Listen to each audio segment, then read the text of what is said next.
This is Endwell 2025 Radical Bravery. To start the program, welcome today's co-hosts, Tembi Locke and JJ Duncan. Hi, guys. Oh, good morning. Hi, everybody. Hi, y'all. Take a look around. What a gathering. Clinicians, caregivers, artists, advocates, neighbors, friends. We're all here because in our own ways, we understand how we face mortality shapes how we live. And we are so honored to be here with all of you as former speakers, as advocates, as people who have walked through our own seasons of loss and caregiving. We know how powerful community can be. And every person here carries a story. And together, those stories make this day what it is. You know, we've both stood on this stage before, as Tembi said, trying to find words for what feels unspeakable, grief, love, resilience. And every time, Endwell reminds us that talking about these things doesn't diminish them, it transforms them. Radical Bravery, that's the title, Radical Bravery. It is not about being fearless. Nope. It's about staying present when life feels uncertain, when grief arrives, when illness upends everything, when caregiving asks more of us than we thought we had to give. It's the courage to look directly at what hurts and still choose to reach out, to connect, to care, to keep showing up.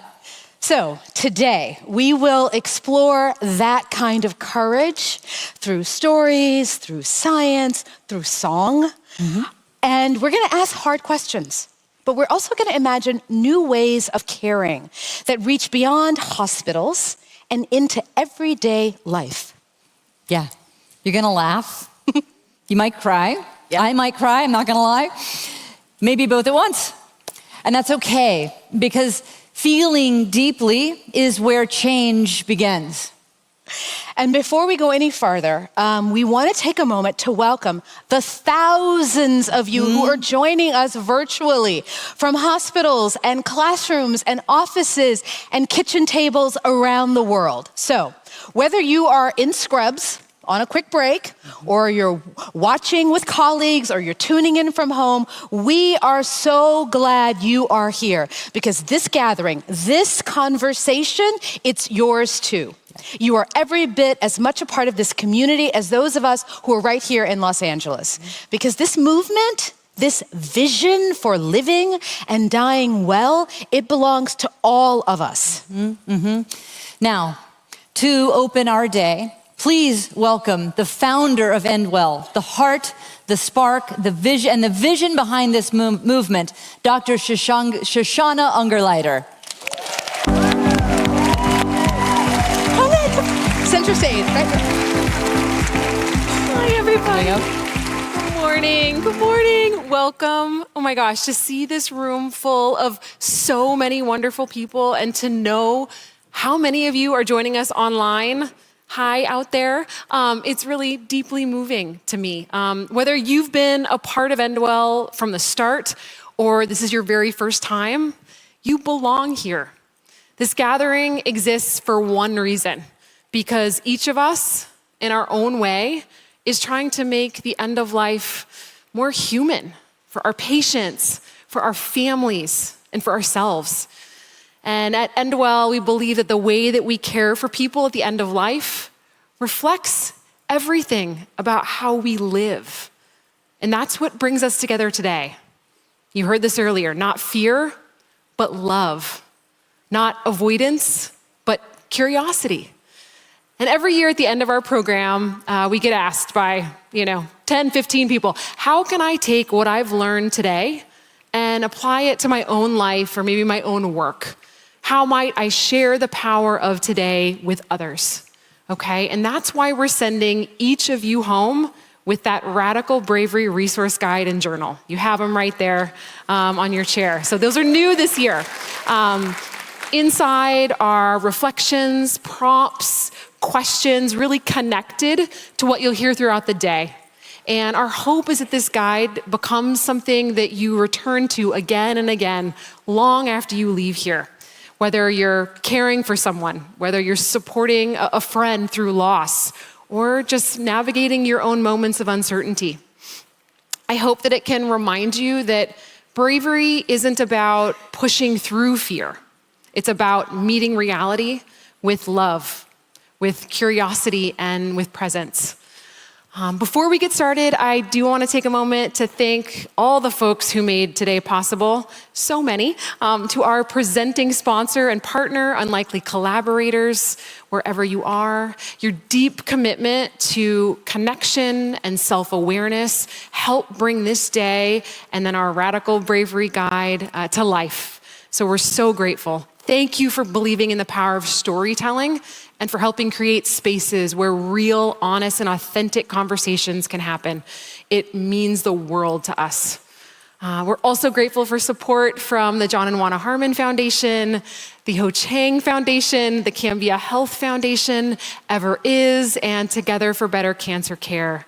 And to our accreditor, the Annenberg Center for Health Sciences. And then a special thanks to all of our community partners. There's a lot of you out there. And I want to take a moment to recognize that for some, simply being here today in person required real courage, whether you traveled across town or across borders. We know that showing up physically, emotionally, and spiritually isn't always easy. So now let's begin this day together with open hearts and a shared belief that to end well is to live well. So thank you all.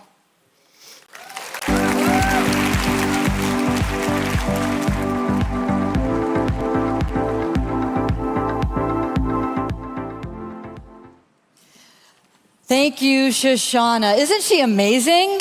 Yeah. She's got vision and heart in equal measure. I am in awe of her. We begin today by talking about radical bravery, not as a grand gesture, but as the everyday courage it takes to meet pain with presence, to stay open when life closes in. Over the next hour, we're going to hear from 4 extraordinary people who embody that truth, each showing us a different face of courage, compassion, and connection. Together, they remind us that radical bravery isn't something we do alone. It's something we practice through love, honesty, and care that extends across generations, across stories, and across cultures. Our first speaker spends his days walking beside families at the edge of heartbreak, and somehow he brings light. As a pediatric oncologist, palliative care physician, and clinical investigator, Dr. Justin Nathaniel Baker has spent his career caring for children with advanced cancer. And you know that means a lot to me if you know anything about my story. And their families. He cares for the children and their families, helping them navigate the most tender, complex moments of life and loss. Now serving as the chief of the Division of Quality of Life and Pediatric Palliative Care at Stanford, Justin works at the intersection of medicine, ethics, and love, showing that healing begins when we lead with humanity, not hierarchy. He brings light wherever he goes, reminding us that tenderness is not the opposite of strength. It is the source of it. Please welcome Dr. Justin Nathaniel Baker. Good morning and well. No. I said good morning and well. That was more like it. Well done. I am Dr. Justin Baker, and at Stanford Children's, I'm affectionately known as the Chief Koala Bear. I've got a question for you all. Who wants a koala? This side is more into it. Oh, what a catch. You just caught courageous compassion in plush form. That is awesome. More to come. There's more to come. Don't worry. I know what you're thinking. Did this guy really bring a stuffed animal to Endwell? No, I actually brought many. So I'm so grateful to be with you here today because this koala, it's not just a toy. It's something so much more than that. It's an actual movement. See, at Stanford, QOLA, koala, means quality of life for all. Every child, every family, every moment, no exceptions. As that chief koala bear, I've spent my career, I've dedicated all of my time to trying to figure out how can I help all children and families live fully, even in the midst of serious illness, death, and grief. I spend my days thinking about how can I make every day the best day possible.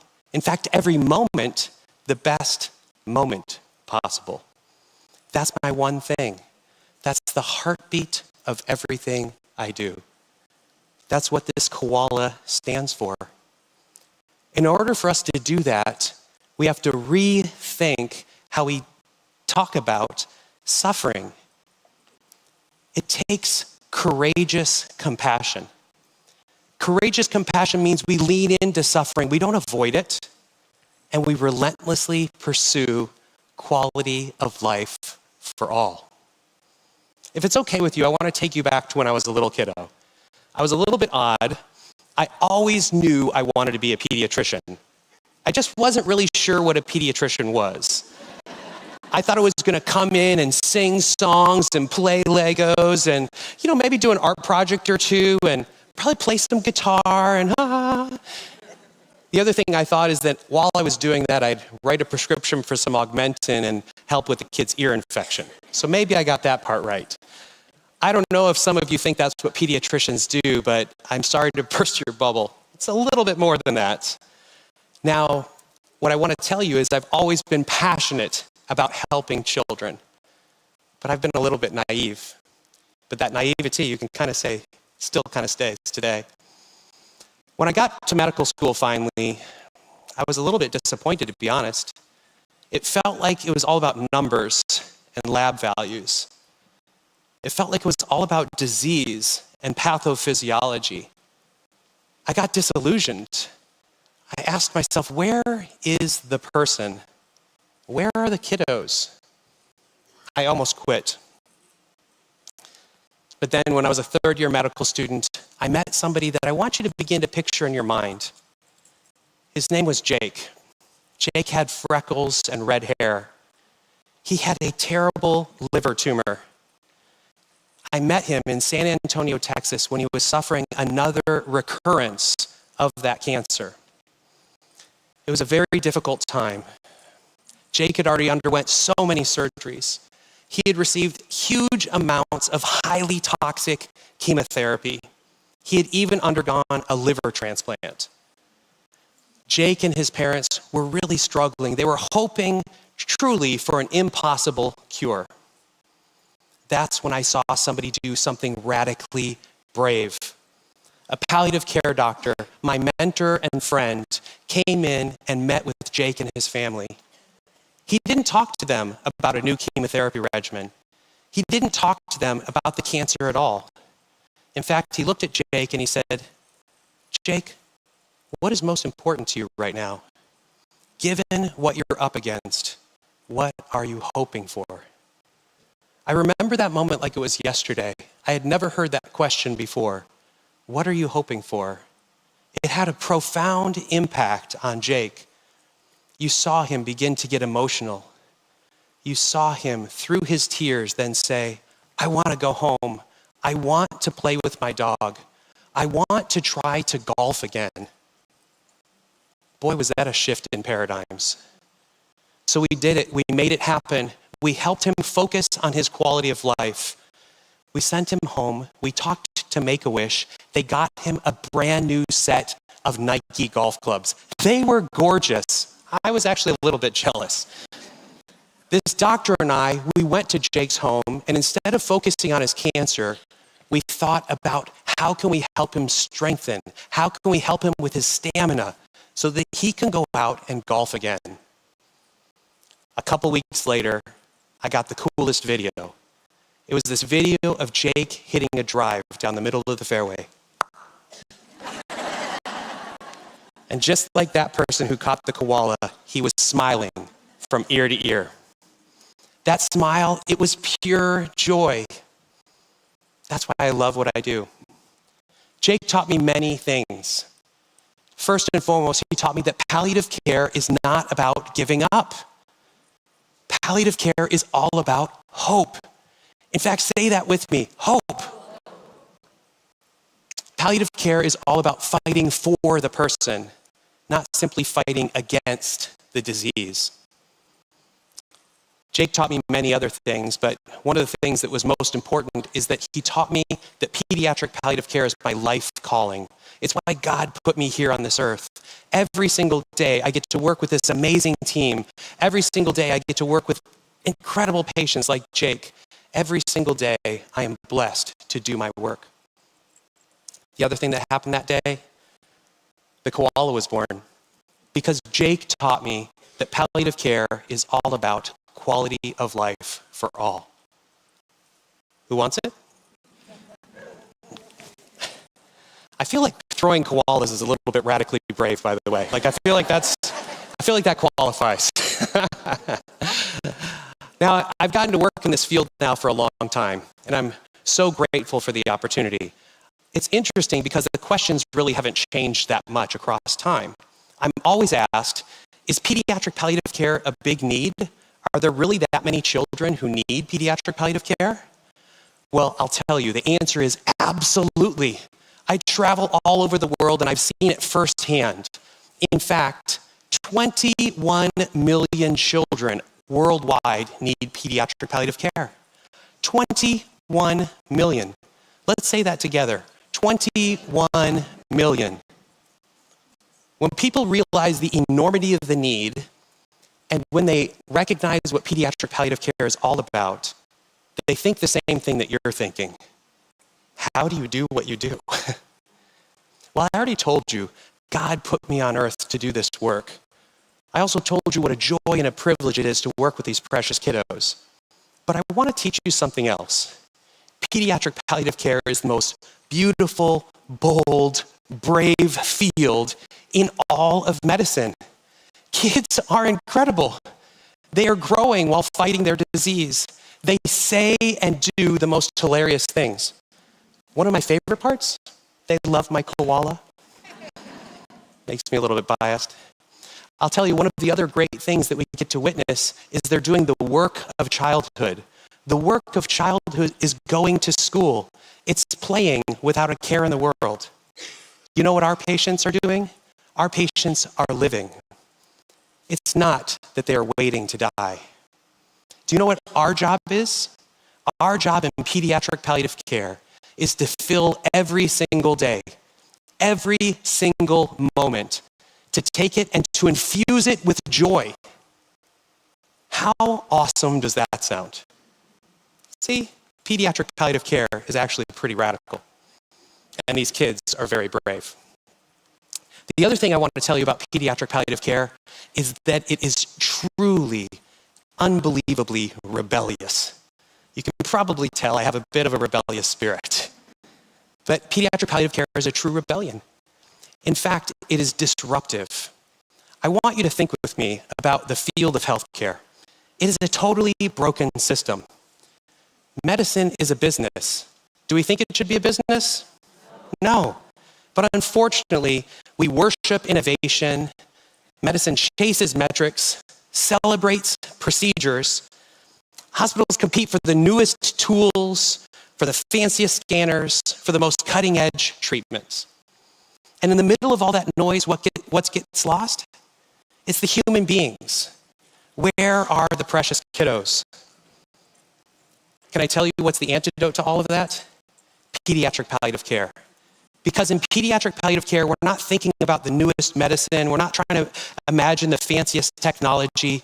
In fact, what we use most often is the oldest medicine in history.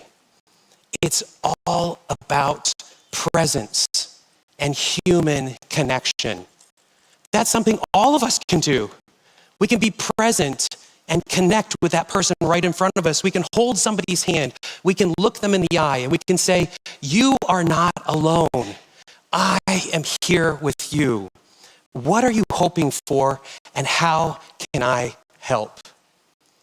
What's amazing is medicine, when you take away all the other noise, all the other craziness, it comes down to something astonishingly simple.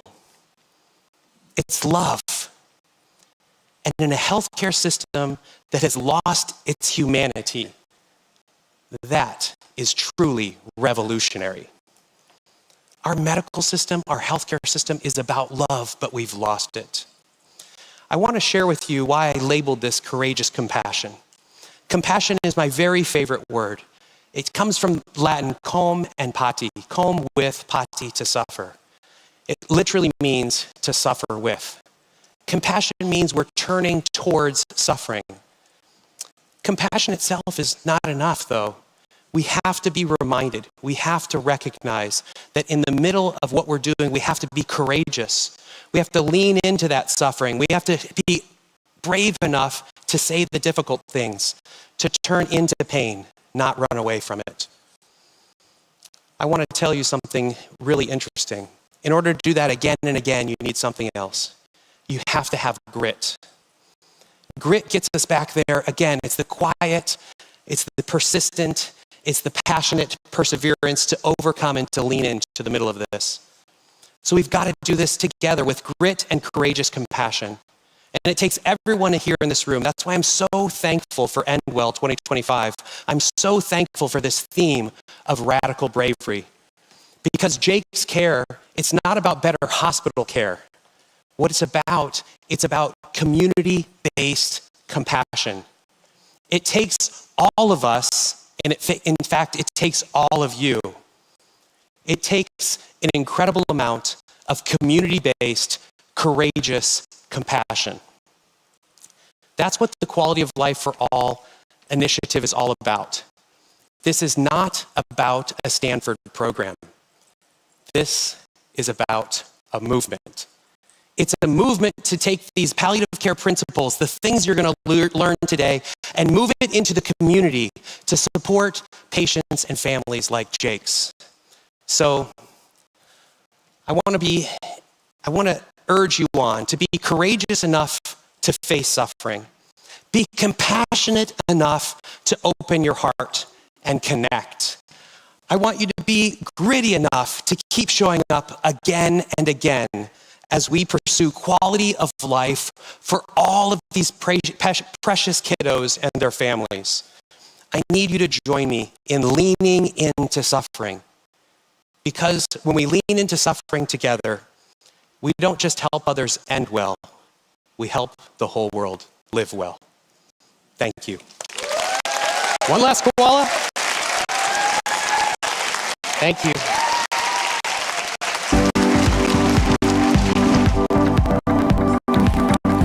Wow. Oh my gosh. If you can't find me at any point, I might need to be a koala hug around Justin at some point. That just spoke to me in such a way. Oh gosh, thank you, Justin. Whew, this room feels different already. You guys feel good? Yeah, all right. Our next speaker, Tamitha Thomas Haase, lives with metastatic breast cancer and refuses to let anyone reduce her to a hashtag or a headline. She's grateful and pissed off, fierce and funny, alive and dying. And she insists those things can coexist beautifully. Tamitha is a writer, a speaker, a mother, and an advocate who challenges the glossy, one-dimensional narratives that so often surround illness. She tells the truth, the real truth, about living with cancer in a world that prefers neat stories and happy endings. Her life is anything but tidy, and that's exactly what makes it sacred. Through her podcast and her presence, Tamitha shows us what radical bravery looks like in real time, holding the contradictions, refusing the cliches, and finding light in the messy middle of it all. Please welcome Tamitha Thomas-Hasse.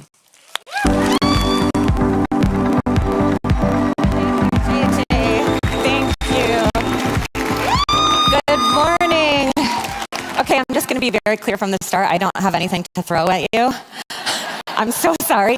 And this morning, my Whova app said there would be 138 of you in here. So don't depend on the Whova app. Oh, what a dream. Dr. Ten Barbie first met with me on March 29th, 2019 to talk about my upcoming mastectomy. She walked into the exam room, sat before me, and said, "It is such a pleasure to meet you, Tamitha, and I'm so sorry we're meeting like this." Oh, that greeting took my breath away. First off, did she just acknowledge that I'm a person still worth meeting? And did she also just acknowledge that she sees me as a whole person and not just a person she's there to fix? That we're on equal footing here? Yep, that's exactly what she did. She held two honest and conflicting things together in empathetic harmony. My husband will tell you that I am still alive because of her. It seems that noticing the dualities of life's often conflicting coin and the role that empathy can play in excavating them is exactly and the most amazing part of the lessons that I've learned from cancer, the gifts that it has shown me. But it isn't just about noticing them. It's about wanting to scream them from the rooftops. I want to be deeply honest about them. I want to be deeply honest about them with the people I love. I want to be deeply honest about them with the people who are working so hard to keep me alive. I want to be deeply honest about them with you. Why? Because holding life's dualities up to the light, especially those I've experienced since becoming metastatic, is exactly what allows me to show up as my whole self to all of it. The living, the dying, and the legacy I hope to leave behind. Most importantly, though, it invites me to center my aliveness and not just my living. The way in which these dualities tend to come to life for me most clearly these days is in the form of these graphic t-shirts. There are probably some in the audience right now with the cheeky sayings, right? But what I've noticed over time is that these t-shirts tend to only have one side of living's coin emblazoned across the front, and it tends to be the positive side most frequently.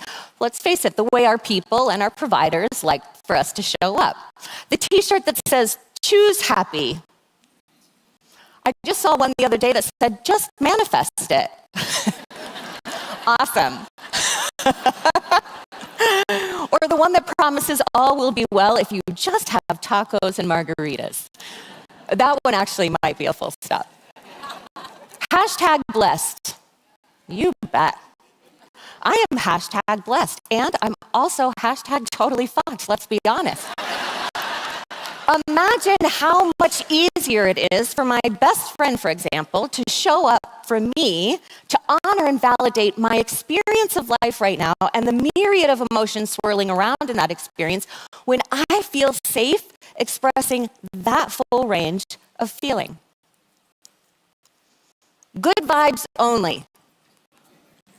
You bet, ask my daughter, I am all about good vibes. But only? There's a lot about this country right now that is filling me with rage vibes.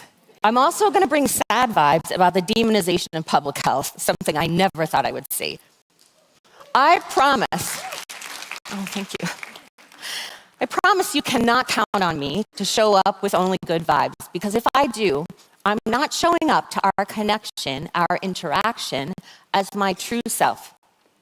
And that will have serious implications on my legacy. So you ready to hang out tonight?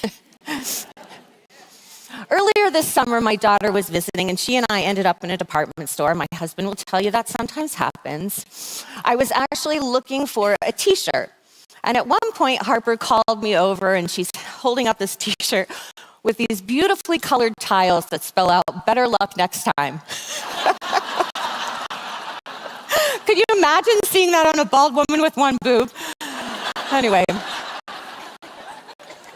Harper went off to look at something else, and I stood there holding the t-shirt up, trying to figure out what the other side of it would say if it were mine. I got cancer as a white, cis, straight, upper-class, educated woman with really good health insurance. My red to my skin color, swollen breast, no lump, was taken very seriously by everyone in urgent care that day. I was scheduled for a biopsy the very next. In so many cases of inflammatory breast cancer, Black and brown women's symptoms are minimized, called an infection. They're prescribed multiple rounds of antibiotics, and at stage 4, curative intent is out the window.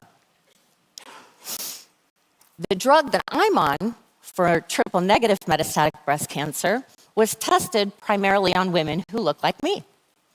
Black women accounted for 7 to 7.4% of clinical trial participants. Even though they are more likely to be diagnosed triple negative, more likely to be diagnosed metastatic, more likely to die from this disease. Better luck next time? Pretty damn lucky.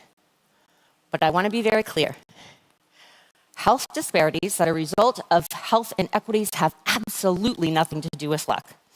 They are about historic systemic injustices.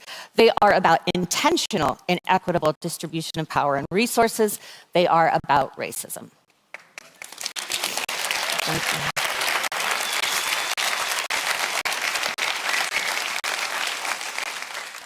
The thing about the dualities a person is living in is that you can't guess what they are, especially in a healthcare and cancer culture wherein patients can be expected to show up in their battle gear or their cheerleading uniforms. When I walk into the cancer center, I'm met with a sign that says, "Hope lives here."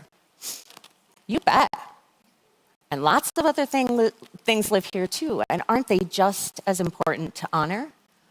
What if instead the sign read, "Hope lives here, and so does fear, and everything in between"? We are here for all of it. So this is where you come in. How are you making sure that the people you love, the people you care about, the people you treat, know and understand that you are indeed here for all of it? That you're not going to turn away from the difficult things. That you're going to show up and be so excited to excavate all that lies between together. I'll tell you how. Empathy. With a healthy dose of good listening. I often, as a facilitator, will recommend the ground rule or the community agreement of listening to understand rather than listening to respond. Sorry. I was like, did I just say listen to respond? Because that's not right. Please don't take that note. So I recently moved to a new state, which has meant lots of clinical encounters with new providers. I was most excited about meeting with palliative care, not because I was having trouble with symptom management, but because it's important for me to establish a care team that knows me when I feel good, and thus best able to communicate my North Star for decision-making about my life, and hence my eventual death. This doc whizzed into the room, made fun of my name for like 2 full minutes, then moved straight to why I didn't have a medical power of attorney on file and questions about my advance directives. I think we were maybe 6 minutes into the visit, and she leans back, crosses her arms, and says, "So tell me this, do you want us to give you CPR even though in 85% of the cases we may break some ribs?" I just came here for a nice chat. She then moved to my pain chart. I had actually marked it pretty low that day, but I was having some residual headaches from the pre-infusion steroid. I ended up with a prescription for oxycodone. She made sure I could have Narcan at home just in case, and a follow-up visit in 3 weeks. As you can guess, I probably did not make that appointment. I have not been back to palliative care. I'd like to invite you right now to think about a person that you love or care about. So a patient, a friend, a family member, someone you love. Recalling your last interaction with them, what did their t-shirt say? Did they show up with just one side showing the whole time? If it was the good vibes only side, what questions could you have asked to invite a more nuanced view of their life right now? Wow, it sounds like you're doing an incredible job spinning all of those plates. Tell me, is there anything that feels like a heavy lift right now? Was their t-shirt blank? If so, did you try listening for the emotions under the words, reflect those back to them to see if you could dig a little deeper together? How did the t-shirt you wore impact their willingness to take their jacket off and turn around? My t-shirt lately? Well, next week I will have my 3-month scans again. Yes, the week of Thanksgiving. Chest, abdomen, pelvis, and brain. Things will either be stable or there will be new cancer or new growth to tend to. I'll lay my head on the pillow that night and say to myself, this may be the last night before the real end begins. About a week after that, I'll celebrate 29 years of marriage to the most incredible husband who I'm really testing the boundaries of our vows in many ways. A few weeks after that, I'll celebrate, and I mean celebrate, 5 years of metastatic disease. Content, wanting so much more. Imagine, won't you, the deep richness that would come from follow-up questions about that t-shirt. It has been such a pleasure and an honor to share this space with all of you today.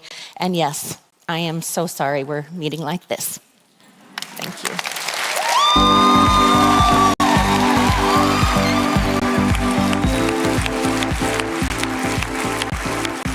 Thank you, Tamitha. Thank you, Tamitha. Oh, I'm gonna want to koala hug everybody today, I guess. So, all right. Thank you, Tamitha. That was a masterclass in being gloriously, defiantly human. One of the things Endwell is known for is finding the unsung heroes, the people quietly changing the world long before the spotlight finds them. The clinicians, caregivers, and creators who bring imagination, rigor, and deep humanity to some of life's hardest places, and who in time become the leaders in our field that the world can't imagine living without. Our next speaker is one of those people. Dr. Anau Jang, I want to make sure I'm saying that, Zhang. Dr. Anau Zhang, I practiced it and I got it wrong, y'all. Dr. Anau Zhang is making a name for himself as one of the most innovative thinkers in adolescent and young adult palliative care and physiological oncology. And if you don't know his name yet, you soon will. Anau is trained in both clinical social work and advanced statistical modeling, easy for me to say, which means he can move from bedside to data set without losing sight of what really matters, which is the human story at the center. His research has generated nearly $3 million in funding, more than 90 peer-reviewed studies, and a suite of practical innovations, from AI-powered distress screening apps, wow, to hope-based therapies like solution-focused grief therapy and digital CBT, what?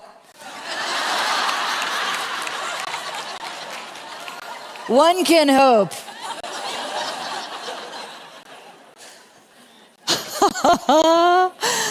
That's good. That's good. But none of those numbers capture his truest impact. His image, I just did it, y'all. I guess that's it. I threw it all off. His imagining an entirely new kind of care for young people living and dying with cancer. His work is grounded in equity, dignity, and the radical idea that palliative care is not an endpoint. We keep having this theme, don't we? It's not an endpoint, but it's a partnership. Please welcome Anau Zhang.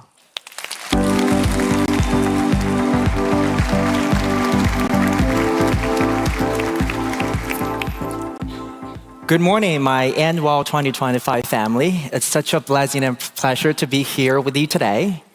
So, about 10 years ago, my grandfather on my mom's side died of pancreatic cancer. But the story I want to start with happened 2 years earlier, before any of us knew he was even sick. It was a sunny day. The whole family had gathered at my grandparents' house. After his nap, my grandfather asked if I would like to take a walk with him to the botanical garden just down the street. We were always close and we talked almost every day. Little things like, how are you? Did you eat? When are you coming visit?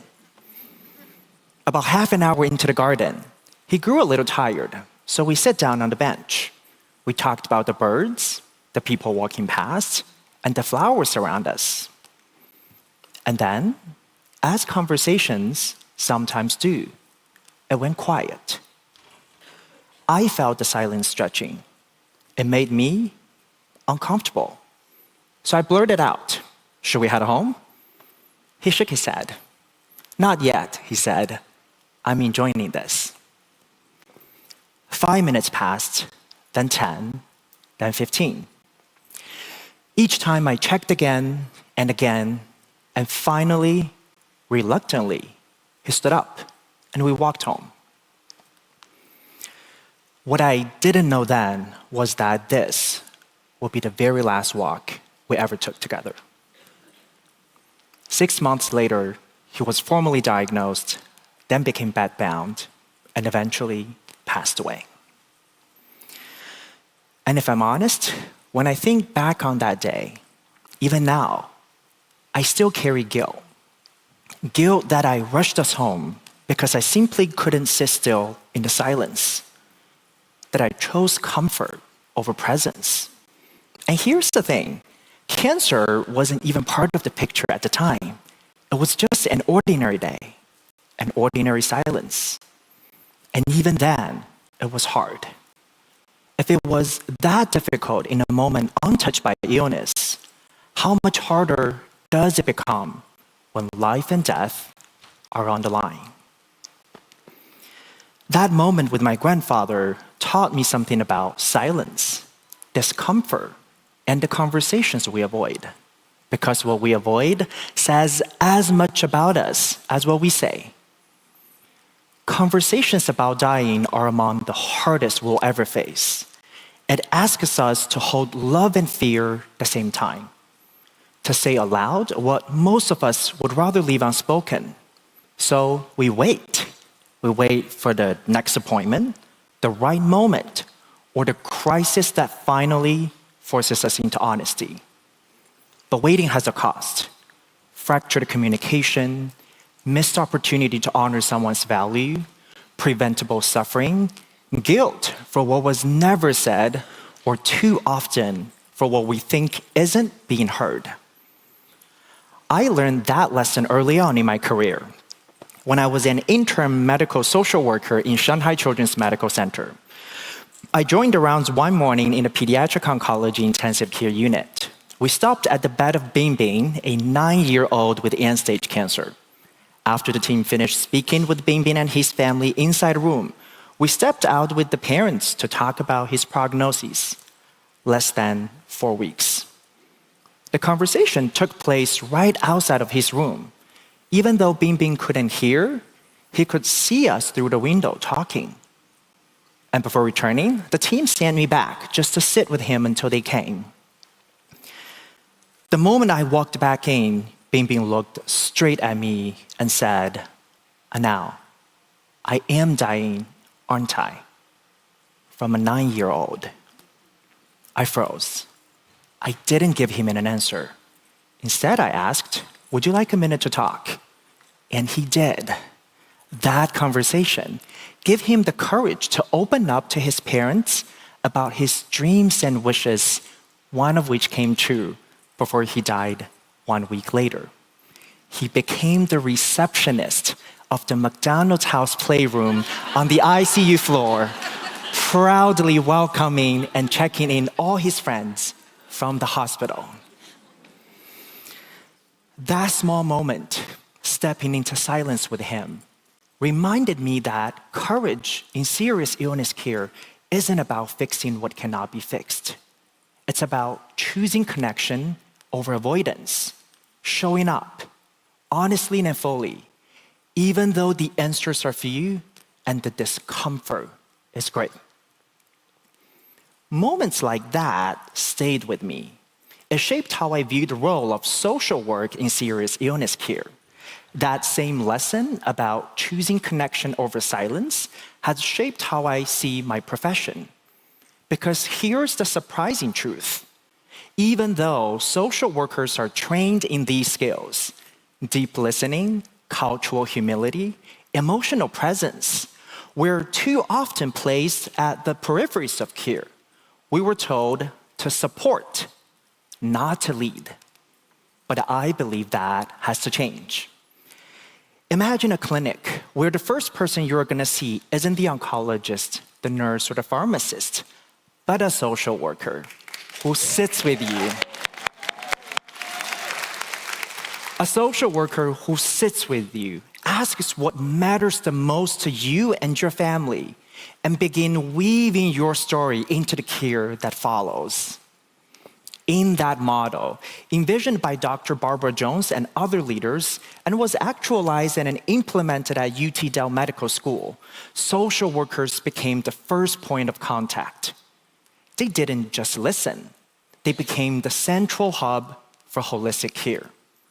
What they heard, patients' needs, fears, and values were then carried forward to the entire team. And that alignment changed everything. It was more than a new workflow. It was a culture shift. Care was no longer organized around rigid hierarchy, but centered on relationship, communication, and coordination. And the impact was significant.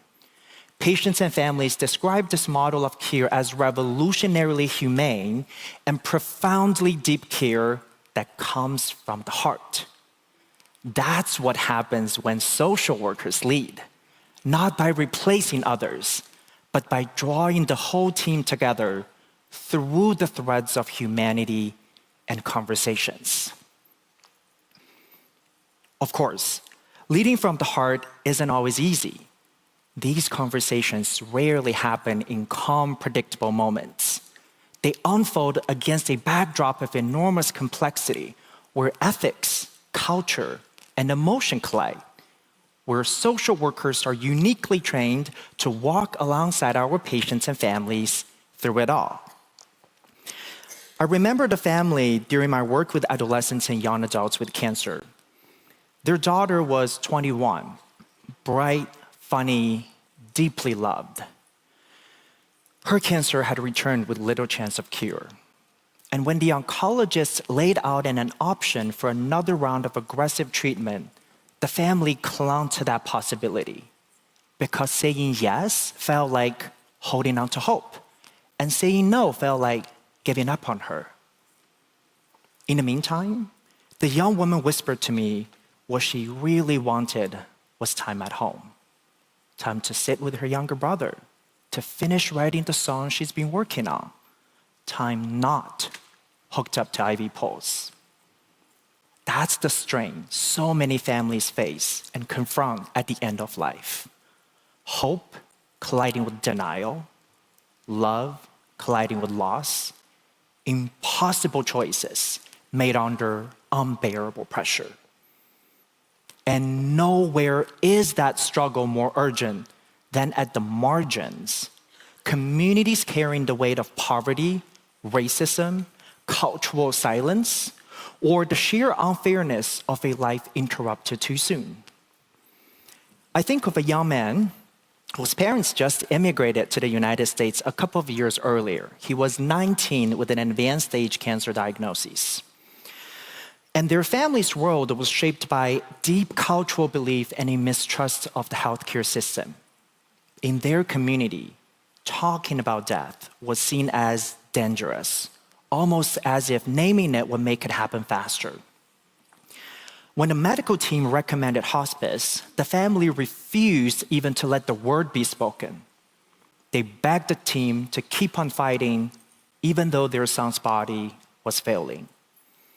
In private, the young man whispered to me what he really hoped for was to die at home, surrounded by families, not in a hospital a bed under fluorescent lights.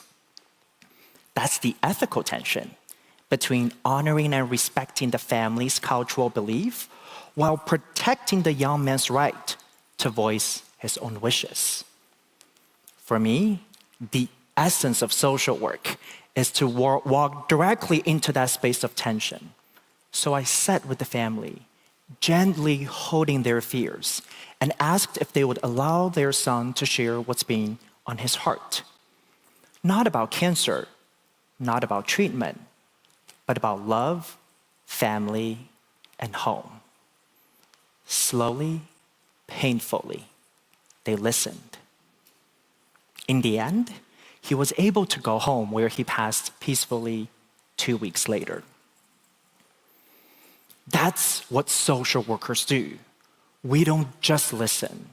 We stepped into these charged spaces and advocate so that even those most often unheard can have their voices and wishes respected at the end of life. So, here's my hot take. Silence causes more suffering at the end of life than death itself. The real act of courage isn't avoiding death, but talking about it. Honestly, imperfectly, humanly. Social workers are positioned to lead the charge, but the invitation belongs to all of us. Each of us has the power to start these conversations with our loved ones, our communities, and ourselves. We don't need perfect words. We just need the willingness to show up, to listen, and to speak from the heart. Because in the end, what matters the most isn't the difficulty of the conversation, but the depth of connection that it made possible. And that is where radical bravery begins. Not in escaping death, but in choosing life-giving connections right here, right now. Thank you.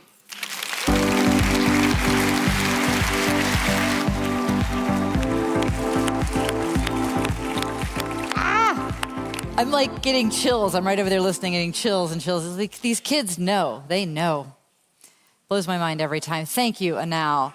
You showed us what it looks like to meet people exactly where they are. Our next speaker, Joelle Simone, known to many as the Grave Woman, carries generations of wisdom in her work. Rooted in Gullah Geechee heritage, Joelle reminds us that death care is cultural care, and that every ritual, every song, every act of tending to the dead is also an act of tending to the living. She's a licensed funeral director, educator, and death care visionary who blends the sacred and the practical with grace. Through her storytelling, Joelle reveals how grief, when witnessed and honored through tradition, becomes not just a personal journey, but a collective one. A circle of healing that includes our ancestors, our families, and the communities that hold us.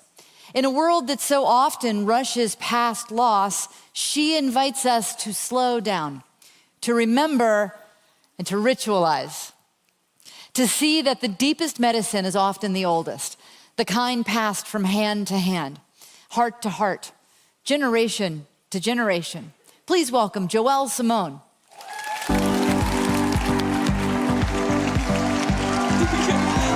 Hey, y'all. Hey, y'all.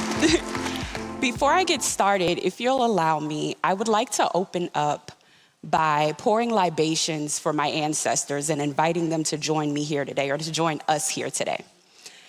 While I'm doing that, I'd also like us to take a moment of silence in honor of the victims of the October 12, 2025 mass shooting that happened in my home, St. Helena Island, also known as Gullah Gullah Island.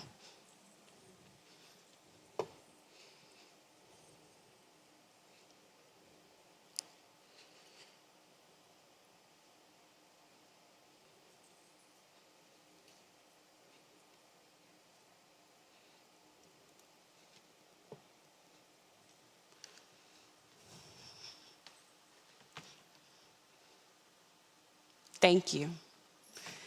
How many of you have heard of Gullah Gullah Island? All right, we're gonna find out for real, okay? This is what we call and response. Come and let's play together. Let's all go to Gullah Gullah. Yes. So for those of you that are not familiar with Gullah Gullah Island, St. Helena Island, we are the home of the Gullah Geechee people. And the Gullah Geechee people are what I like to consider keepers of the culture. My ancestors, and many of your ancestors as well, are the living heartbeat of the African diaspora here in the United States. We are keepers of sacred wisdom and the spiritual technologies of life and death. My ancestors preserved spiritual science of transition, honoring water as a sacred portal, song and call and response as sacred prayer, and earth as a bridge between the worlds. Our way of death is not about endings. It's about remembering that the veil is thin and that we keep the culture and the connection to our ancestors alive through veneration and through ritual. My name is Joelle Simone, and at the age of 8 years old, laying on my grandmother's floor, I drew a picture, and it has become somewhat of a self-fulfilling prophecy. The picture that you're looking at on the screen of me in a purple suit, red lips, red hair, with a microphone standing in a cemetery, either talking on behalf of or to the dead, has now become the reality that I live in today. I'm now known today all over the world as the Grave Woman. Little to my knowledge, at 8 years old, I was developing the spiritual gift of being able to communicate with the dead and speak directly to my ancestors. Now, I can imagine that may have been a little bit disturbing to my parents, but I'm so grateful for my grandmother who preserved that photo for me because she understood what was happening was a form of connection that would guide me through the rest of my life. And so those spirits and those ancestors became my friends, they became my playmates, but most importantly, they set the foundation for becoming my guides. And so this photo, or the photo you just saw, became the reality that I'm living right now. In Gullah Geechee culture, death, dying, and grief are not just something that we shun away. It's something that's a part of everyday life. It's a part of work. It's a part of play. And my favorite form of play was playing funeral with my cousins. And of course, whoever I was mad at that week when we got together on Saturdays had to die, right? But I got what I considered to be the best job of all. I got to be the funeral director, which means I got to hold everybody as they were falling out because we got really dramatic with it. I got to care for the people that were grieving, pretend grieving at that time. But most importantly, I got to play with the dead bodies. But unfortunately, as children do, fortunately, I grew up. And during that time of growing up and realizing what was different and what made me unique, I quickly learned that talking to imaginary friends and wanting to play with the dead was not so socially acceptable, and it made people really uncomfortable. And so what I did was I began to forget so that I could fit in. My spiritual gifts were also muted through being diagnosed with ADHD and put on medications like Ritalin and Adderall so that I could focus and keep still, right? But that connection was essentially my lifeline. And so as I finished high school, I was still drawn to mortuary science and becoming a funeral director. And what started happening was that I started having dreams and I started having visions, not knowing what was happening. And so I enrolled in mortuary school eventually at the age of 27. And in sitting in mortuary science classes and listening to my professors speak, I realized that there was a lot missing. There was no education about how to take care of people that look like me, that spoke like me, that had hair textures and skin complexions like me. And so I started, again, having those visions and those inner promptings, but what I didn't realize was that my ancestors were calling back out to me because I was being reactivated. I realized that there was a huge disconnect between how I had been raised and what I was witnessing as a student and eventually a professional. And so the voices of my ancestors began to get even louder and sharper. I started having experiences like seeing Black women's braids cut off in the funeral home, or professionals that were supposed to know how to care for individuals that came into their care, trying to comb out locks or not know how to communicate with families of color. I started hearing inappropriate jokes about Black male genitalia. And I also experienced a lot of racial exclusion and racism while just trying to learn how to care for the dead and their families. And so through a lot of prayer and through a lot of just reflection, I realized that death care had become disembodied by what makes us human. Guided by the wisdom of my ancestors, I began to question, how can I bring culture and ritual back into death care? And they answered. I was instructed to start the Multicultural Death and Grief Care Academy, where I host workshops and courses designed not only to help myself, but other professionals that work in the end of life learn how to take care of people from a cultural level. I'm standing before you here today as an innovator, but my form of innovation is not about what's new and exciting. It's not about some new medical breakthrough or advanced technology. My form of innovation is about remembering what we forgot. Reimagining death care is something culturally rooted, personally informed, and spiritually affirming is the mission of the Multicultural Death and Grief Care Academy. Innovation to us is an invitation. It's an invitation to welcome those who have been excluded in the wisdom that they carry. Because culture and ritual combined in community is a radical act of healing and bravery.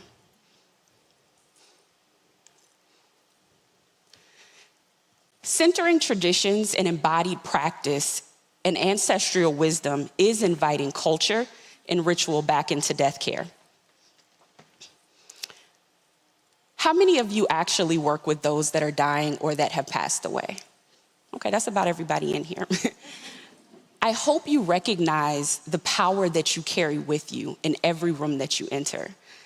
The warmth of our hands remind us and remind those that we take care of that they're not alone. Familiar sounds and songs like we just sung and voices, they unlock memories and they also soften the heaviness of grief and loss. Smells unlock core memories. Our sight reflects reverence and presence and can provide reassurance. My favorite taste, the taste of a favorite meal or a treat becomes a bridge between worlds when someone is transitioning. And our most important portal is our intuition. Our intuition guides us when to speak and when to simply be still, when to touch and when not to touch. And engaging in these senses and recognizing them as the portals that they are, not only for us, but especially those that we care for, transforms routine task into ritual. Through engaging our senses, we return to the ancient understanding that healing and honoring begins and is offered through the body, our bodies and those that we take care of. My work in funeral service has been guided so much more by intuition and connection to ancestors than it ever has been, but by anything that I've learned in mortuary school. And I'm not saying that traditional education is not important, but what I'm telling you is that you have the power through ritual to tap into something deeper, your intuition. I can give countless examples, but the one that comes to mind is mixing a lipstick color for a woman who had passed away. It was like an orange and red mixture. It was probably the ugliest color I'd seen in my life. But when I was in the embalming room working with her, something inside, my spirit, my guides, that same guidance that I felt as an 8-year-old on my grandmother's floor, told me to mix those two colors together and put it on her. And it felt so wrong mentally, but something inside made it so right. And when I presented her back to her loved ones, they were so moved because they were like, how did you know this was her color? She wore this color every day. How did you know? I didn't know. I knew.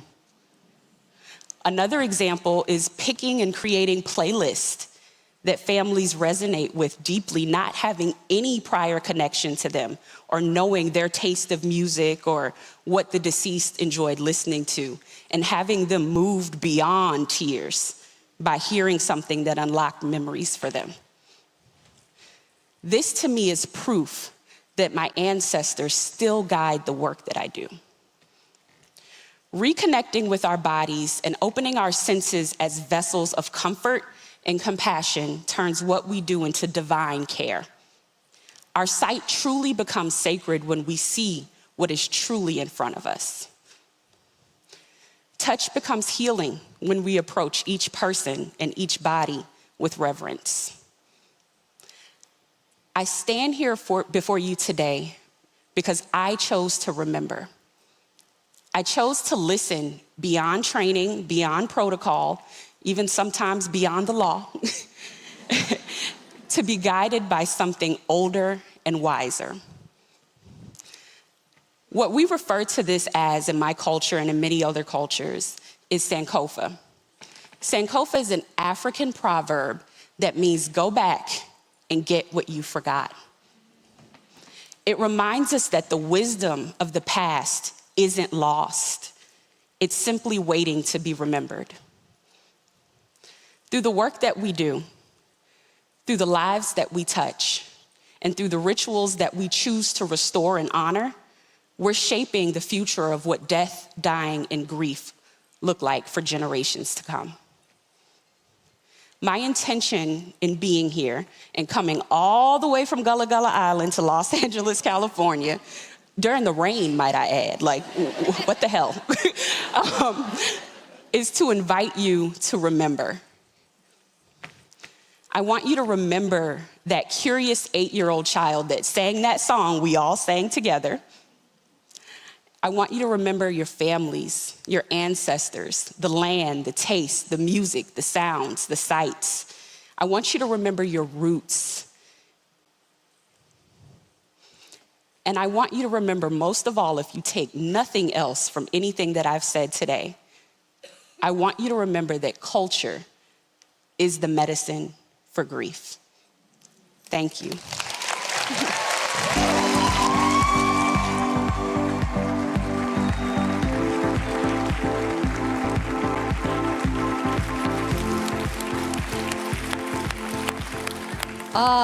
Thank you, Joelle. That was incredible. I'm just absorbing it all. Nourishment for the soul, right? Okay. It's time to take a little break, I think. We're gonna take a breath, step outside, meet someone new. You've already done brave work this morning. Great job. The kind that opens the heart. Don't forget to sign up for your 11:45 workshops and deep dives using the Whova event app on your phone. Seating is limited, so if you did not sign up yet, please do so now. We'll see you back here promptly at 10:30 a.m.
Good morning, everyone.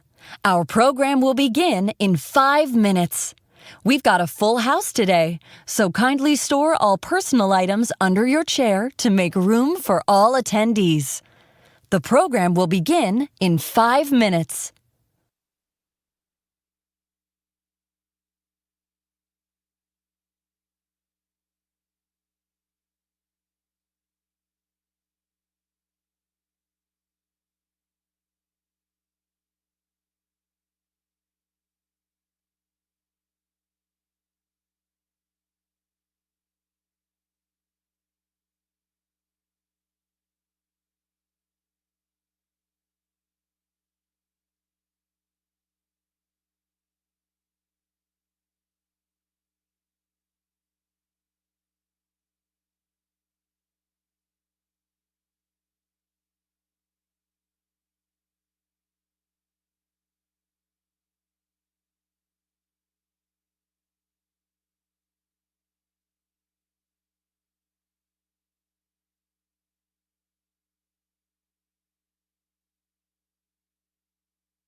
Please take your seats and welcome back host Tembi Locke.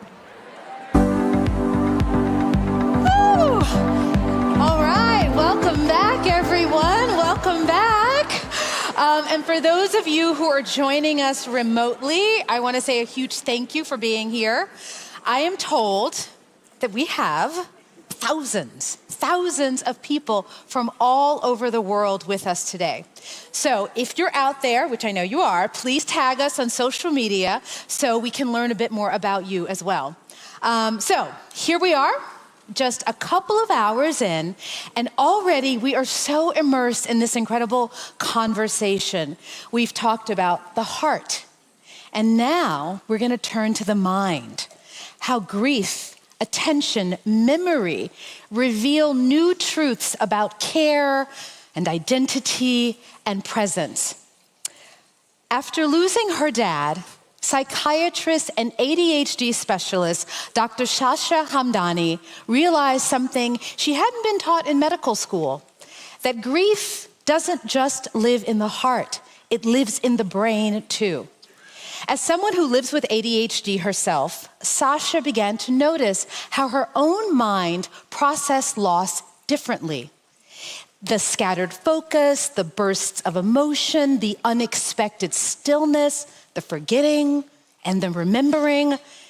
Instead of hiding that experience, she began to study it, not through charts and case studies, but through lived experience. And gradually, she began to understand what it means to grieve when you're neurodivergent and to heal when the tools you usually rely on just don't fit. So today, Sasha brings that honesty and that insight to all of us, reminding us that grief isn't tidy, that recovery isn't timed, and that the kindest thing we can offer to others and to ourselves is compassion, while the brain and the heart find their way to each other again. So please welcome Dr. Sasha Hamdani.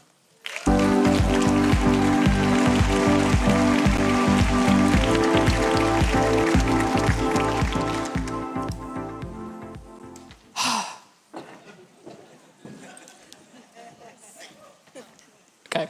I get really gulpy when I'm nervous, which is probably a horror on a microphone, so I'm checking out where my water is.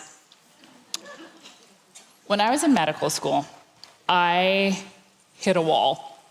The topic was nephrology, so the study of kidneys, and I'll be totally honest with you, I don't care about kidneys. I don't like them.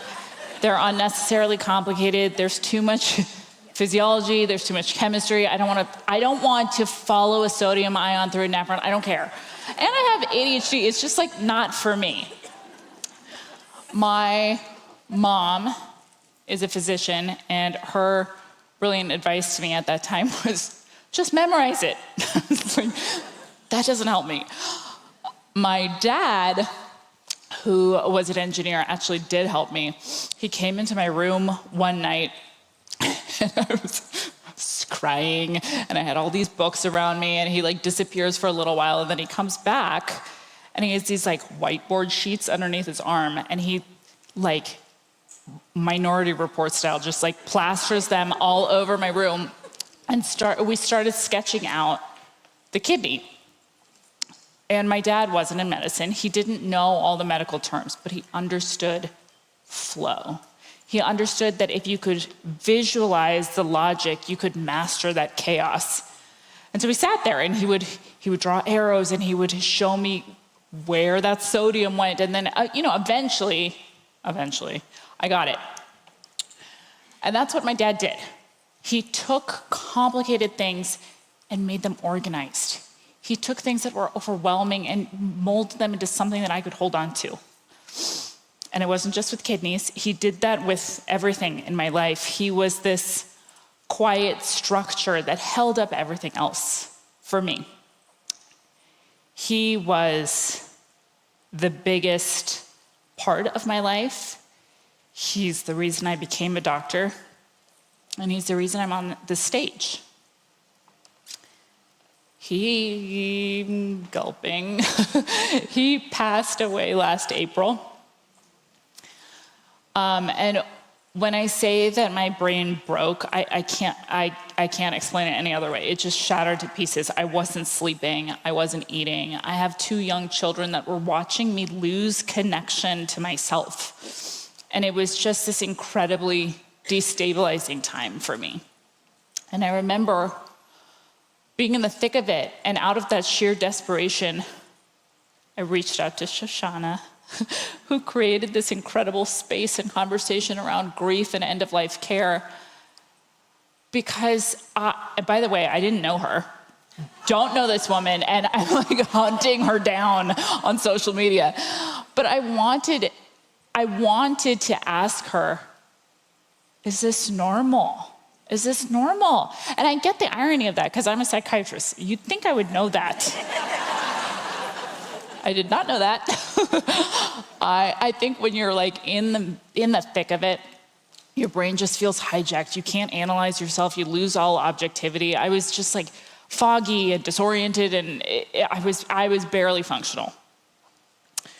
So I don't remember a whole lot from that time.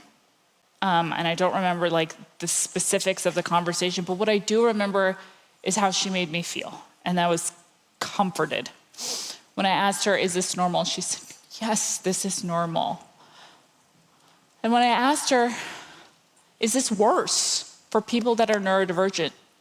She said, I don't actually know that. And I think I do know. I feel like it can be worse. And I'll tell you why. But before we do that, let me just ask you guys something. When I say the term neurodivergent, do you guys know what I'm talking about?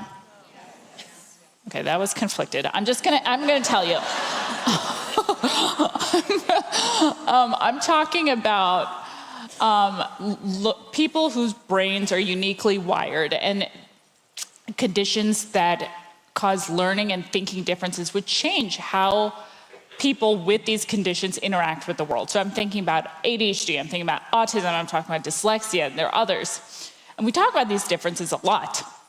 ADHD in particular has become part of the cultural zeitgeist. You see it in TikToks, you see it in memes, you see your friend forgets her keys and they're like, it's my ADHD. But ADHD isn't just a little forgetful, a little distracted. It's actually about executive function. And executive function, what I mean by that, those are the set of skills, that system in your brain that organizes, initiates, sustains effort. It gets you from point A to point B. It's the thing that helps you with routines. It helps you hold them together. It helps you build your life on top of it. Now, when something as enormous as grief collides with that system, the impact's different. Grief is universal. Every person will experience it. I mean, if you're lucky, right? If you've loved something so incredibly deeply, you will feel this way. But it's unique. No 2 people are going to experience it in the same way. And that's because of your underlying neurobiology. The way you are wired shapes how you grieve. So if you have a relatively steady brain, one that builds habits easily, what's that like, first of all? Second of all, grief is going to feel like this storm that's passing through. It's messy, it's painful, it's inconvenient, but it eventually clears. For a neurodivergent brain, this storm is landing on a house that has holes in the roof. You have patched things together, you've built these scaffolds that mostly keep life running, and grief tears them apart. Everything leaks, everything collapses. You're just reinventing the wheel every single day. And ADHD is about that fragmentation of focus. When grief enters, those cracks widen. Daily life becomes overwhelming. Things you used to manage, paying bills, eating, taking your medication, now all of a sudden, all of that stuff seems impossible. You know what needs to get done, but your brain just refuses to hold on to it. And so every morning it's like you're starting from scratch. And for me, this became painfully real when my dad got sick.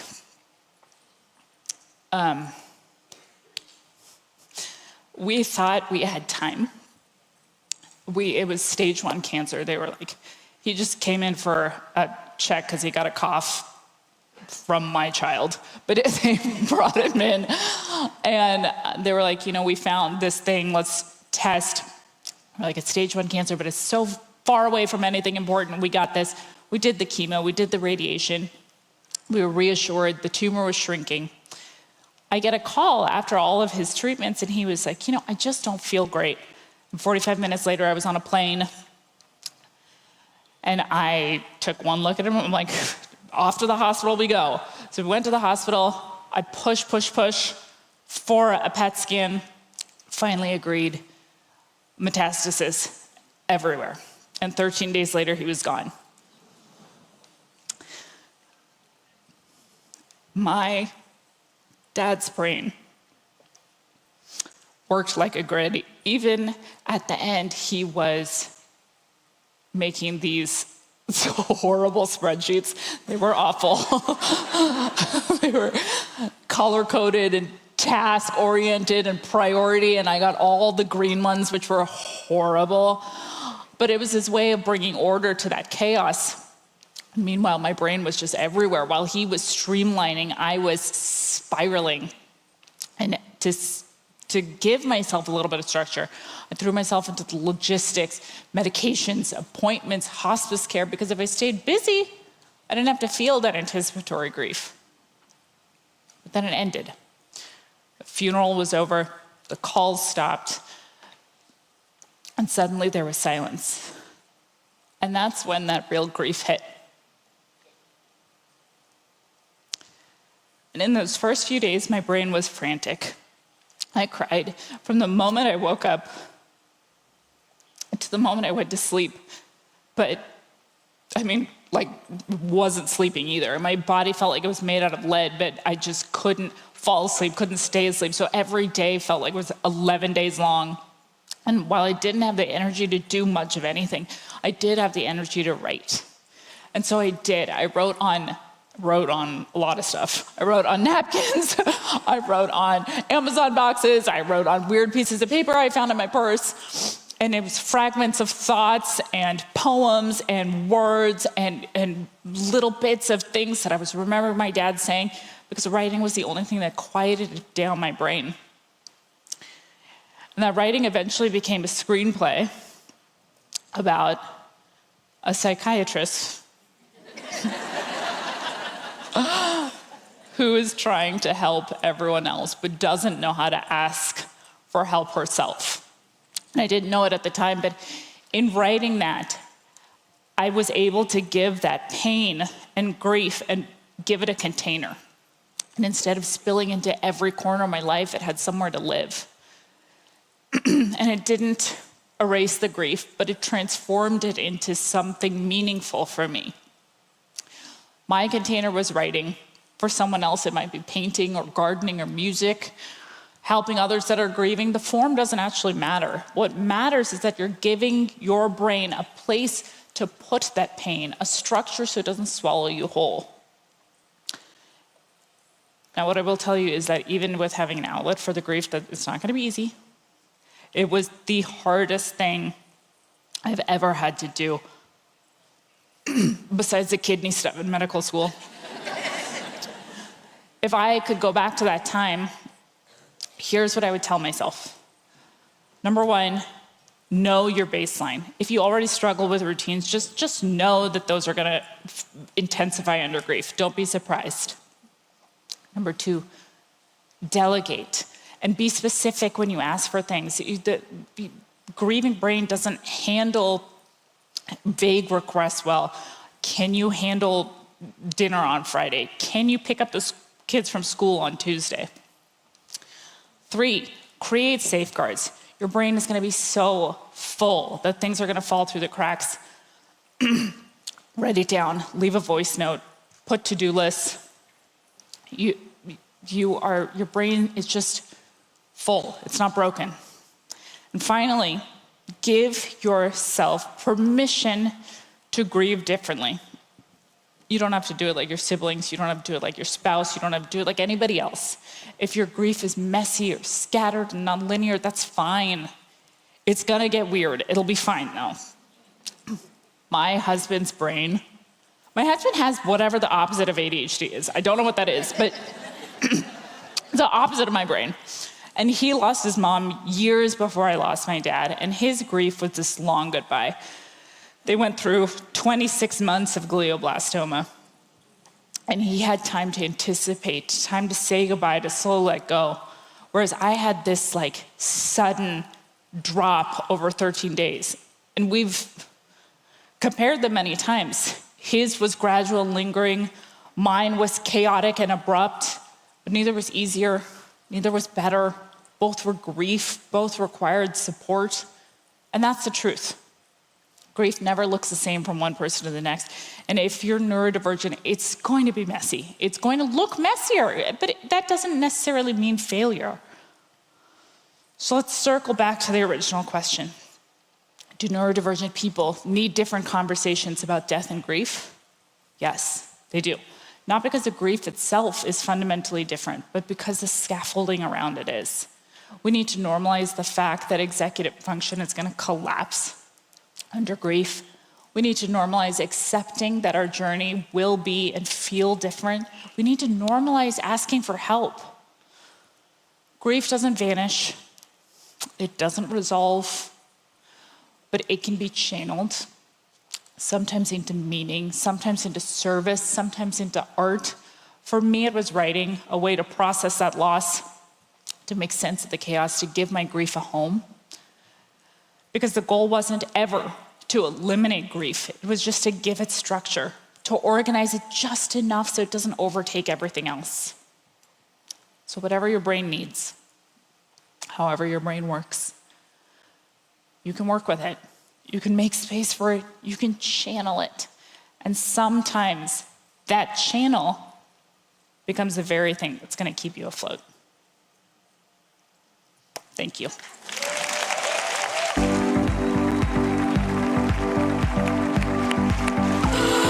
Thank you, Sasha. What a powerful reminder that healing has many tempos. So now we're going to share a view into a world that our next speaker is incredibly passionate about. Here we go. My name is Teun. I'm 24, in perfect health, and live in the close ward of a nursing home. Why? I am 24, but not all my life. That's why I'm now going to start looking for answers for the future. In a 3-year journey across 11 countries and 4 continents, I look at how other countries deal with dementia and the people who have to live with it. And how can we shape society in the future for the people who so desperately need our attention, but whom we so often forget. Surely everyone, regardless of age or diagnosis, has an equal right to a good life, right? Ja, ben je toch helemaal niet meer van enig nut. Heeft u dat gevoel? Ja. Het is toch ook zo? Wat voor nut heeft het nou nog als ik leef?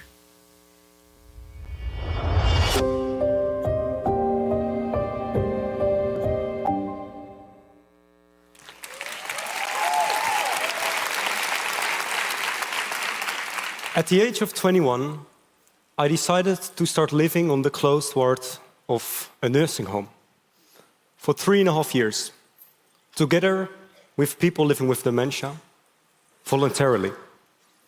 A decision I made because I deeply feel worried about the way we look at dementia and the way we treat people with dementia in our healthcare system. Because I was working in the healthcare system, and I still do. For 4 years in a nursing home, and I asked my colleagues, would you like to live here yourself? And almost all my colleagues said, hell no. If I get dementia, I want to live in a different way. So I moved into the closed dementia ward to deeply understand people living with dementia. Not by confirming my assumptions and my own stigmatized view on dementia, but by listening. For instance, to people like Ellie, the woman you see here. And although I shared my bathroom, my toilet, my living room, together with my housemates, I had one big privilege, and that is that I had the code of the door of the closed ward. The code of freedom, 2017. I was allowed to go out. I was able to still meet my friends. I was still allowed to visit a supermarket. I was still connected to society. And when I came back, I heard from the carer, Teun, could you please be less close to Ellie? Because she's feeling sad when you are not here. And of course, on the one hand, I totally understand this reaction, because it's not nice if people are sad. But on the other hand, isn't it beautiful that a woman of 92 years old is still able to feel sad? That someone is still allowed to feel lonely. That someone is allowed to not have a feeling of security if you are not there. That you are still allowed to build a relationship, to love each other, and that if you are together, that you have this feeling of security, that you feel seen. Is it allowed to experience emotions we all have in our daily life? Is it allowed to be human? And that's why I so strongly believe that our human view on dementia, the way we look at dementia, is the key to a better future for all of us. Because a better future for people living with dementia is above all a better future for everyone.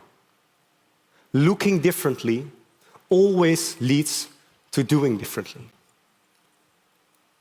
The way we look at dementia, the way we perceive dementia, is the fundament of our healthcare system. So if we change that view, we will also change the system itself. And I so strongly believe that dementia is not a care problem. Dementia is in its core a societal issue. And why do I say this? I'm not here to blame carers, or I'm not here to blame nursing homes. The way we organized healthcare, we organized nursing homes, is the result of our values in society. And I want to show you one concrete example, and I get goosebumps when I speak about it because I used to live here 3.5 years. Here you see the closed ward I lived at. And maybe you're thinking now, well, you are from the Netherlands, this leads to drink water. Normal water, although the water in America, it tastes so differently, full of chloride. But apart from that, I really started loving the people I was living with. And I would have never expected this, because also I had a really dark image of dementia. But on the one hand, I had this strong relationality. On the other hand, I also experienced what our care system does to people. Because also I was educated in a medical way, and I saw the results and the effects of my housemates. I was sitting with my housemate at the table, and if my housemates had the risk to choke, then we would get an incident report. It was analyzed by someone who had quality as a job. And the incident report was analyzed. If you have a risk to choke, we would go to the speech therapist, for instance. The speech therapist comes for the perfect words, a risk analysis. If you have a higher risk to choke, you might get thickener in your drink. I will do 2 more examples, because I love those examples. If you have the risk to fall, then we might send an email to the physiotherapist. The physiotherapist comes and the physiotherapist does the risk analysis. And if you have a higher risk to fall, you might get a walker, a wheelchair, or the newest innovation in the Netherlands, you might get a hip airbag. Another example, if you have a higher risk to not eat enough, may I ask you, who feels stressed sometimes? Yeah. Who starts eating more if you feel stressed? And who starts eating less if you feel stressed? Yeah. I have the last thing. Imagine you feel stressed in a nursing home because it doesn't feel like a home for you. And because of that, you're not eating enough. Then we would write down, the person did not eat. Your family members, your loved ones are looking at what is written down and they start worrying. So they will call, can you do something else? Can you do something more? So we sometimes feel powerless. And we send an email to the dietitian. And the dietitian comes, does a risk analysis. And if you didn't eat enough, we call it, you have a lower intake. A lower intake. And you might get protein drink in front of you. A small white bottle. And dear people, my message is not that those people, the speech therapist, the dietitian, the physiotherapist, can't be useful. My message is not that those products can't be useful, but the poverty of our wealth is that we add those specialities, that we add those products to people's life without asking people, what do you want? And what do you need in order to have a good life, in order to have quality of life?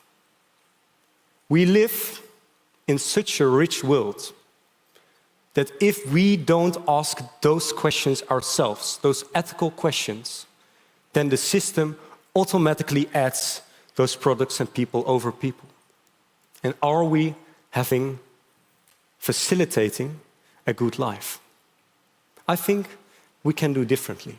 And I've seen beautiful examples about that. This is an example of Denmark with real plants, with real dogs, a living environment. We can't expect people to be lively if we create a dead environment. They had real dogs, they didn't call it a therapy dog, not just a real dog. This was Slovenia, the place which felt like a home. If we create a home, people often don't want to leave. People were allowed to take their own sofa with them. And it didn't have a plastic layer, just a normal sofa. We're allowed to take their own beds if possible. Beautiful. Another example of Belgium, the country south from the Netherlands. I think this really illustrates what care can be. This person was maybe feeling a little bit restless, but the carer walked to her and put at her favorite music. Then she started laying down next to her in bed. I don't say that everyone has to do this, but also this can be the core of good care. This example of Jeannette is also from Belgium. And she was living at a brand new nursing home with a strong vision on architecture, but she was looking at the ceiling already for months. And I was standing by the door and I saw that she was reacting to me. I felt it. Maybe you recognize, but I felt it. I walked inside of her room and I saw that she was religious, that she was Christian. She had a cross above her door and she had this little prayer card next to her bed. I lifted it up and I started reading. And from the moment on, I started reading that prayer card. Her foot started ticking at the rhythm of the prayer card. She is here. She has an identity. We can see her. We can listen to her. But we only can do that if we break with the stigma of dementia. Because of course dementia can be really painful. I don't wish it anyone.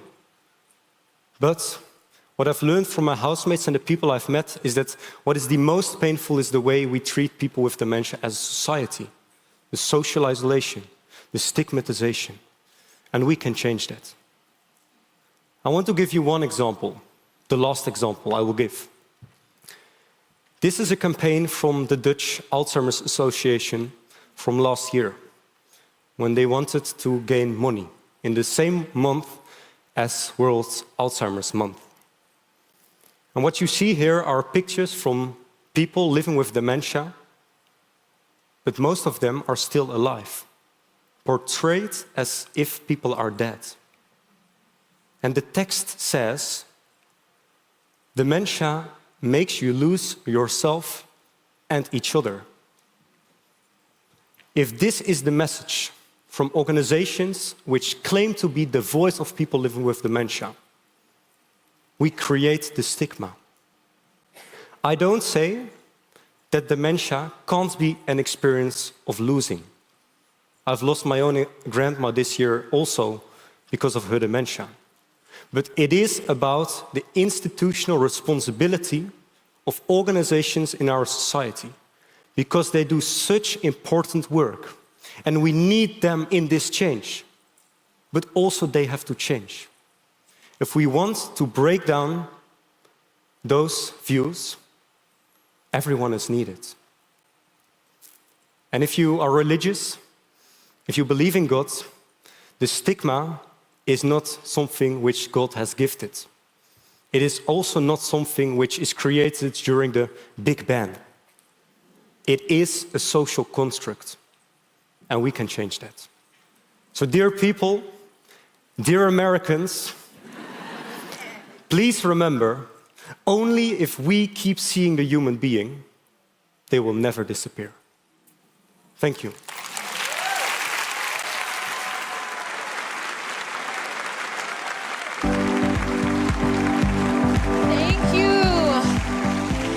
Thank you, Chun.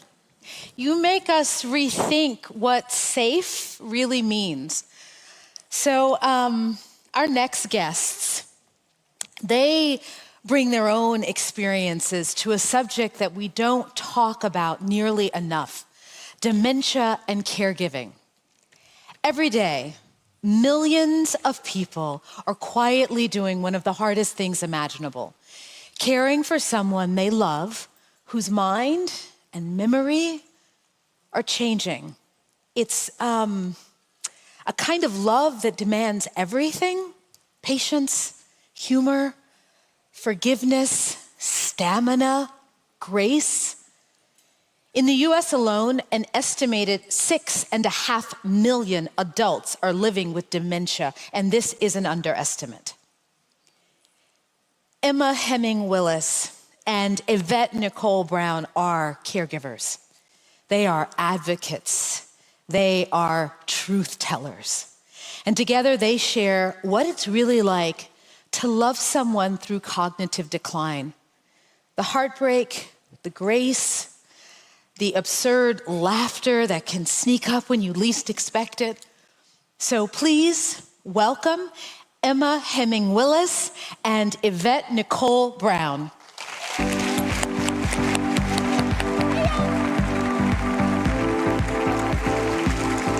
Hey! Hi, everyone. Hi, everybody. Happy that these are here. I know. Just in case, we were in the back and they said, do you want tissue? Absolutely. It's a nice little chat. Who knows how this is going to end? That's Hi, baby. How are you? I'm good. It's nice to see you. Nice to see you. And I am so overjoyed to be back at Inwell. I've missed you guys. Have you missed me? Yeah, okay. Okay. Today we're going to talk about courage. Oh. Yes, the courage it takes to love someone through change, right? The thing about dementia that I have found, Emma, and you can share what you found, is that it's the person you know and love, just a little different. Yeah, different. Just a little different. It's important to share our stories because it breaks the stigma, Yeah. right? Before you come out as a caregiver, you're kind of in your silo, doing the tough work, and you're feeling alone. And then as soon as you open it up and you tell people what's happening, you have your village, but then you're also kind of opened up to judgment. Oh, that, yeah. And opinions, and I would have done it different. I experienced this myself. Some of you know when I took care of my dad, I left Community to do it. I was on a show called Community, and I left Community. And at first, because I wanted to protect my dad's story, because it was his business, I didn't tell anybody why I left. And some of the comments I got from fans of the show were a little mean. How dare I? How could I?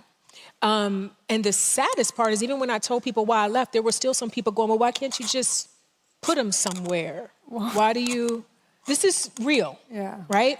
And I learned in that moment, we have to honor what we know is best for our family. And we have to be caregivers that show that love to them first, to ourselves. Okay, so that's where we're starting, Emma. Caregiving at its core is love. It's love in motion, loving someone sacrificially. It isn't about fixing what's broken. No. It's about staying present in the midst of all that remains. So I want to know how you're feeling today. Right now, how are you feeling today? Today, right now, in front of everyone, Just these are friends. I mean, this is all our friends. Out of my mind. Today, I am feeling more grounded, I think, within myself. In the early days, when we received our diagnosis, and I say our because dementia is a family disease. It's a family disease. I wasn't doing so well. You know, it was a very dark, sad, lonely place to be in. And no one ever told me that in time I would find my footing, I would find hope, purpose, joy. I might actually laugh again. No one told me that. And I wish someone had. I mean, probably in the early days, I wouldn't have wanted to hear it. I would have been like, you're crazy, this is terrible. But I think it's important for new caregivers that are on this journey, that they will get there. You will get there. It might look, your joy and laughter might be different, but it will surface again. You will learn how to find that balance of your grief and your sadness, and you will be able to bring some joy in, because as we were talking about prior, our people would want that. Yes, we had an amazing conversation upstairs before we came down. There's a lot of guilt as a part of being a caregiver. I was telling Emma, I'm here and this is important and I wanted to meet her and talk with her and see all of you, but I'm not with my dad. And so I'm feeling right now, whatever time that I'm not with him, it feels like you're taking time away.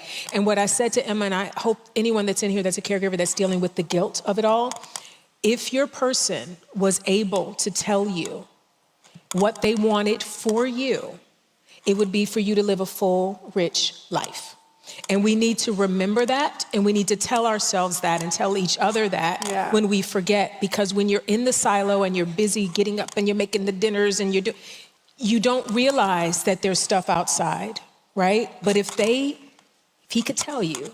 Oh, he would say, do whatever you need to do to find connection, to heal, to laugh. You know, we have 2 young children. When Bruce was diagnosed, our daughters were 8 and 10. They're now 11 and 13. And, you know, he would not, if he knew that I was spending my time sad and crying and not participating in life, not giving the life that he would want our 2 young daughters to have, he would have been like, what in the Lord are you doing? So, you know, I think that this is he would co-sign this. Absolutely. Me being able to get out here, have some fun, laugh. Great. I want to go back to the beginning. Frontal temporal dementia. Can you explain what that is? Because there's many different types of dementia and Alzheimer's. The one you're dealing with is the one you focus on. So you have FTD in your life. Can you explain to people that don't know what FTD is? Sure. So what I've learned is that there is 120 different forms of dementia. Someone told me the other day that there's actually 400, which I was like, what? But what I've learned is that there is 120. Alzheimer's being the most common, where frontotemporal dementia or degeneration is the most common form of dementia for people under the age of 60. Wow. And it can affect a person in 3 different ways. So either with behavior, communication and processing, as well as movement. So Bruce was diagnosed with FTD, PPA, which is primary progressive aphasia, which affects your language. So if you think about the brain, it affects the frontal lobe and the temporal lobes. And a question that I get asked frequently is, does Bruce remember you? And I said, he does, because he has FTD. He doesn't have Alzheimer's. Right. And our brain does so much more than just hold memory. Right. What were were there any early warning signs that things were changing, or did this come out of the blue? So when Bruce was younger, he had a severe stutter, and over time he was able to kind of, I guess, quote unquote, get a handle over it. So he was always a person with a stutter, but what I started to notice was that his stutter started to come back. And I didn't really think too much about it, because never in my wildest dreams would I think this was a symptom of a young onset to a dementia. Right. So those were, the kind of early signs, a lot of miscommunication, just things felt a little off. Yeah. How did you find your footing in that?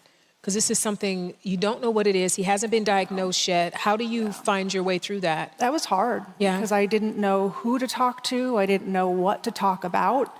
I didn't know who I could trust with it. So I didn't really do much about it in those early days, except start to isolate, start to kind of protect our family a little bit so I could figure things out. But there came a point where I started to realize, this is not right. Yeah. Something is not right. And I took a leap of faith and reached out to his doctor. I think it's really important, if you see something happening with your person, you know your person better than anyone else. Right. You really need to trust your gut. And that is what I did. And I'm so thankful that I contacted his primary. To choose to share this publicly is a big deal, because he's greatly beloved. Yeah. And in the same way with my dad not wanting to share, it's his business, right? So what made you decide that this story needs to be told publicly? And how did Bruce feel about the decision? Was he like, we should do this? Or was it something that you decided because you felt that it was important? You've written this amazing book that's going to help a lot of people. So was that part of it? If I share this, people won't be in the same quagmire that I was in as this. We wanted to be able to help the next family out there. As we talk about the stigma of dementia, there's so much stigma that surrounds it. And for a time being, keeping it quiet really wasn't serving our family. I wasn't able to get the experts and the specialists that we really need, the help that we really needed to support our family, because I was so scared about it coming out before we were ready for it to come out. But what I saw and what I was understanding was, the stigma. And I never wanted our 2 young daughters to feel like we needed to talk about their dad's diagnosis in hushed tones.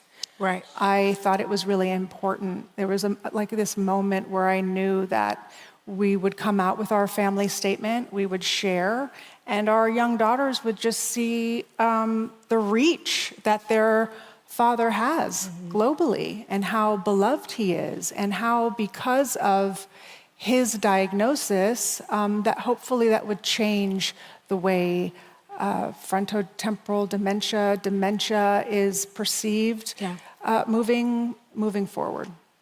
What advice do you have for the caregivers that are doing this work in their silo? They're quietly plugging away, perhaps feeling judged and unseen. What advice do you have for them? I think it's really important to ask for help. And I think it's really important to do it sooner than later. I think I subscribe to this idea that I think a lot of women do, is that you show up, for your spouse, you do the duty, you don't ask for help. If you do, you're a failure. Yep. You take it all on yourself. And I would really love to see that narrative changed. I think that it's important for caregivers to know early on that caregiving is not a solo mission, and we shouldn't believe that it needs to be. With the experts and the specialists that I brought into my book, the thing that they said most is that caregivers wait too long to ask for help. That when they do, the whole bottom has completely fallen out. And we were close to that. And it was Bruce's neurologist who really woke me up and told me about these statistics of caregivers dying before their loved one. It's like 30%. And that was shocking to me. Let that wash over you. As a caregiver, you're just thrusted into this role.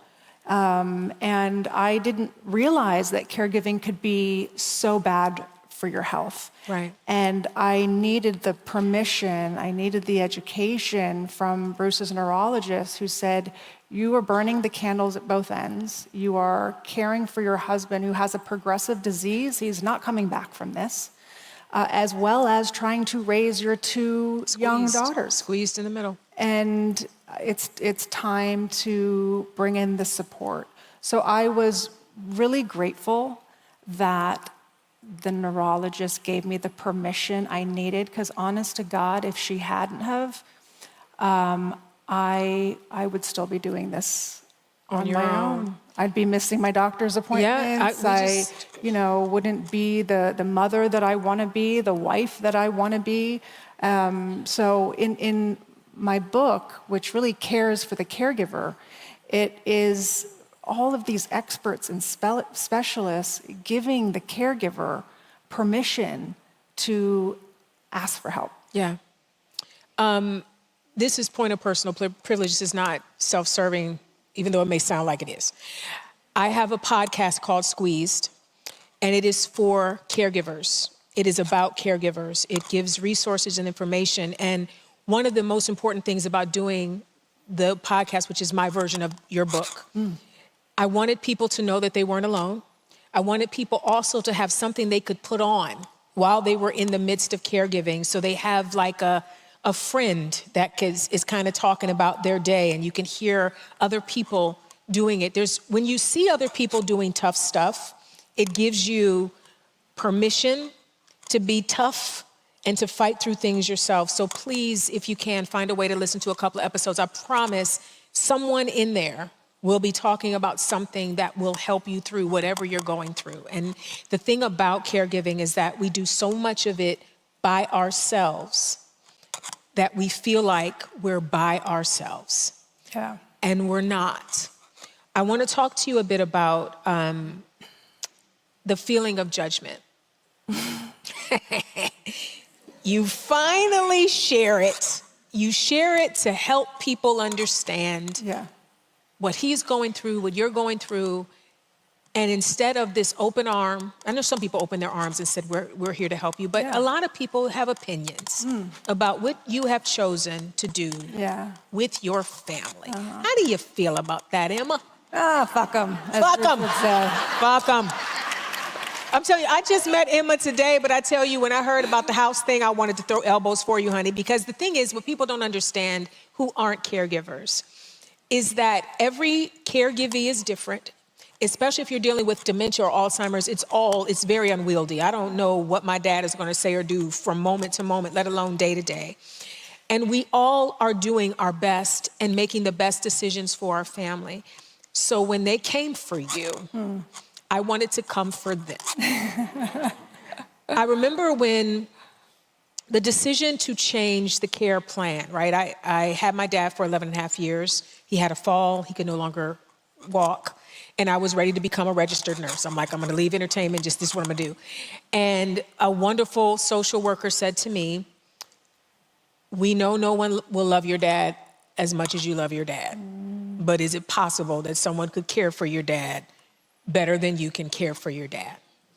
And beyond that, would your father rather you be his nursemaid or his daughter? Mm-hmm. Yeah. Yeah. And this is 11 years in, and I'm good at being the nursemaid. Yeah. And I said to myself, he would rather me be his daughter. And she said, so why don't you use this energy that you want to go to medical school now? How about you use that to instead find the best place for your dad, the best caregiver for your dad? And I was able to find that. And I knew when you made your decision that it was the same, like, I don't want to do this, but this is what's best. Yeah, these are hard decisions. Yeah. You know, these are impossible. I'm getting choked up thinking about it. They're impossible decisions. Possible decisions. You know, this is not how I envisioned our life. Yeah. So I had to make the best and safest decision for our family. Yeah. And I knew by being honest and open about it that it would be met with a lot of judgment. What's interesting about it is that the judgment comes from the outside. It doesn't come from our family. Right. Because they know. They know. They're in it. Right. You know, and I've got this beautiful blended family, but I also have Bruce's mother, who is in her 90s. I have Bruce's brother and sister and cousins. And they have been so loving and supportive and non-judgmental. I knew that when I revealed or talked about what is our arrangement, that it would be met with so much criticism and judgment. And I did a lot of therapy around that to kind of like get myself ready. And it was interesting. It was interesting to see how much judgment and criticism and what a terrible person I am and how could I do this and la, la, la, la, la. But, you know, what I say is that if you are not on the front lines of this, in that person's house, day in, day out, 24/7, 365 days, you know, a year, you don't get a say and you don't get a vote. Right. This is the best decision for our family. It was the safest one. And our family is now, in essence, thriving. People don't realize all the needs that go unmet behind closed doors. Right. And now our children's needs are met. You know, they are in a home where they can have play dates and sleepovers, these things that we don't even think about. You know, their world has completely opened up. And so has my husband's. Yeah. So it has been, it's the right thing for our family. And it might not be the right for anybody else's. That's right. But that's okay. We're all on our own journey. We all have our own care plans. And you might have a care plan that might actually change. Ooh. And that is okay. I mean, listen, dementia is messy. Caregiving is messy. And you got to kind of go with the waves of it. Yeah. So, yeah, you know, and everything that people said, I had already said it to myself. That's right. That's what I wish people knew. As a caregiver, we are constantly judging. We're criticizing ourselves. We think terrible things about ourselves. Yes, we do. So it wasn't so hurtful because I'm like, there's really nothing you could say that I haven't already said. And I knew what was coming.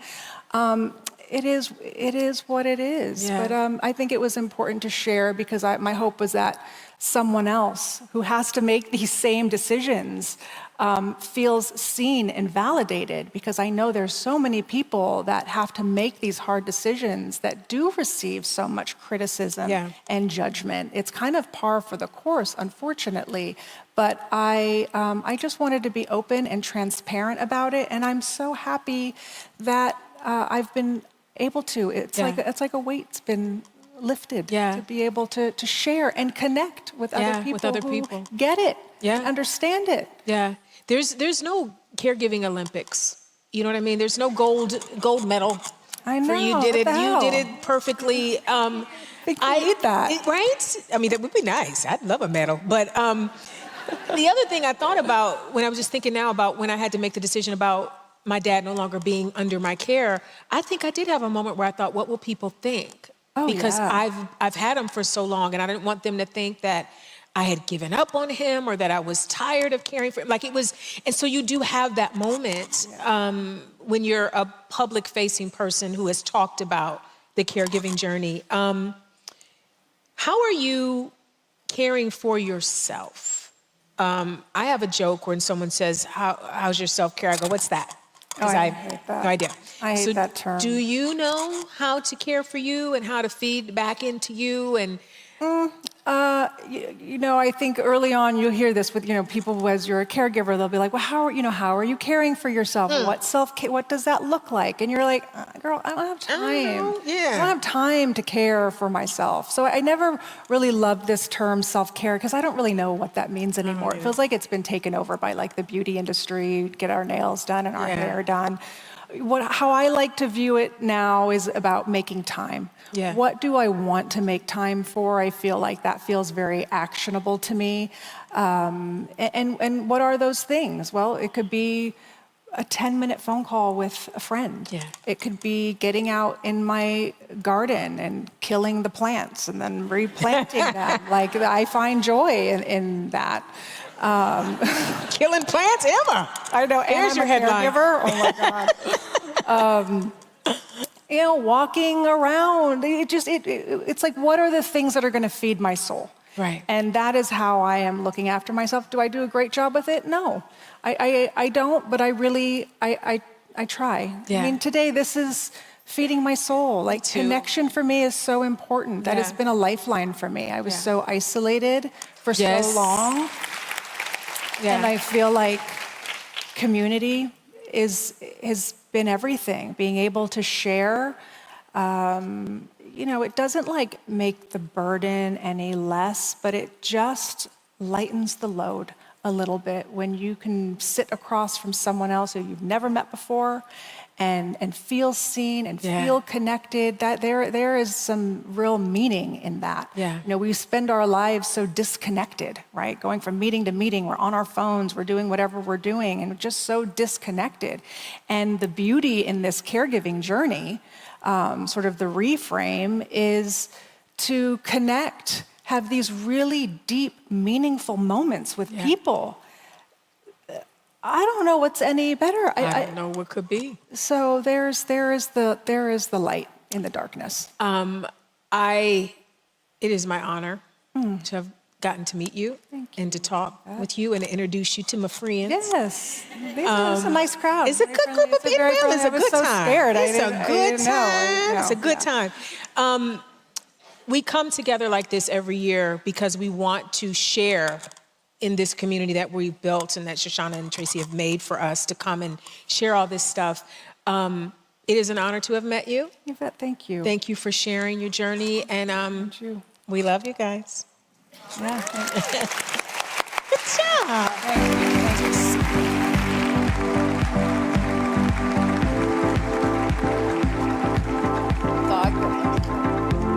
Thank you. Oh. Wow, that was deep.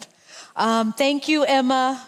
Thank you, Yvette. That was raw and real and unforgettable, and it brought up so much, I think, for so many of us here. The next part of our day, it is yours to dig and to go a bit deeper. It's a chance to join a workshop, you can see a film, or you can just relax your mind. However you spend this next hour, know that you are, you, and you, and you, you're all practicing radical bravery through curiosity, reflection, or simple stillness. The workshops and the deep dives, they begin promptly at 11:45. Your selection can be found in the Whova event app. Signage and volunteers are available. They'll help you guide to where's the correct location. And for the workshops that are full, seating is reserved for those who are signed up, so please find another one to enjoy. And then lunch, important lunch. Lunch is gonna be immediately following the workshops. Right? Who's with me? Lunch, right? So that will be downstairs in the Taper Courtyard as well as in the Guerin Courtyard. So our main program, which is session 3, it's gonna resume promptly at 2 p.m. following lunch. And for anyone who is joining us remotely, please plan to rejoin us in 20 minutes for the conversation with hospice nurse Barbara Carnes and death doula Elua Arthur, I know, we got the all-star team coming here, moderated by grief therapist Claire Bidwell Smith. This one is a true masterclass in the end of life. All right.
The workshop is starting. Please take your seats and welcome host Claire Bidwell Smith.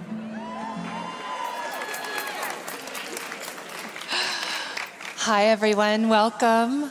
I am so honored and excited to be back for another End Well. And I am even more excited to be sharing the stage with Barbara and Elua. Give a big warm welcome to these two. Talk about radical bravery. All right, so we are going to have a beautiful conversation today. I want to start just by introducing our two guests in case anyone here isn't familiar with them, although I think we all are fangirling over Barbara and Elua collectively. Barbara Carnes is a pioneer in hospice education.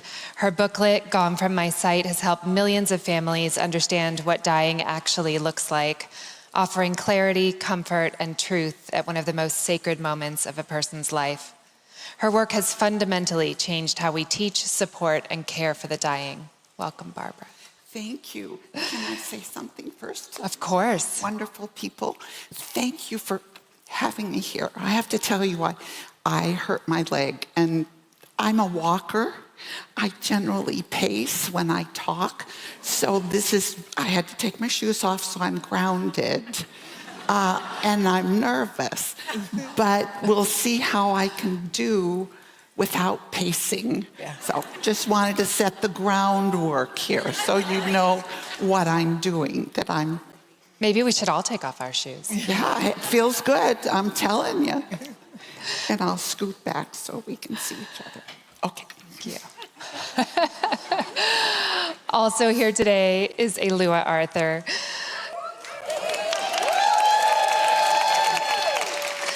Elua is a leading voice in the modern death doula movement. Through Going with Grace, Elua brings warmth, humor, radical presence into conversations about mortality, reminding us that when we talk about death, we're really talking about how to live more fully. Welcome, Elua. Thank you, Claire. It is really an honor to be on the stage with you, Barbara. You have shaped the work of so many of us here, and I am beyond honored to be in this conversation with you and Claire today. Thank you. Oh, thank you so much. Thank you. Yeah, I am too. I feel like I have to have a human moment and just say that my 25-year-old self is here with us as well, because I come to my work as a grief therapist and author from a really personal place of losing both my parents to cancer when I was young. My mother was already dead, and my father was at the end of his life, and he really wanted to go home and die with hospice, but I was his only caregiver. And at 25, that was really daunting. And the only way it was possible was through hospice and the incredible work and the team that came in, and the blue booklet I received, and all of the support and love enabled me and my father to have such a beautiful ending together. And so I'm always grateful for your work and for the work that Elua is continuing in her movement as well that complements it. I'd love to have you both kind of open just by kind of grounding us in telling us a little bit about each of your individual roles as you understand them in hospice and as a death doula, how you think they complement each other, how they don't compete. We talked about this, but just, touch on those things a little bit to start. Okay. And do whatever you want, Barbara. We just want you to be you. Whatever you want. Okay. You know what? Yes. I don't need to be a fashion statement. I started in 1982. People couldn't even say the word hospice, let alone know what it was. And I think those 5 years of bedside care is what taught me the dying process. That taught me what we're using today. And I then got into administrative work and all that, but it was the 5 years that were the most important. And I was then, and in my heart I still am, an end-of-life doula because that's what I did. was what you all are doing today. You're bringing it back. You're bringing it back. Thank you.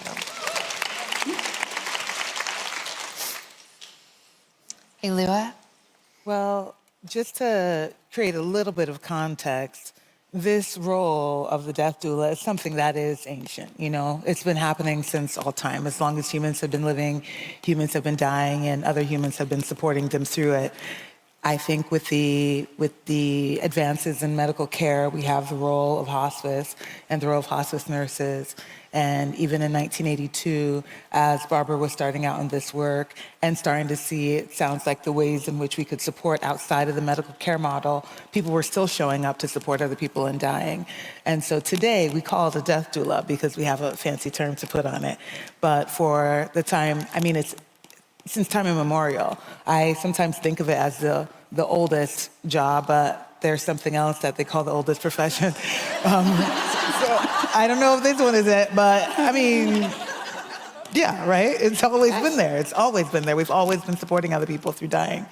Now it looks different because we get to support in a way that we can't outside the community care model, which is somebody to come in who provides the emotional, the social, the parasocial, the psychosocial, the spiritual, some of the logistical, and sometimes even some of the legal support around the dying, leaving the medical care to the medical care team. And so as society has shifted, as we've moved away from community-based models of care, and we're moving into more individualized and nuclear family-based models of care, the role of the doula has risen in order to fill that role that has been there since all time. Thank you. Go for it. We used to have role models on how people died because grandma lived at home and the family was there and it was a natural part of living. We were born, we experienced, we die. And then along came hospitals and grandma ended up being in the hospital and died at the end of the hall. And generally she was alone. And then, as we progressed in our history, we went to nursing facilities. And again, grandma was at the end of the hall, and way too often she was alone. We're coming full circle to grandma's gonna live at home and die at home. She always wanted to. It just wasn't happening. But the problem is now we don't know what dying is like or what to do because we haven't had any role models other than the movies and they don't count. So we need someone there, and that's hospice, that's end-of-life doulas, to guide, not just to support, but guide those there on what they can do while grandma's dying.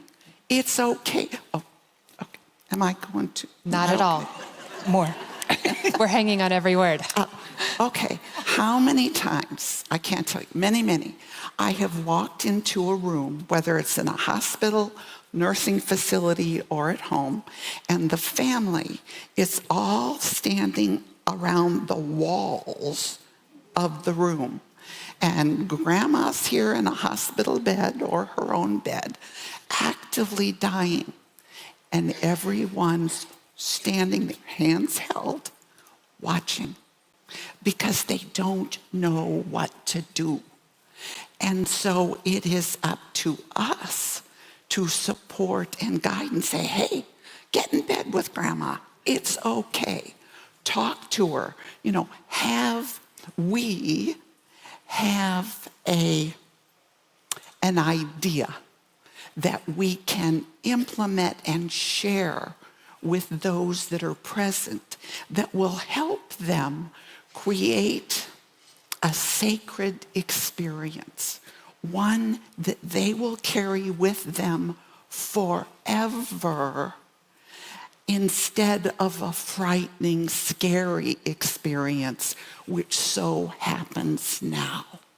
And so if we can help guide them in this sacred experience, they will have a sacred memory.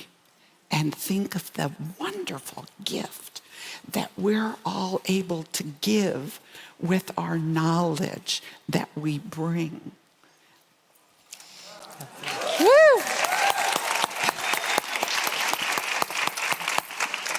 Do you want to build on that, Elua? What more to say? Sorry, okay.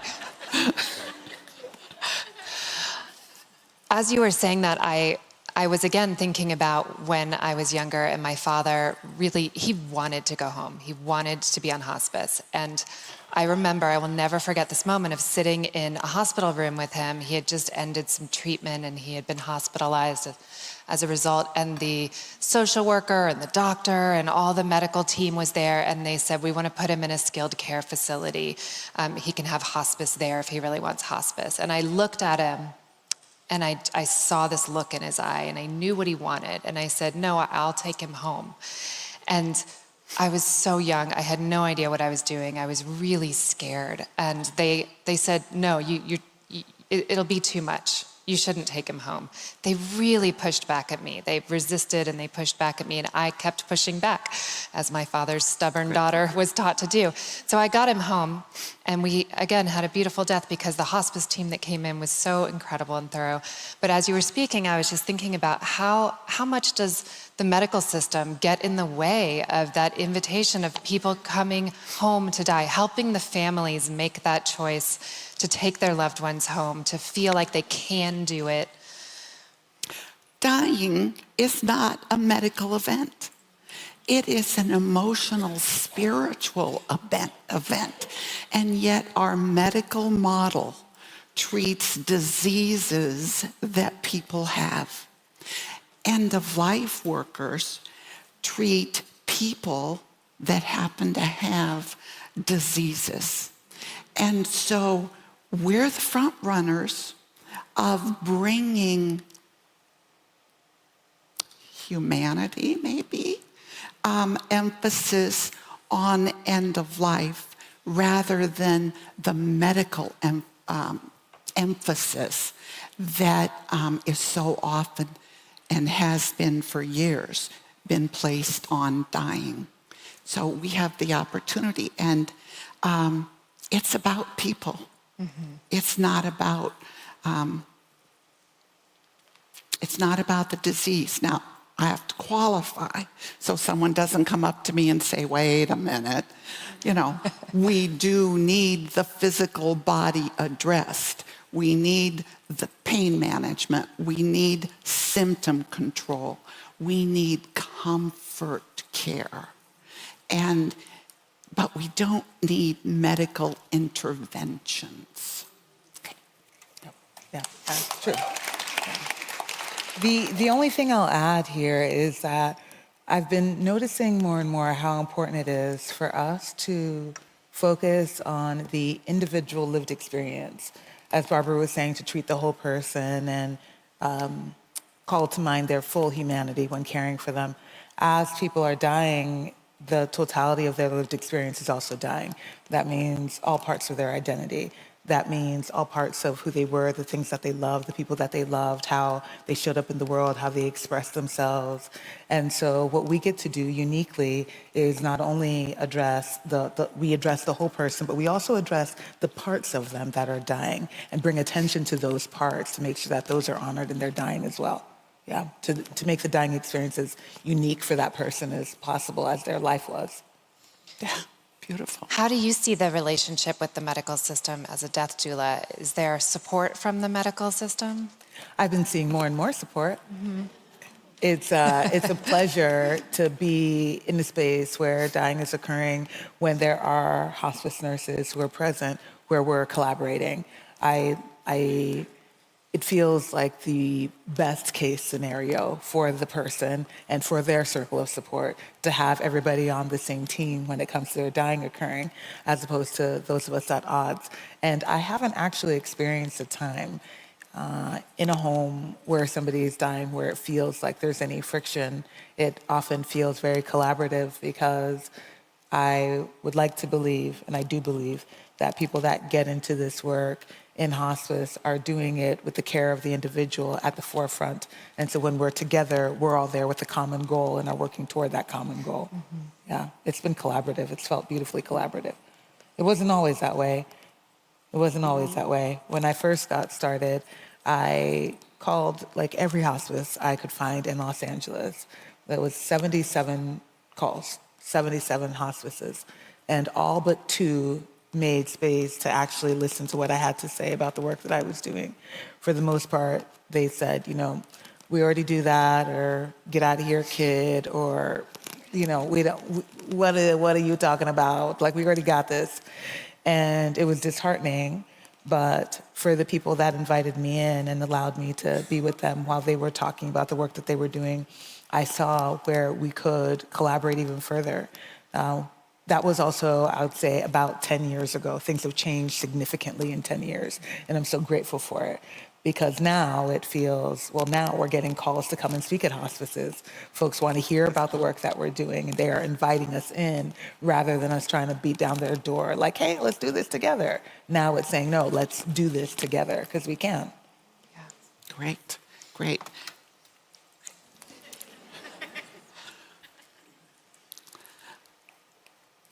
In the 5 years, my goal, as all of hospice nurses at that time, the goal was to be with the patient at the moment of death.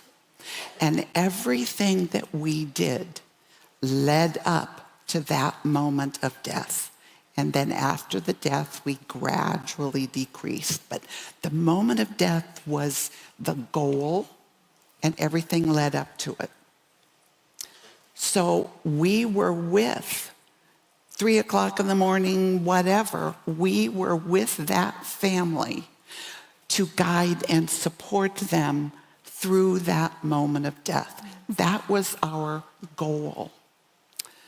Today, most family members on hospice are alone when their loved one dies. And that's where you guys come in. I would love to see you and hospice working together so that hospice manages, has the whole deal going. But the end-of-life doula is there for the hours before death and the hours after the death.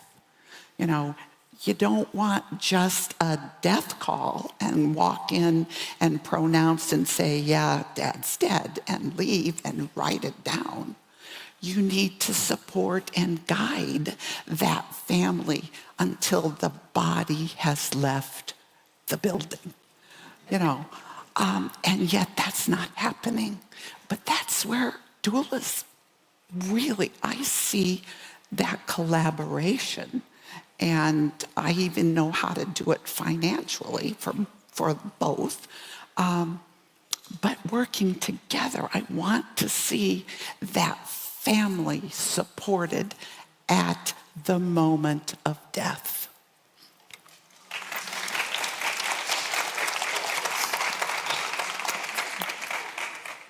How do you feel like hospice is receiving the death doula movement?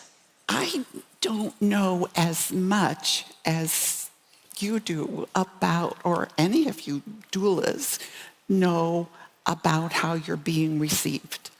I really don't have a lot of contact anymore with hospices per se. I'm really concentrate my energy on dying, on end of life that can be used and taken and absorbed by anyone who wants to listen. But in my mind, it's a perfect duo.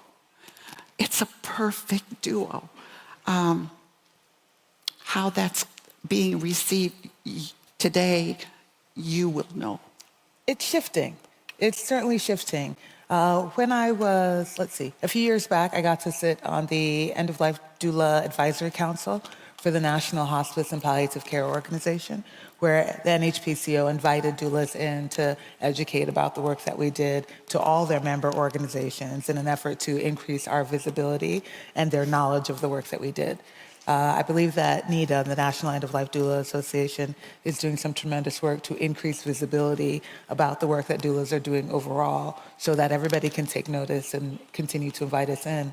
And there's multiple hospices around the country that are now hiring doulas to come on as staff or creating collaborative agreements so that the doulas can also support their communities that are on hospice, that are receiving care. It's growing. It's growing. We're just getting started though. You know, the type of care moving forward is going to be incredible. Yeah. Eloy, you mentioned 10 years ago when you were knocking on the doors of the hospices and how things have changed since then. And I imagine you've seen a lot of change, Barbara, since 1982 in the hospice movement. What is it about what recently has changed? I know in the grief realm, we've seen a lot of changes too, and a lot more awareness and discussion around grief. And do you think it's the pandemic? What has shifted in these last 10 years in particular that's really brought stages like this into cultural awareness and such a kind of thirst for these conversations?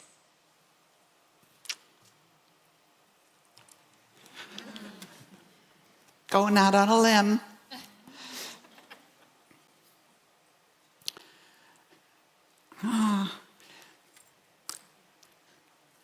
Money. I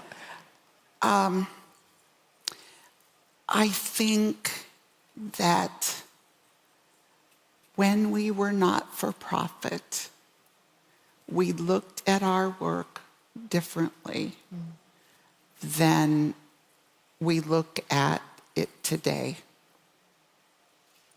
You notice how careful I'm being? Yes.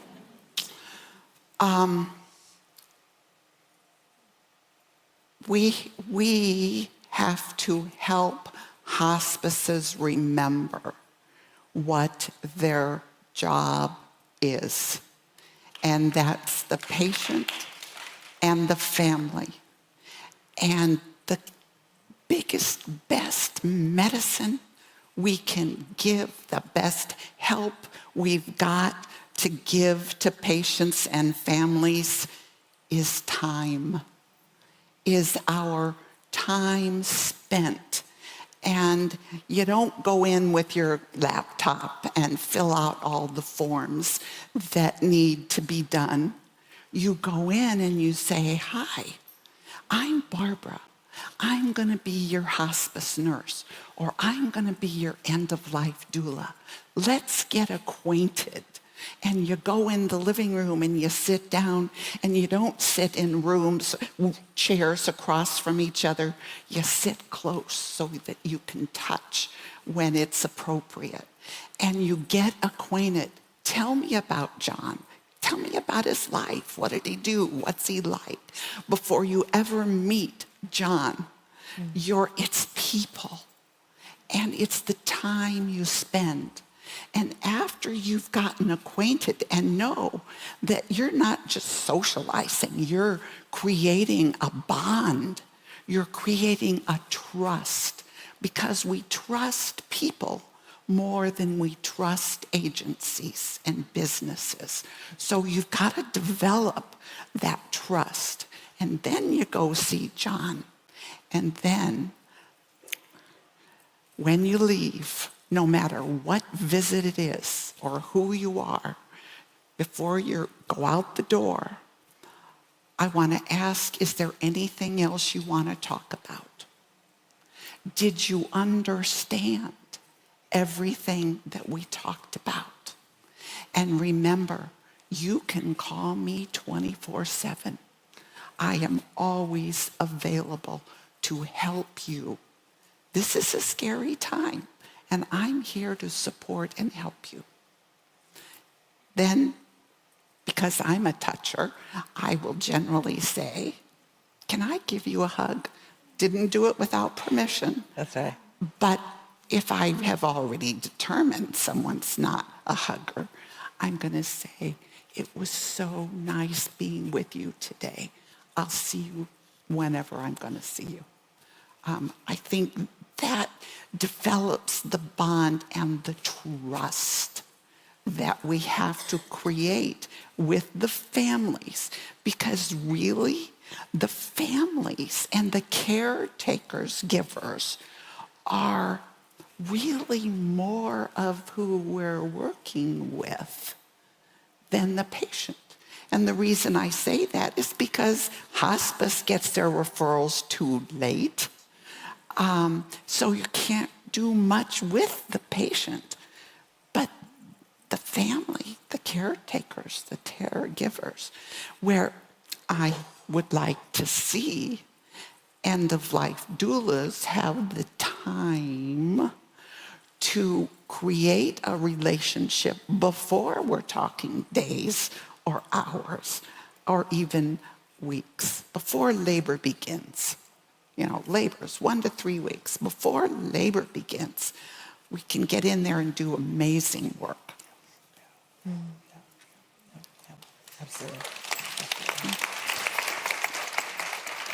Do you want to add to that? I think part of what has shifted how we're being received is also the education that's been done. And again, Barbara, I'm just going to put some flowers on you. All the work that you have done to spread awareness about what the dying process looks like, what kind of support you can receive, what pain management looks like at the end of life, all of your booklets. They're used so often, they're everywhere. And I think as a result, people are learning a lot more about what dying looks like, what to expect in the process, and thus are more open to receiving the type of care. I think when you don't know, then it's much harder to say, yes, please come in and support. But when you do know, you say, God, I wish somebody was there. Mm-hmm. Yeah, and that's in large part because of the work that you've done. Oh, thank you. It's true. I often think that people, they won't come to find us. They don't come seeking support unless they know that we exist. Nobody will look for a death doula if they don't know what a death doula is. And people now know a lot more what death doulas are. They know a lot more about what is available at the end of life. And I think that's shifting the needle some. Mm-hmm. But I also think that we may be heading toward a bit of a crisis of identity, socially, where what has driven people for so long has been their work and the capitalistic structure that we live in. And I like to believe that we're starting to witness the ending of late-stage capitalism. I hate to talk about AI because it is everywhere and I'm so tired of it. But I think as a lot of jobs, a lot of care gets outsourced, and what we've been so used to doing one-on-one becomes one with a computer or one with a robot, people are going to start seeking connection and start seeking more care. And in there, it's going to create an opportunity for people to really get real about who they are and what they care about. And I think that's going to continue shifting the conversation toward death as well. It becomes so much more ripe, it becomes so much more salient when we're thinking about who we are as opposed to who we're not, given robots, and who we're not, and what we need as humans. And what we need as humans is other humans, I believe. And this care is like the most human that it could possibly be. And so I think it's even going to continue moving in that direction. I am absolutely biased. Like, I see the world and I see this through a very particular lens that says that every person gets to have the type of care they want in their dying process. And I think that doulas and the collaboration with hospice and the collaboration with doctors and medical care folks that also see the possibility to create models of care for every person, as long as we have those in place, then people get to have the care that they want when they die. And I think it's happening. I mean, we have this, we have you all.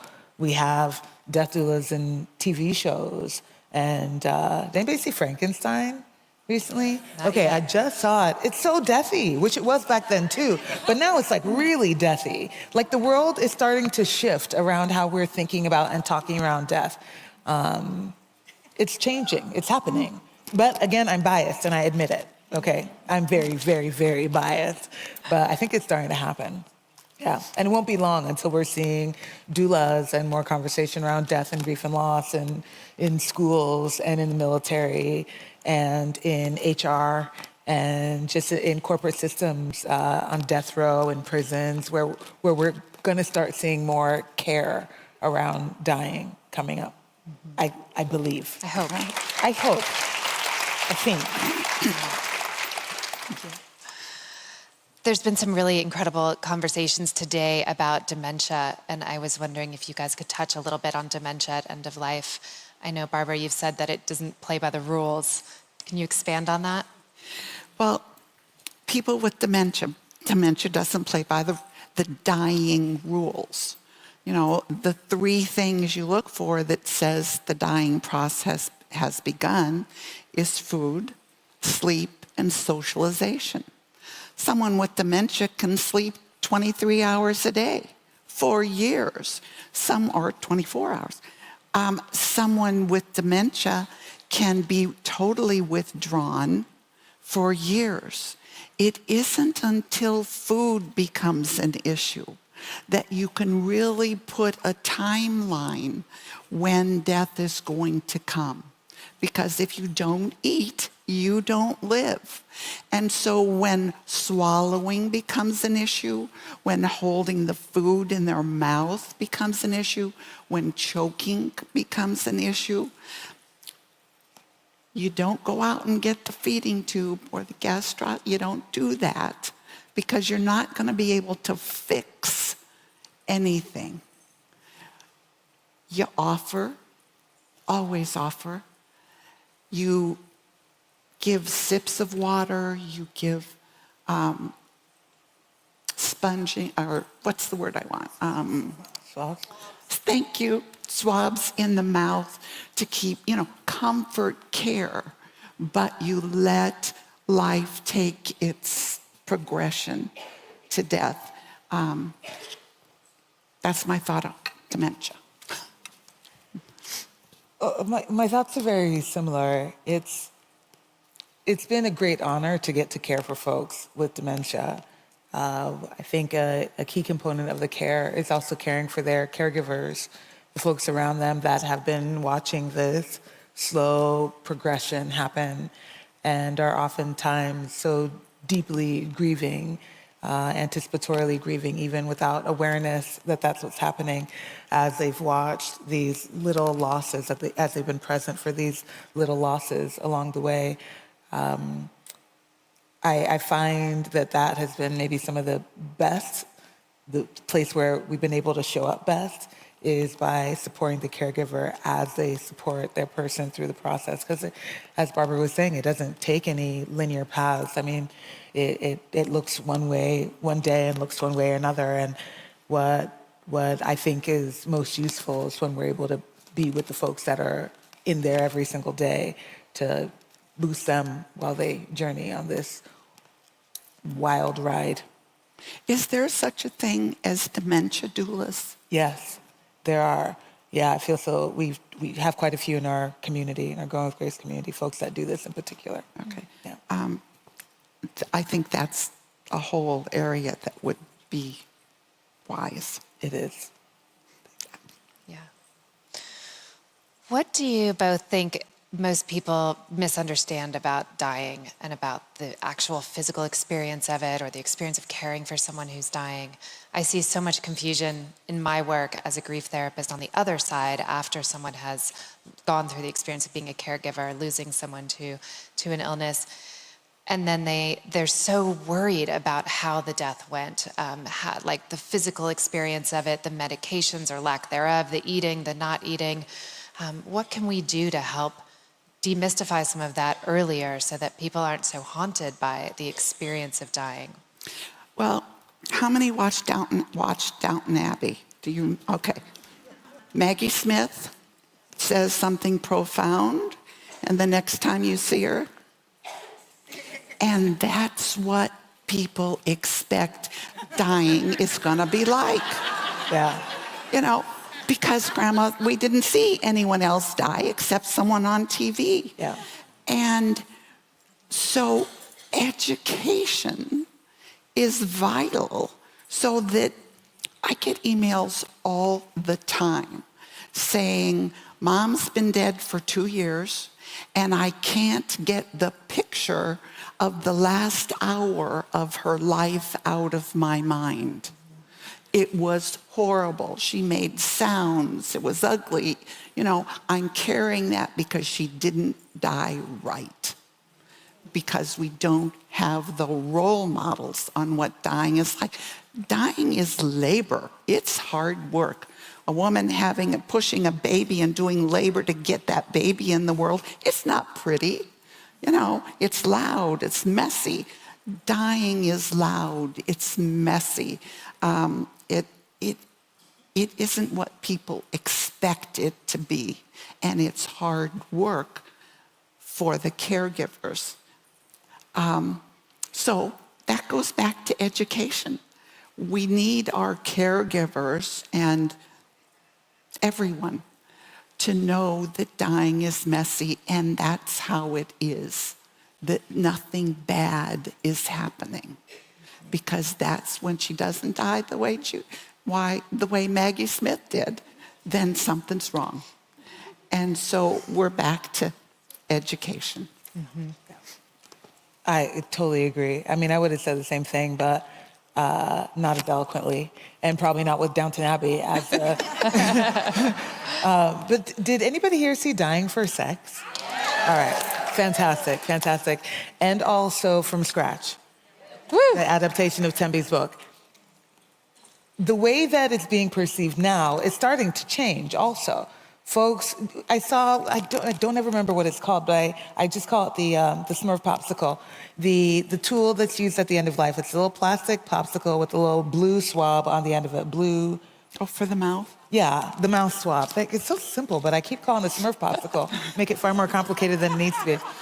But those were present in From Scratch. I saw one of those. I think I saw one also in Dying for Sex. Like, they're starting to show what the end-of-life experience actually looks like. They're starting to apply more makeup so that people aren't still vital and just, cross their arms and die. But rather, they look a little bit more, they don't look like they did 3 minutes before they died. I think that the portrayal of it is shifting, and that needs to continue shifting. To me, that's one of the key things that people get wrong. I think another thing that they get wrong, or I wish that they would open up about, is the fact that they are grieving. And Claire, you probably have a lot to say about this. I think people believe that the death occurs, you cry a little, you maybe cut bangs, and then you move on. However, we all know that it's far more involved than that. It's so much more intricate that you're likely going to be grieving this death the rest of your life, and the way it shows up is going to be different. I wish that there was more education around what grief actually looks like, about the fact that it can take place physically, that, who you believe yourself to be may actually shift, that you feel rearranged on a molecular level sometimes, and that it's going to be a lifelong integration of this loss. That's another thing that I wish people would give themselves more grace about. But again, education, which you are doing.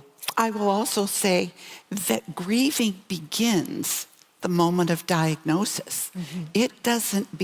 It doesn't start with the death. Yeah.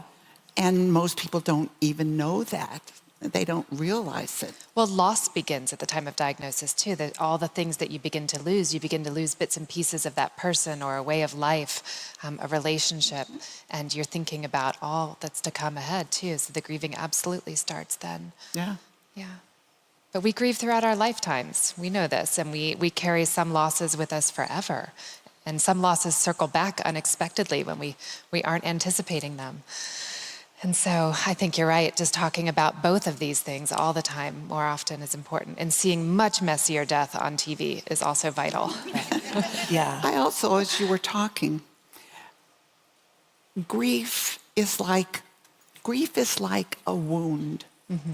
And I have a scar on my leg that I got when I was a little kid. If I touch this scar today, it feels different than the rest of me. Mm.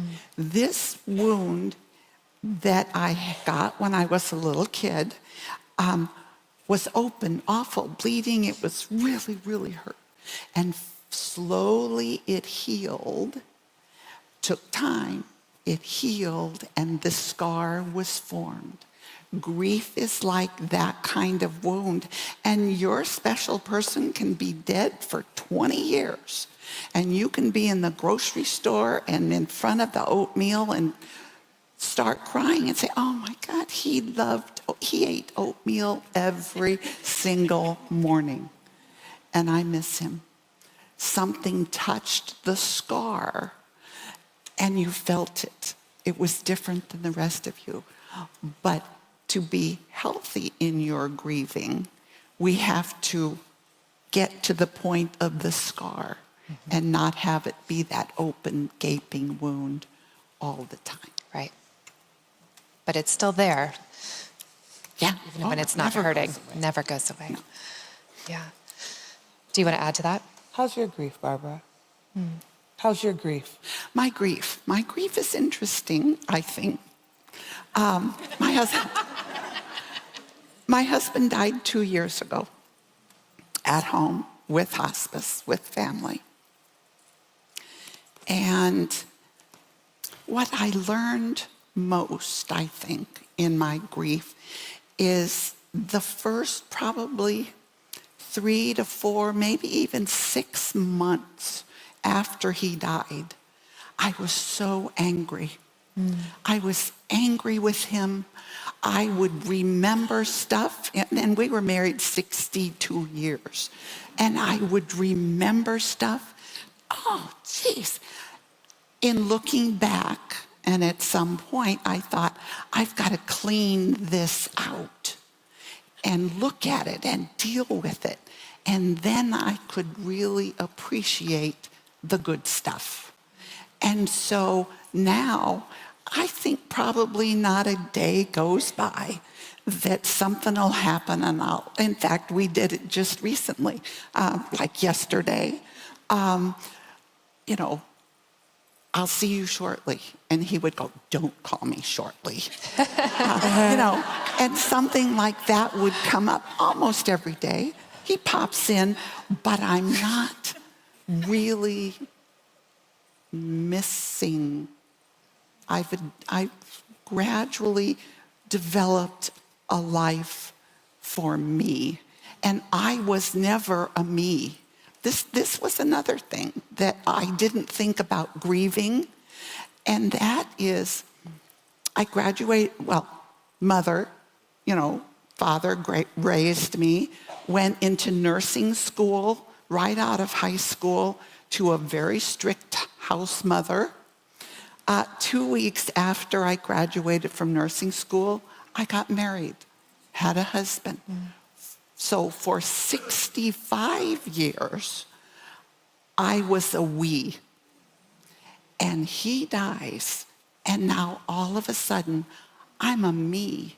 And I didn't know who me was. I'm still learning who me is. But I didn't think about that process in grieving. And I had a guy, wife's dead upstairs. I'm sitting with him, nurturing. We're in the kitchen, and we're waiting for the funeral home. And he's crying appropriately. I don't know how I'm going to live without her. I don't know how I'm going to live without her. And he goes, no, you don't understand. I don't know how to cook. I don't know how to wash my clothes. I don't know how much money's in the bank. I don't know how I'm going to live without her. We need living classes for us survivors. You know, have some cooking classes as part of your bereavement programs. Have some financial direction. If I didn't have an incredible son and daughters, I don't know where I didn't know what banks we had. And, you know, we always say, to our families, get this information. You need this information before death comes. And I knew that. And I went in with my notebook pad and my pen, and I said, Jack, you need to tell me everything about our finances. You need to tell me. Oh, Barbara, not right now. I don't feel up to it. Week later, notebook, Jack, you need to tell, oh, no, I don't. After the third time, I knew he wasn't going to tell me. So called my son, said, and he said, it's okay, Mom. I've got it. It's fine. I know it. But then he found out he didn't know it all either. So it's really hard to get someone to say, to teach you how to be a me. That was the greatest last parenting gift that my father gave me. He sat me down for months leading up to his death, and he made me get out a piece of paper and a pen, and he said, now write this down. Here's the first 10 things you have to do right when I die. And I was like, no, Dad, I don't want to do this. And I would cry. I still have the tear-stained sheet all these years later. You have to order at least 7 copies of the death certificate. You have to call Social Security. You have to call the morgue. You have to write an obituary if you want to. You know, all these things. And I had this little list. And he had me put my name on all of his bank accounts. He got me all organized and set up. And when he died, I went and got my little piece of paper and I called the mortuary and I did all my things. And it is an incredible gift, as I think so many of us in this room know, to do this for our loved ones. Death doulas do a lot of this work and help. Yeah, that's one of my favorite things to offer is end-of-life planning, to sit with folks and actually go through all the things that they might need, all the things that they should get in order prior to the death occurring, just to see if maybe we can ease the transition. Because once the death occurs, then they do have to transition to carrying out these tasks on their own or wrapping up affairs of their loved one's life. And if we don't get the information before they die, well, then all the information dies with them. And then we're stuck trying to, I jokingly call it death doula CSI, to like pour through their entire lives to get the very, very last bits of information. It's tough, and it can be made much easier. Does your son know how to cook? Does he know how to cook? Okay, good. Thank God. Great. Good mothering. Thank you. Yeah. We have so many death doulas and hospice workers here today. What advice do you have for them doing this work to continue to feel inspired, to take care of themselves, to check in with themselves ethically about their work and how they're moving through it? What advice do you both have for them? It took me a year of working in hospice, my first year. I'm working with a bereavement support group workshop, and I'm one of the facilitators. And I'm the one that fell in a little heap on the floor saying, there's so many deaths, there's so many ghosts.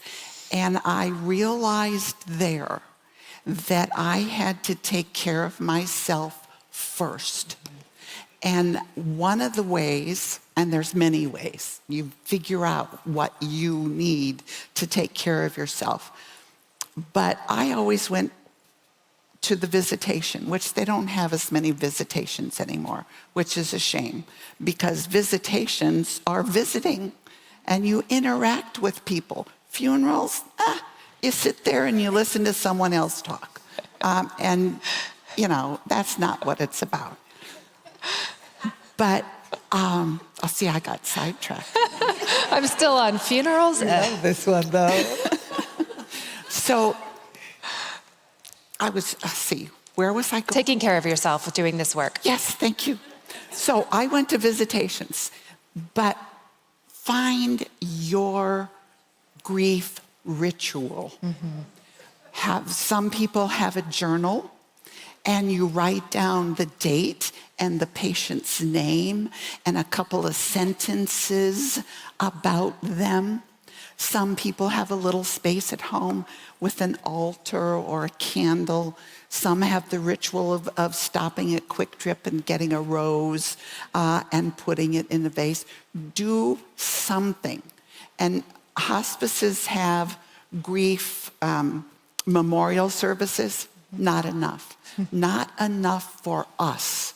You've got to make it personal, and not that you're going to let it go, because you'll never forget or be able to be rid of, and wouldn't want to, all this glorious work that we're doing. But you've put a cap on this particular experience, and then you can move on. I think that's the key in taking care of yourself, is you put your oxygen mask on first, and then you will have the energy to be able to reach out and guide others. It's so useful. We just wrapped a death doula training retreat with at least one person I could see was at it, in Manhattan Beach. And our very last module is on business building and self-care. But it begins with self-care, because that's the root of it. We must find ways to care for ourselves while we do this work. We must find ways to build community. I'm still juiced up from that retreat, so I still feel very strongly about this, how important it is for all of us to find folks that are doing this work as well and build community with them. I call them your deathy besties. Claire is one of mine. The community of folks that you can call, who you can talk about death ad nauseum and they're just down. The people that you can make the really dark jokes that nobody else will understand or laugh at. The people that can understand when you feel like you've reached the absolute end of your rope. Make community. There's so many of you all here. You can find folks, all right? So build your community, find your deathy besties, get absolutely close. Another important element is getting clear on your why and having that be the foundation of everything else. It's so easy to get wrapped up in the how to get this done. Sometimes it feels so big, the enormity of the grief and the work and how people are dying, and you hear stories and it just breaks your heart.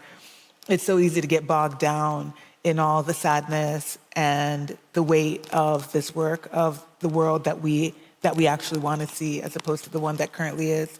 It can feel huge. To me, it's so important that we keep clear on why we came to the work, because if not, we'll get lost in the how. We must get clear on our why. The why has to be greater than your how. Your why must be stronger than your how, because if not, you'll get lost in the how to do this thing. Keeping consistent, making sure that we are clear about the why, but also making sure that that why isn't getting lost under a lot of grief. Continuing to rid ourselves of that sludge that gets in the way of why we came to this and why we're moving forward, just so that we can move forth with a clear and open channel and heart to get to shift the world, to make it what we actually want to see out there. I think also, as you were talking, it popped into my head, I think we have to look at our own personal history with death. In fact, I just wrote a blog this week about it, in that the first memory that we have of someone dying in our life and how it evolved and how we were guided, and generally that's because we were children. Someone's going to have died in your life. And what did that leave, what message? My message was that death is really scary, and if at 14 I am not old enough to go to my grandfather's funeral, but I can go to the mortuary in the dark with an open casket and a candle, and that's okay, then a funeral must be really bad. And so that was my first experience. If you're going to work an end of life, you've got to figure out your own ideas about dying and death, so that you can bring an open mind and an open being and not have it distorted, your energy distorted by an underlying experience in death and dying that you're not even aware of. You know, when I do a hospice volunteer training or employee training, the very first session is about your own experiences with death.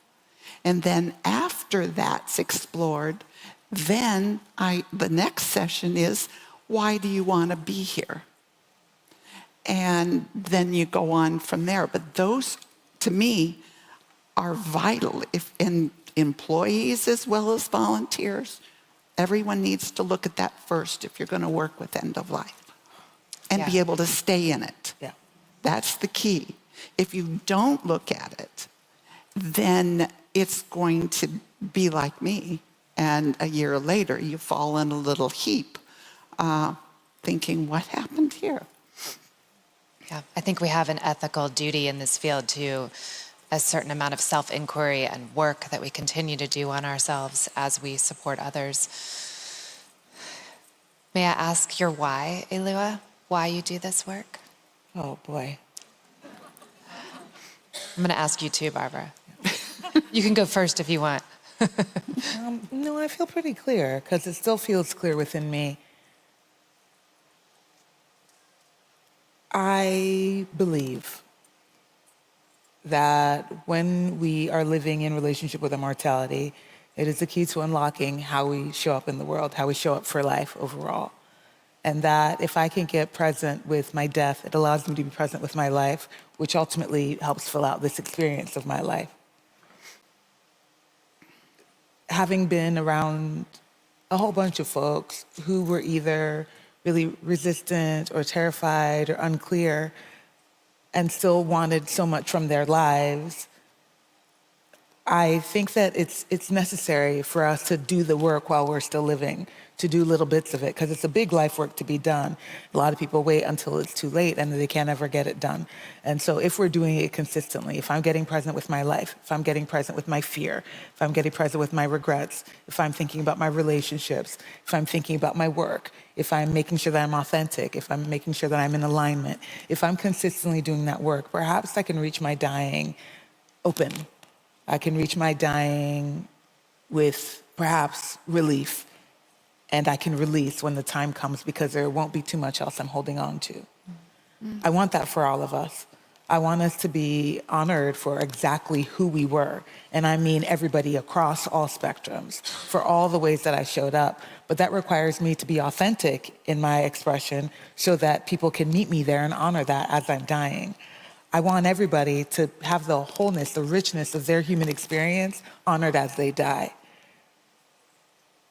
I also believe that if we can do that for people as they are dying, then we can also do it for people while they're living.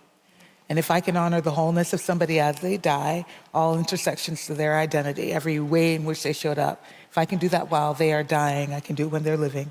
If I can do it while they're living, then there is no way I can dishonor them while they're alive. To me, the study of death, being with our mortality, caring for people at the end of life, is a surefire way to breaking down the systems that keep us disconnected from one another.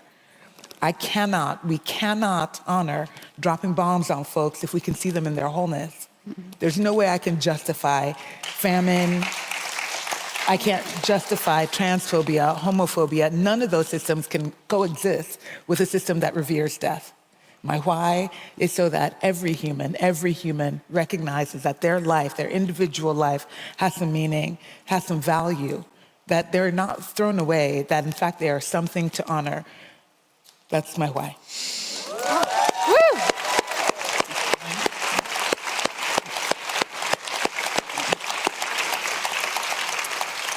How am I going to follow that? Holy smoke. That was so incredible. Why do I do this work? While I'm thinking of it, one of the things that I didn't say is those who are working in end of life need to also assess their belief system. What do you think happens when we're dead? You need to have an understanding of your own belief when you're doing this work. Why do I do it? Oh, this is going to sound so egotistical, maybe. I think that's, and now I'm going to cry. I think that's why I'm on this planet. I think that's why I'm here. Is everything, if I look at my life, has led up to this work. And I'm really just a channel for the knowledge and the energy that needs to come out and people to have. I think that's why I'm here. Now, I have an incredible family and I raised kids and all of that, but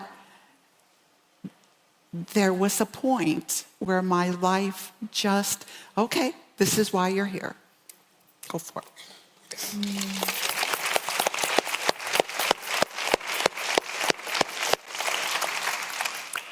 We're glad you're here, Barbara. Yeah. And also, thank you so much for sharing your gifts. Thank you for honoring that. Thank you for listening to it. Thank you. Oh, thank you. Thank you. Well, everybody, I think that's a good stopping point for us today. Yeah. I want to thank you both so much for all the work that you both do, for honoring your paths, everything that you have done with radical bravery throughout your careers, and everything that you have to come. Thank you, everyone, for being here today. Thank you. Thank you. Thank you.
Death is a part of life. It's just something that we don't talk about a lot. The only thing that we all have in common is that we will all die and we will all experience death. Nobody wants to talk about death. And here's this wonderful space full of people who are like, no, we're going to do it in a beautiful, loving way. Complication around something as confusing and miraculous and final as death is a very hard thing for people to face. But I think it's important to talk about them because we want less fear. And the more we can talk about that, we're normalizing the topic so that it's not so scary. As I got to talk with people from Enwell and come here in this amazing space, I've learned that death isn't scary, and here it isn't taboo. Endwell is the biggest and most impactful opportunity for folks to come together to talk about how we die, empowering the end-of-life experience for the people that are dying and the people that love them. I love this community that is so involved with helping people through the rite of passage of dying. It's imperative that we have these conversations, and not just about losing loved ones in the grieving process, but also about taking charge of our own deaths. I love hearing other people's stories and how they react to this horrible time of just death and grief, and hearing different ways to deal with it. We need to normalize, one, these conversations, two, people's awareness of this work. There's a lot of deep work happening here that many people don't know about. I don't believe that being near death should be shameful. If anything, grab on to all the life force that you want while you can. Endwell represents the best of end-of-life experiences, perspectives, advocacy, education. It's like bold and radical. People should support Endwell because the work we are doing here has the potential to truly send ripples through society and change the way that we think about death and dying and grief and loss. It is a reminder to all of us that how we die is a reflection of how we live. Please support Endwell. Please. Please. Please, please, please support Endwell.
Death is a part of life. It's just something that we don't talk about a lot. The only thing that we all have in common is that we will all die and we will all experience death. Nobody wants to talk about death. And here's this wonderful space full of people who are like, no, we're going to, and we're going to do it in a beautiful, loving way.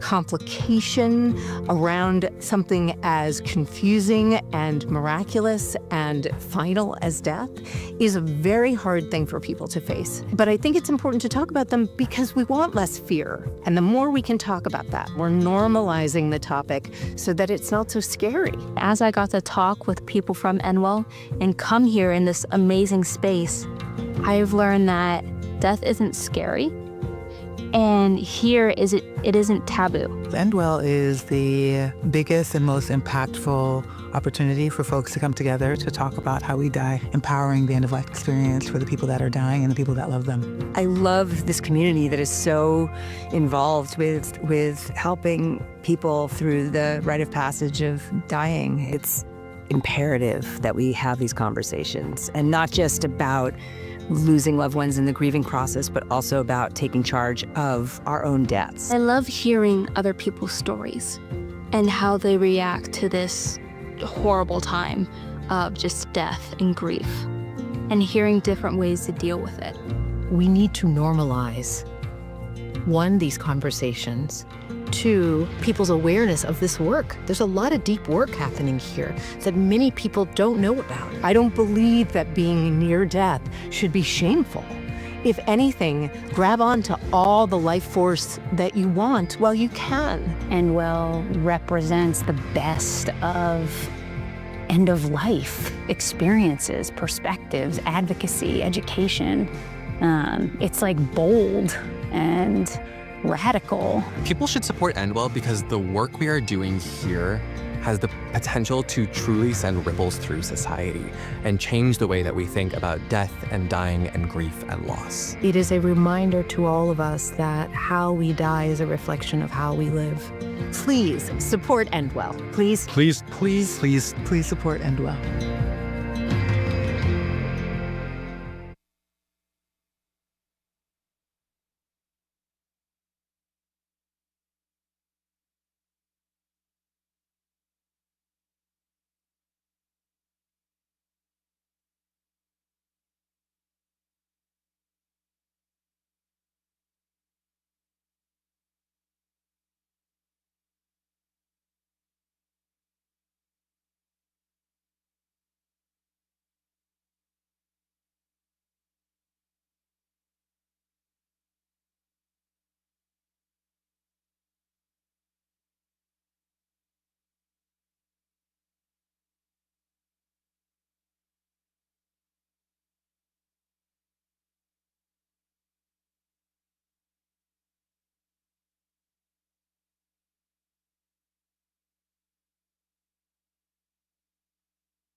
Death is a part of life. It's just something that we don't talk about a lot. The only thing that we all have in common is that we will all die and we will all experience death. Nobody wants to talk about death. And here's this wonderful space full of people who are like, no, we're going to, and we're going to do it in a beautiful, loving way. Complication around something as confusing and miraculous and final as death is a very hard thing for people to face. But I think it's important to talk about them because we want less fear. And the more we can talk about that, we're normalizing the topic so that it's not so scary. As I got to talk with people from Endwell and come here in this amazing space, I've learned that death isn't scary. And here it isn't taboo. Endwell is the biggest and most impactful opportunity for folks to come together to talk about how we die, empowering the end-of-life experience for the people that are dying and the people that love them. I love this community that is so involved with helping people through the rite of passage of dying. It's imperative that we have these conversations, and not just about losing loved ones in the grieving process, but also about taking charge of our own deaths. I love hearing other people's stories and how they react to this horrible time of just death and grief, and hearing different ways to deal with it. We need to normalize, one, these conversations.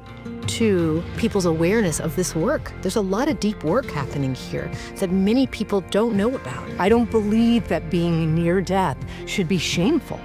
If anything, grab onto all the life force that you want while you can. Endwell represents the best of end-of-life experiences, perspectives, advocacy, education. It's like bold and radical. People should support Endwell because the work we are doing here has the potential to truly send ripples through society and change the way that we think about death and dying and grief and loss. It is a reminder to all of us that how we die is a reflection of how we live. Please support Endwell. Please, Please, please, please, please support Endwell.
Death is a part of life. It's just something that we don't talk about a lot. The only thing that we all have in common is that we will all die and we will all experience death. Nobody wants to talk about death. And here's this wonderful space full of people who are like, no, we're going to, and we're going to do it in a beautiful, loving way.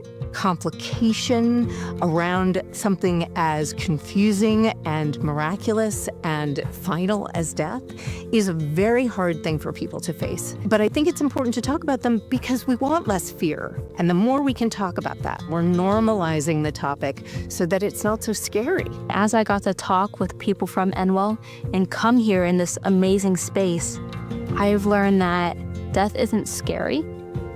And here it isn't taboo. Endwell is the biggest and most impactful opportunity for folks to come together to talk about how we die, empowering the end-of-life experience for the people that are dying and the people that love them. I love this community that is so involved with helping people through the rite of passage of dying. It's imperative that we have these conversations, and not just about losing loved ones in the grieving process, but also about taking charge of our own deaths. I love hearing other people's stories and how they react to this horrible time of just death and grief, and hearing different ways to deal with it. We need to normalize, one, these conversations, two, people's awareness of this work. There's a lot of deep work happening here that many people don't know about. I don't believe that being near death should be shameful. If anything, grab on to all the life force that you want while you can. Endwell represents the best of end-of-life experiences, perspectives, advocacy, education. It's like bold and radical. People should support Endwell because the work we are doing here has the potential to truly send ripples through society and change the way that we think about death and dying and grief and loss. It is a reminder to all of us that how we die is a reflection of how we live. Please support Endwell. Please, please, please, please, please support Endwell.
Death is a part of life. It's just something that we don't talk about a lot. The only thing that we all have in common is that we will all die and we will all experience death. Nobody wants to talk about death. And here's this wonderful space full of people who are like, no, we're going to, and we're going to do it in a beautiful, loving way.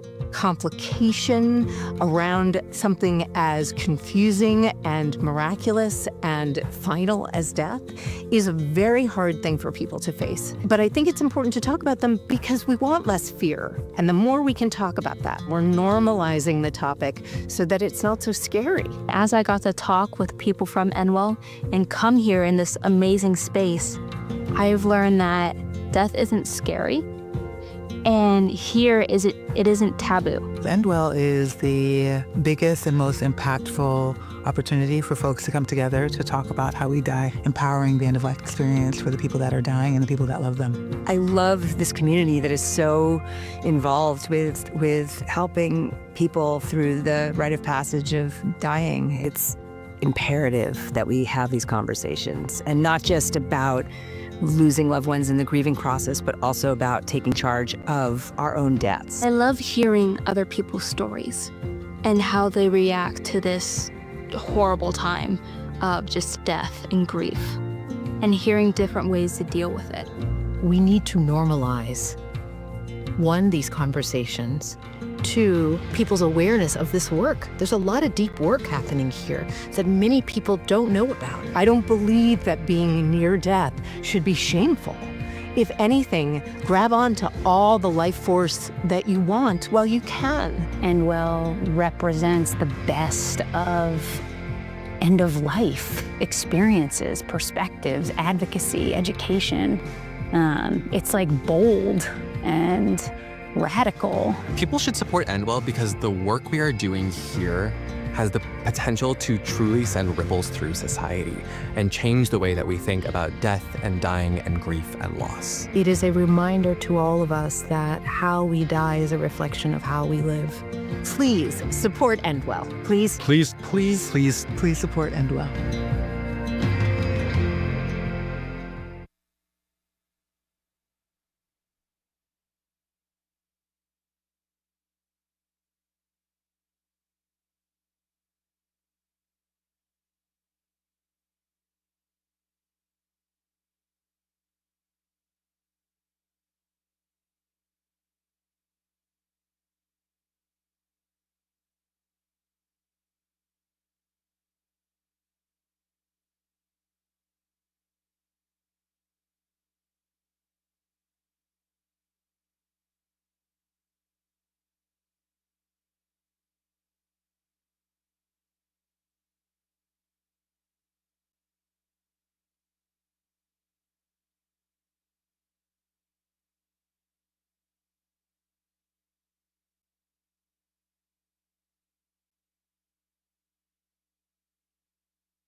Death is a part of life. It's just something that we don't talk about a lot. The only thing that we all have in common is that we will all die and we will all experience death. Nobody wants to talk about death. And here's this wonderful space full of people who are like, no, we're going to, and we're going to do it in a beautiful, loving way.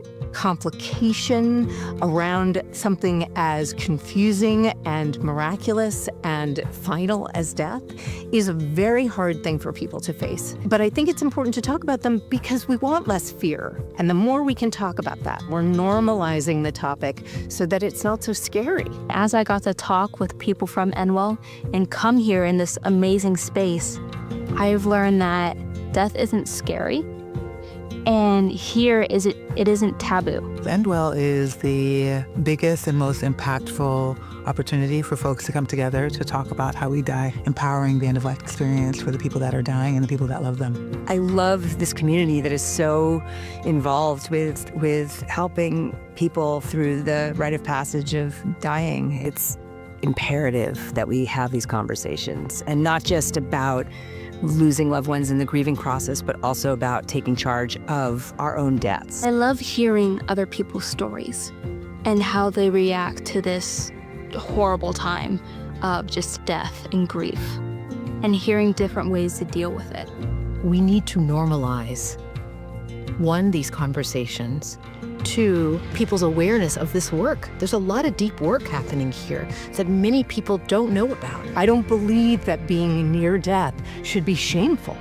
If anything, grab on to all the life force that you want while you can. Endwell represents the best of end-of-life experiences, perspectives, advocacy, education. It's like bold and radical. People should support Endwell because the work we are doing here has the potential to truly send ripples through society and change the way that we think about death and dying and grief and loss. It is a reminder to all of us that how we die is a reflection of how we live. Please support Endwell. Please. Please, please, Please, please support Endwell.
Death is a part of life. It's just something that we don't talk about a lot. The only thing that we all have in common is that we will all die and we will all experience death. Nobody wants to talk about death. And here's this wonderful space full of people who are like, no, we're going to, and we're going to do it in a beautiful, loving way.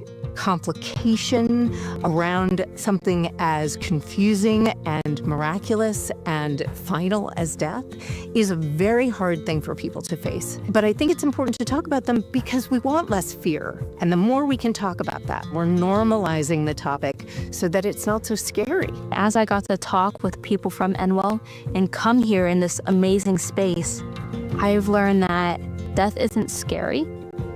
And here it isn't taboo. Endwell is the biggest and most impactful opportunity for folks to come together to talk about how we die, empowering the end-of-life experience for the people that are dying and the people that love them. I love this community that is so involved with helping people through the rite of passage of dying. It's imperative that we have these conversations, and not just about losing loved ones in the grieving process, but also about taking charge of our own deaths. I love hearing other people's stories and how they react to this horrible time of just death and grief, and hearing different ways to deal with it. We need to normalize, one, these conversations, to people's awareness of this work. There's a lot of deep work happening here that many people don't know about. I don't believe that being near death should be shameful. If anything, grab onto all the life force that you want while you can. And well represents the best of end of life experiences, perspectives, advocacy, education. It's like bold and radical. People should support Endwell because the work we are doing here has the potential to truly send ripples through society and change the way that we think about death and dying and grief and loss. It is a reminder to all of us that how we die is a reflection of how we live. Please support Endwell. Please, Please, please support Endwell.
Death is a part of life. It's just something that we don't talk about a lot. The only thing that we all have in common is that we will all die and we will all experience death.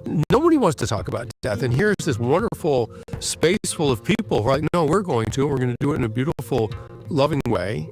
Complication around something as confusing and miraculous and final as death is a very hard thing for people to face. But I think it's important to talk about them because we want less fear. And the more we can talk about that, we're normalizing the topic so that it's not so scary. As I got to talk with people from Endwell and come here in this amazing space, I've learned that death isn't scary.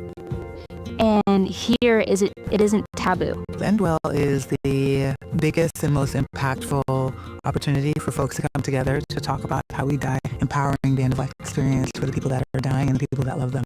I love this community that is so involved with helping people through the rite of passage of dying. It's imperative that we have these conversations, and not just about losing loved ones in the grieving process, but also about taking charge of our own deaths. I love hearing other people's stories and how they react to this horrible time of just death and grief, and hearing different ways to deal with it.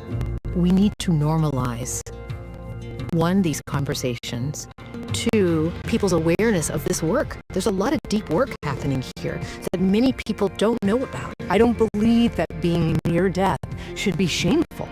If anything, grab onto all the life force that you want while you can. Endwell represents the best of end of life experiences, perspectives, advocacy, education. It's like bold and radical. People should support Endwell because the work we are doing here has the potential to truly send ripples through society and change the way that we think about death and dying and grief and loss. It is a reminder to all of us that how we die is a reflection of how we live.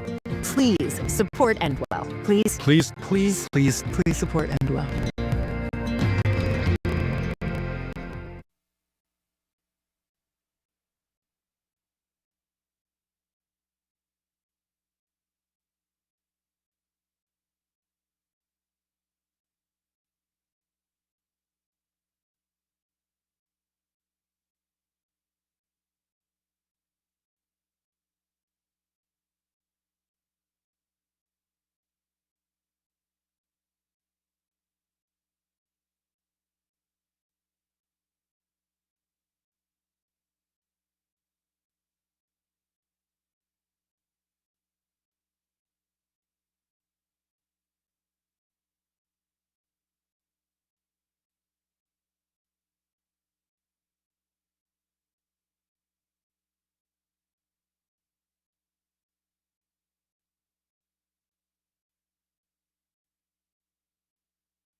Death is a part of life. It's just something that we don't talk about a lot. The only thing that we all have in common is that we will all die and we will all experience death. Nobody wants to talk about death. And here's this wonderful space full of people, right? No, we're going to, and we're going to do it in a beautiful, loving way. Complication around something as confusing and miraculous and final as death is a very hard thing for people to face. But I think it's important to talk about them because we want less fear. And the more we can talk about that, we're normalizing the topic so that it's not so scary. As I got to talk with people from Enwell and come here in this amazing space, I've learned that death isn't scary. And here it isn't taboo. Endwell is the biggest and most impactful opportunity for folks to come together to talk about how we die, empowering the end of life experience for the people that are dying and the people that love them. I love this community that is so involved with helping people through the rite of passage of dying. It's imperative that we have these conversations, and not just about losing loved ones in the grieving process, but also about taking charge of our own deaths. I love hearing other people's stories and how they react to this horrible time of just death and grief, and hearing different ways to deal with it. We need to normalize, one, these conversations, two, people's awareness of this work. There's a lot of deep work happening here that many people don't know about. I don't believe that being near death should be shameful. If anything, grab onto all the life force that you want while you can. Endwell represents the best of end of life experiences, perspectives, advocacy, education. It's like bold and radical. People should support Endwell because the work we are doing here has the potential to truly send ripples through society and change the way that we think about death and dying and grief and loss. It is a reminder to all of us that how we die is a reflection of how we live. Please support Endwell. Please support Endwell.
Death is a part of life. It's just something that we don't talk about a lot. The only thing that we all have in common is that we will all die and we will all experience death. Nobody wants to talk about death. And here's this wonderful space full of people who are like, no, we're going to, and we're going to do it in a beautiful, loving way. Complication around something as confusing and miraculous and final as death is a very hard thing for people to face. But I think it's important to talk about them because we want less fear. And the more we can talk about that, we're normalizing the topic so that it's not so scary. As I got to talk with people from Enwell and come here in this amazing space, I've learned that death isn't scary. And here it isn't taboo. Endwell is the biggest and most impactful opportunity for folks to come together to talk about how we die, empowering the end-of-life experience for the people that are dying and the people that love them. I love this community that is so involved with helping people through the rite of passage of dying. It's imperative that we have these conversations, and not just about losing loved ones in the grieving process, but also about taking charge of our own deaths. I love hearing other people's stories and how they react to this horrible time of just death and grief, and hearing different ways to deal with it. We need to normalize, one, these conversations, two, people's awareness of this work. There's a lot of deep work happening here that many people don't know about. I don't believe that being near death should be shameful. If anything, grab onto all the life force that you want while you can. Endwell represents the best of end-of-life experiences, perspectives, advocacy, education. It's like bold and radical. People should support Endwell because the work we are doing here has the potential to truly send ripples through society and change the way that we think about death and dying and grief and loss. It is a reminder to all of us that how we die is a reflection of how we live. Please support Endwell. Please. Please. Please, please, please support Endwell.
Death is a part of life. It's just something that we don't talk about a lot. The only thing that we all have in common is that we will all die and we will all experience death. Nobody wants to talk about death. And here's this wonderful space full of people who are like, no, we're going to, and we're going to do it in a beautiful, loving way.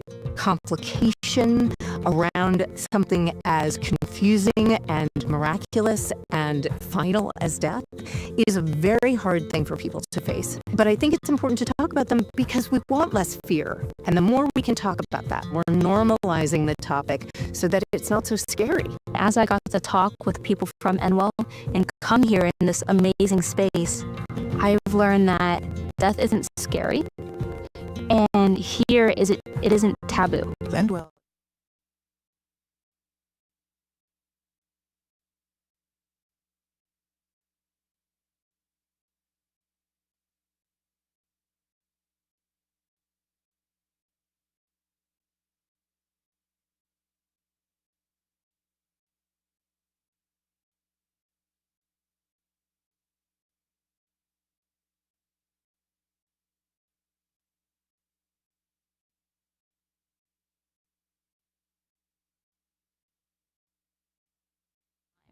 Of just death and grief, and hearing different ways to deal with it.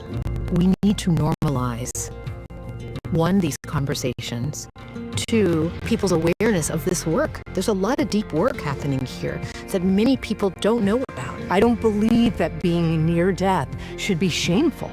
If anything, grab on to all the life force that you want while you can. And well represents the best of end of life experiences, perspectives, advocacy, education. It's like bold and radical. People should support Endwell because the work we are doing here has the potential to truly send ripples through society and change the way that we think about death and dying and grief and loss. It is a reminder to all of us that how we die is a reflection of how we live. Please support Endwell. Please, Please, please, please, please support Endwell.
Death is a part of life. It's just something that we don't talk about a lot. The only thing that we all have in common is that we will all die and we will all experience death. Nobody wants to talk about death. And here's this wonderful space full of people who are like, no, we're going to, and we're going to do it in a beautiful, loving way.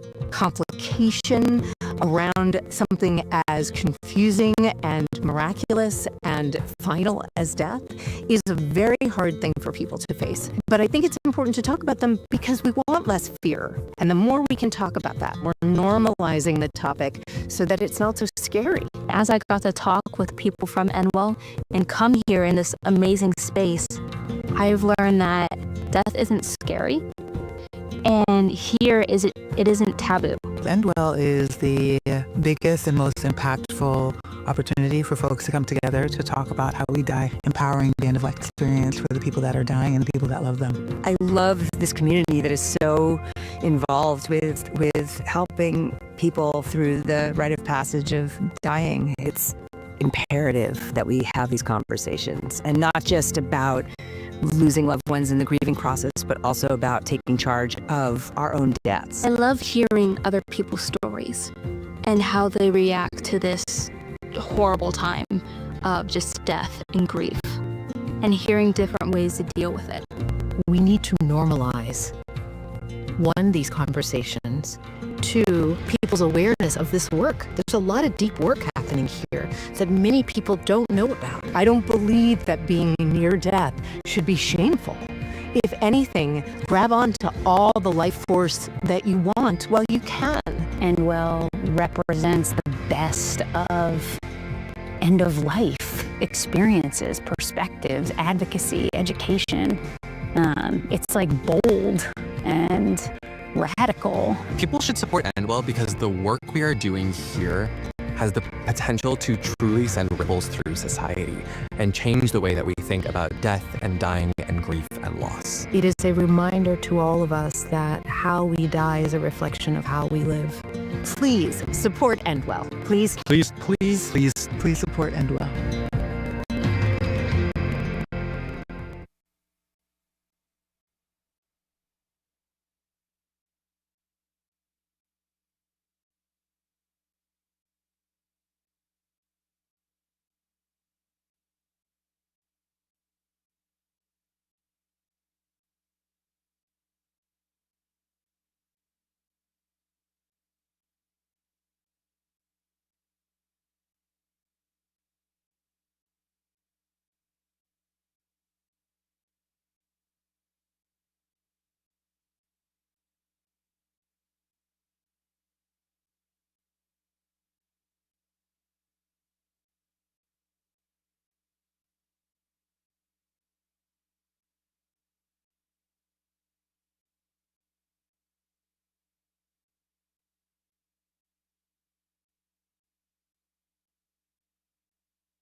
Death is a part of life. It's just something that we don't talk about a lot. The only thing that we all have in common is that we will all die and we will all experience death. Nobody wants to talk about death. And here's this wonderful space full of people who are like, no, we're going to, and we're going to do it in a beautiful, loving way.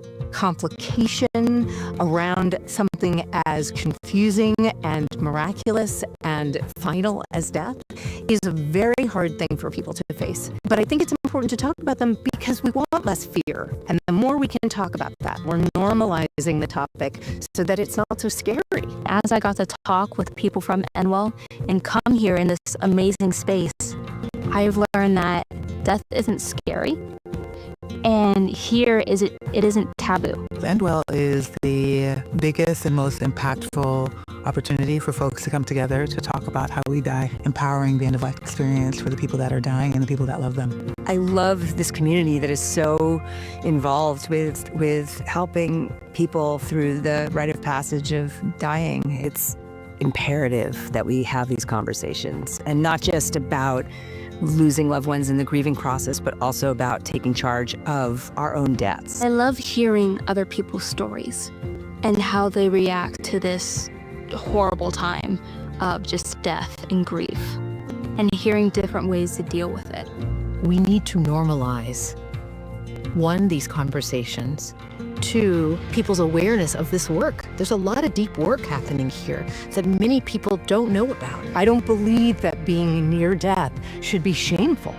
If anything, grab onto all the life force that you want while you can. Endwell represents the best of end of life experiences, perspectives, advocacy, education. It's like bold and radical. People should support Endwell because the work we are doing here has the potential to truly send ripples through society and change the way that we think about death and dying and grief and loss. It is a reminder to all of us that how we die is a reflection of how we live. Please support Endwell. Please support Endwell.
Death is a part of life. It's just something that we don't talk about a lot. The only thing that we all have in common is that we will all die and we will all experience death. Nobody wants to talk about death. And here's this wonderful space full of people who are like, no, we're going to, and we're going to do it in a beautiful, loving way.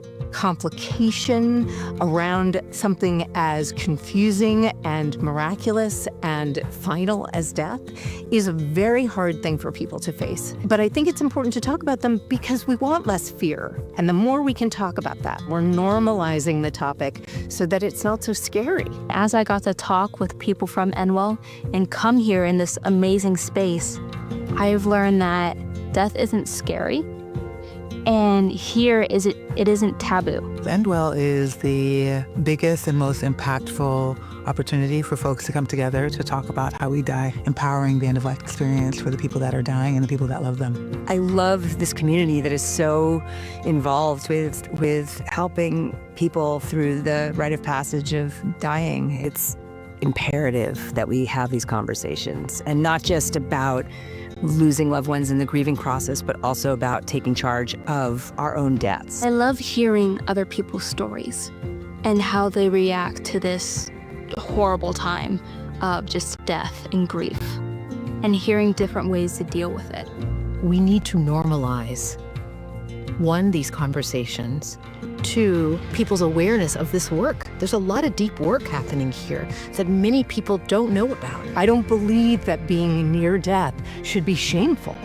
If anything, grab on to all the life force that you want while you can. Endwell represents the best of end-of-life experiences, perspectives, advocacy, education.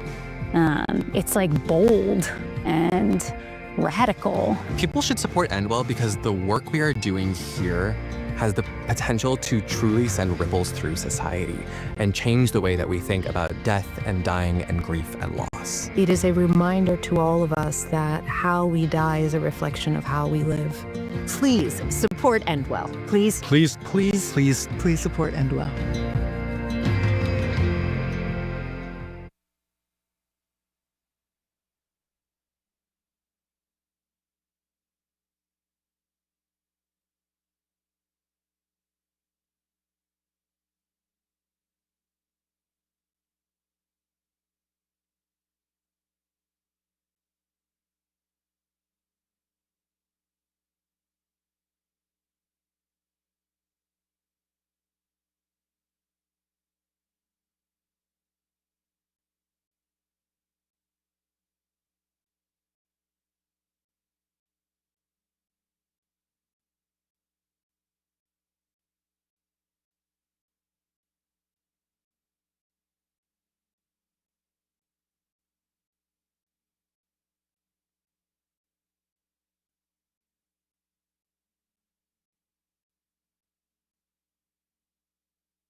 Death is a part of life. It's just something that we don't talk about a lot. The only thing that we all have in common is that we will all die and we will all experience death. Nobody wants to talk about death. And here's this wonderful space full of people who are like, no, we're going to, and we're going to do it in a beautiful, loving way. Complication around something as confusing and miraculous and final as death is a very hard thing for people to face. But I think it's important to talk about them because we want less fear. And the more we can talk about that, we're normalizing the topic so that it's not so scary. As I got to talk with people from Enwell and come here in this amazing space, I've learned that death isn't scary.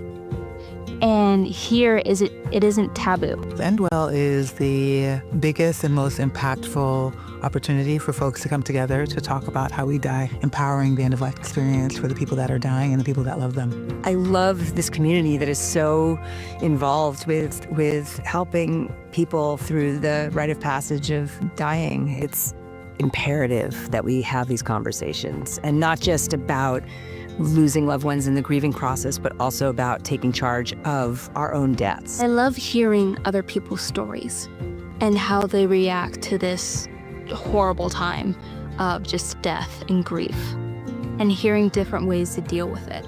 We need to normalize, one, these conversations, two, people's awareness of this work. There's a lot of deep work happening here that many people don't know about. I don't believe that being near death should be shameful. If anything, grab on to all the life force that you want while you can. Enwell represents the best of end-of-life experiences, perspectives, advocacy, education. It's like bold and radical. Please turn your attention to the stage and welcome back today's co-hosts, JJ Duncan and Tembi Locke.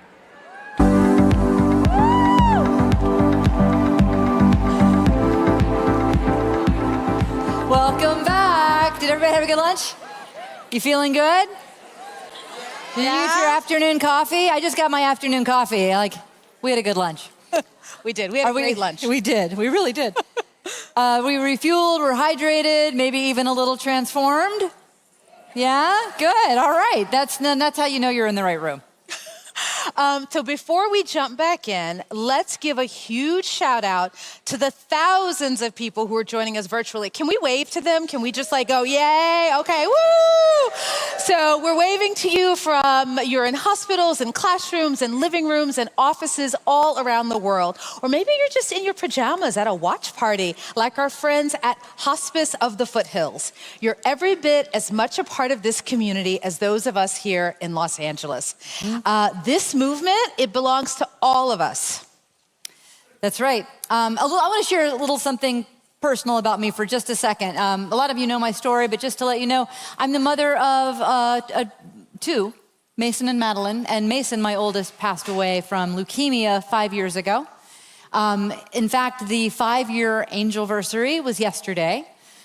Tembi held me while I cried a little bit. And this was this day 5 years ago on November 19th, and this year it falls on the 20th. November 20th is National Childhood Grief Awareness Day.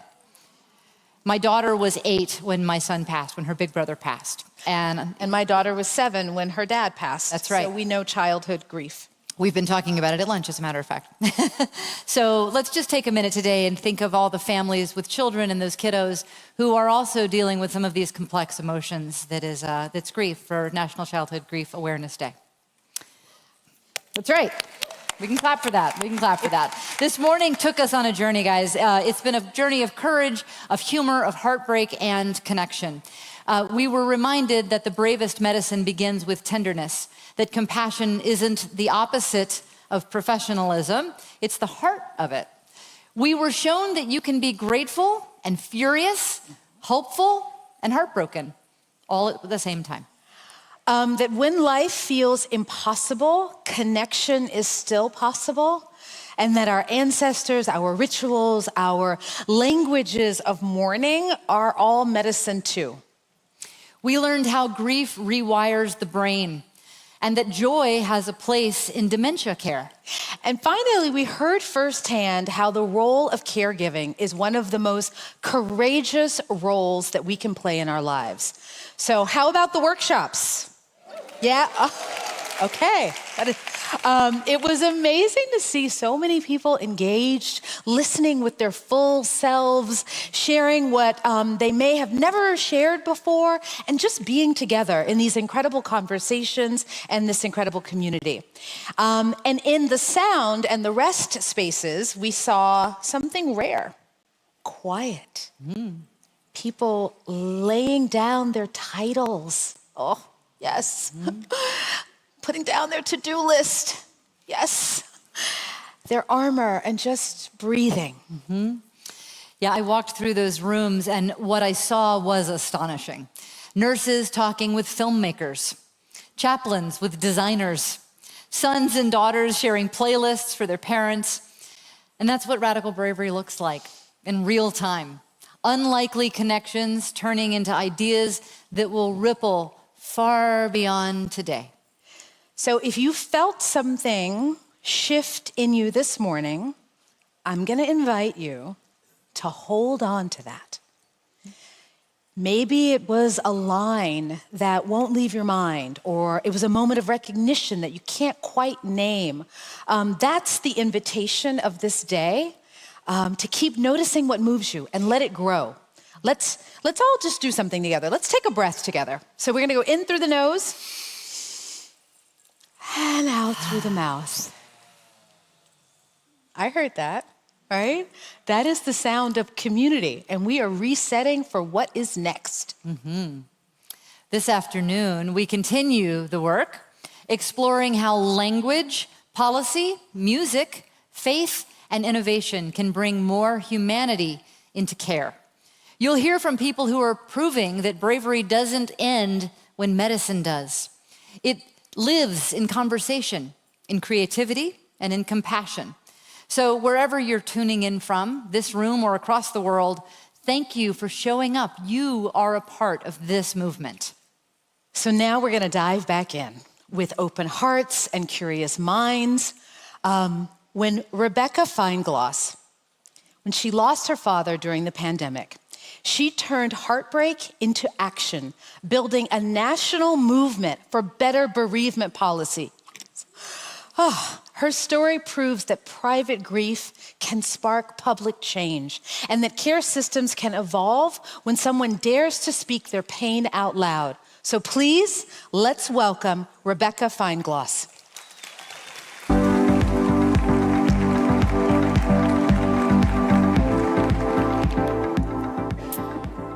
What I'm about to tell you isn't safe for work. At least that's what we're supposed to believe. I'm going to talk about grief. We're taught that grief is too personal for work. It's unprofessional, too messy for our Slack channels and our small talk. So if you're watching this while you're on the clock, I wonder if you've already turned the volume way down. Or maybe you're ready to minimize the tab if your manager walks in. The truth is, grief is already at work. It doesn't clock out when we clock in. It doesn't care about your Outlook calendar. And the reason that I know that is because I've lived it. And if you haven't yet, you probably will. It was a Saturday morning, March 14th, 2020, when my boss called me. She said, "We need you to come into Raleigh to help us announce that we are shutting down schools across North Carolina." I was a senior policy advisor for the State Department of Health and Human Services, and I remember thinking in that exact moment, what do you wear to a pandemic press conference? I went with a blazer and wide leg pants. Somewhere on my drive over on Interstate 40, I called my dad, the person that I always called when I needed grounding. My dad told me he was proud of me. He was a little short of breath, but he brushed that off. And at the end, we said, "I love you," like always. 2 hours later, I was in a basement conference room leading a crisis response team when a colleague tapped me on the shoulder. He said my phone had been going off in my bag. I took a moment and paused and checked my missed calls. My mother had died when I was a child. My dad got married again about 10 years later. This was his wife calling me over and over and over again. So I stepped out into the empty hallway to call her back. She answered, and she said, "I am so sorry to tell you this, but your daddy is dead." I collapsed. If you've ever gotten news like that, you know exactly what that collapse is like. Your body just stops holding you up. My family would later learn that 2 blood clots, 1 in each lung, had been slowly making their way through my dad's body to very suddenly kill him. But we didn't know any of that yet. A colleague of mine found me in the hallway. His name was Mark, the same as my dad's, because, of course. Mark thought I was injured. I somehow managed to croak out, "My dad's dead." And my eyes, I know, were full of disbelief at what I'd just shared. Mark ran to go get help. I was still lying on the floor with my phone held up to my ear, and I could hear my dad's wife, now a widow apparently, saying, "Talk to me. Where are you right now?" I was speechless, just sobbing into the gray office carpet. "Is anyone with you?" I heard her say. And then I felt multiple sets of hands help me sit up in the hallway. Around me were my boss and my boss's boss and a bunch of other people who I bet had to step out of a meeting with the governor to help pick me up off the floor. Here we were in the middle of this global crisis, and mine had taken center stage for just a moment. My colleagues grabbed my stuff from that meeting I had been leading, a meeting that had to keep going, led by somebody else. They told me they would drive me wherever I needed to go. A few hours later, I tuned in live for the governor's lockdown announcement, sitting on the couch of my childhood home. My blazer was balled up next to me, my pants impressively wrinkle-free.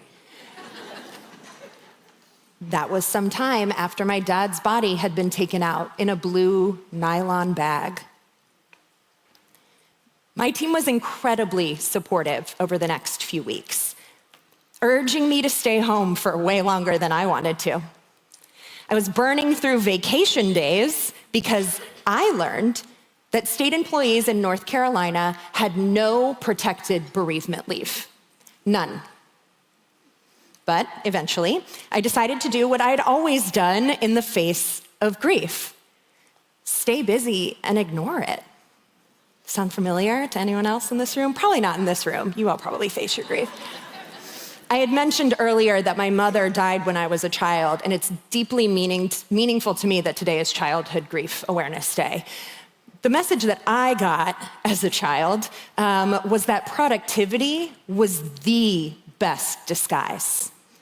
So, as my mom had died of brain cancer, I used school as a mask. Showing up every day, French braided hair, so many friends, achieving everything. No one would have guessed that I had a dead mom, and I relished in the act. So 2 decades later, I put on some lipstick and some blue light glasses that were probably pointless, and I got back to work, hoping to escape my grief. But my grief came to work with me. It was the office mate I didn't want. Productivity was not as much of a disguise this time around, it turned out, because not only were all of my colleagues aware of my traumatic loss, but so many of them had literally seen me at the very worst moment of my entire life. The veil between personal and professional was ripped wide open. I remember a few months later, after I came back to work, someone who had helped pick me up off the floor on that awful day, she said to me something like, "I keep forgetting how fragile you still are." I mean, that's how I felt at the time. She said that I was more sensitive now, more emotional. I was devastated. No matter how hard I was working, I was trying to show up professional. I was trying to get things done, and I was still left feeling vulnerable and exposed. But in retrospect, I think my colleagues felt vulnerable and exposed too, because all of us were coming face to face with my grief at work. The thing we're all taught is not supposed to happen. Let's take a step back from my story for a second, because although maybe it sounds tragic to some of you, it's actually not that unique. The majority of employees in the US get about 3 to 5 days of bereavement leave, if they get any at all. About 70% of people end up taking more time than that, often unpaid.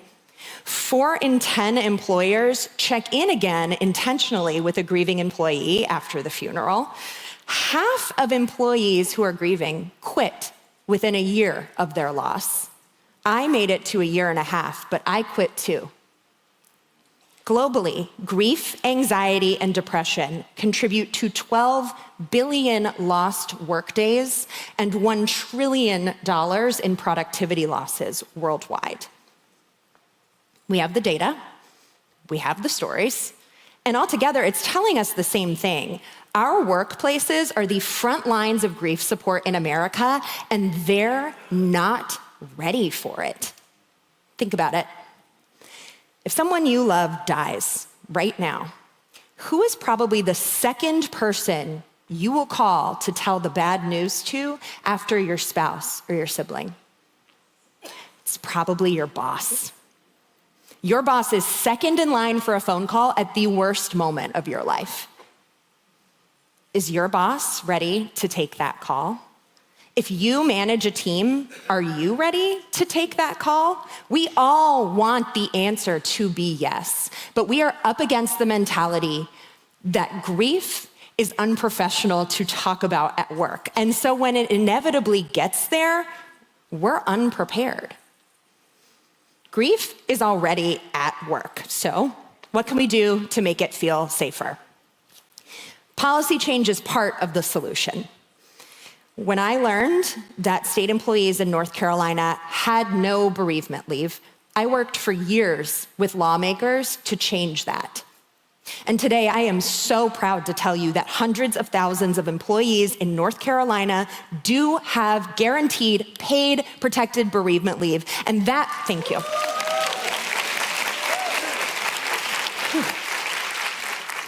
That means that someone in my exact position, having the worst day of their life, would not have to burn through vacation and sick days like I did. That is a big deal. But, and here's the but, policy change is not the full story. Grief doesn't just need paid leave. It needs leadership. It needs culture change. It needs all of us. I want you to take a second and imagine 2 different workplaces in your mind. And I want you to imagine an employee named Mark. Yes, still going with Mark, named after my late father. Mark's mother dies suddenly. And he calls his boss at workplace A. His boss says, "I'm so sorry for your loss. Please take all the time you need." But Mark finds out that actually means he gets 2 days off to go to the funeral. He has to submit an obituary to HR to prove that his mother's death is real. He comes back to work after those couple of days, and there's a sympathy card with some doves on the front, signed by his team, but no one ever mentions the card out loud or ever talks to him about it ever again. Mark's boss keeps him off new projects for months to avoid overwhelming him. But no one ever asks Mark what Mark wants to do. Mark ends up quitting workplace A within a year. Okay, now let's imagine workplace B. Mark calls his boss. His boss says, "I'm so sorry about your mother. What was her name?" Mark gets a week of paid leave right then and a few days of flexible leave that he can use whenever he wants in the next year. A group of Mark's colleagues called the Caring Committee, it's a small group of people, they are regularly checking in on him when he gets back to work. They leave him snacks on his desk, sometimes they invite him to lunch. Mark feels comfortable talking to his boss about his workload and how it can shift over the next few months. Mark uses one of those flexible days of bereavement leave on his late mother's birthday, when he didn't expect the grief to hit him, and it did. A year after his mother's death, on her first death anniversary, the Caring Committee, that small group of his colleagues, send Mark an email to say that they're thinking of him. At Workplace B, Mark stays for years. He felt held by his colleagues in his immediate time of need and for long after. Mark loves working at Workplace B. We don't have to imagine a workplace like this, y'all. I am from North Carolina, I can say y'all. We can build a workplace like this right now. Here's my challenge to all of us. If you're a CEO, part of your job is to model humanity in our toughest moments. You need to build bereavement policies that actually reflect how long grief lasts. Train managers to listen instead of trying to fix something that really can't be fixed. If you're a manager, maybe those conversations that you're avoiding are some of the most important ones for you to have. Invite the grieving employee in to conversations about their workload. Just make those decisions together. Don't make assumptions. If you're a colleague of a grieving employee, keep showing up after the sympathy card. Your presence matters. And if you are the grieving employee coming back to work, please hear me when I say this. You do not have to hide your grief to make everyone else at your workplace feel more comfortable. It perpetuates an impossible standard. Your grief belongs at work too, because it has to. It has nowhere else to go. When we create workplaces that are more sustainable for grieving people, we actually create better workplaces for everybody. I got to practice what I preach this year. Ooh. For the first time, someone I manage lost a loved one. And that's at the small company that I founded 3 years ago.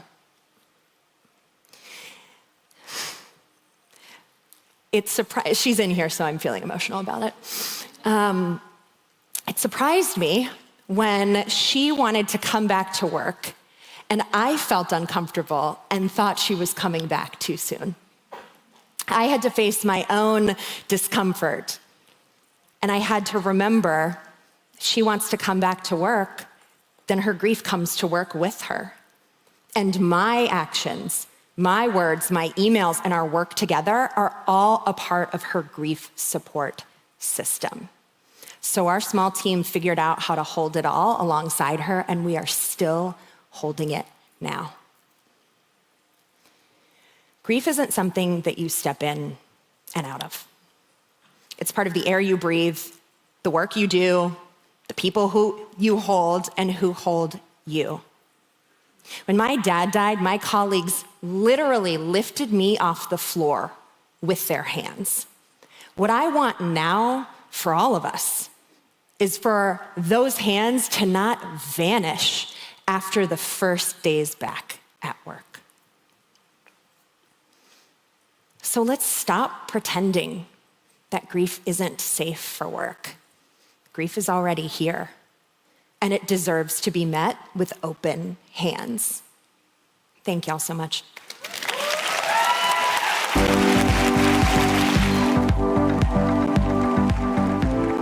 Thank you, Rebecca.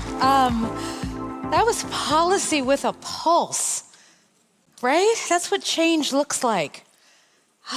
Our next speaker, Michael Erard, is a linguist, but not the kind who is only interested in your grammar or your syntax.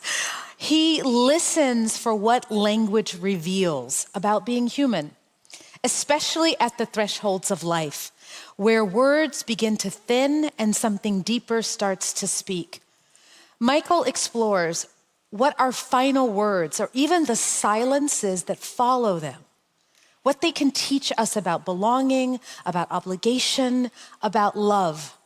He studies the patterns of speech that emerge when people are crossing between worlds, the ways we reach for one another when language itself begins to falter.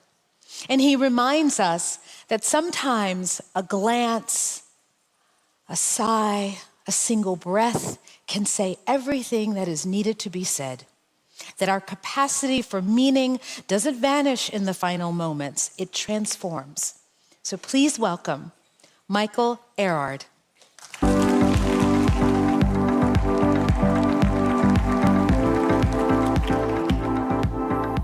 Hi there, and well, we're going to talk about the rain, and I'm so glad that it's actually raining, so that makes sense.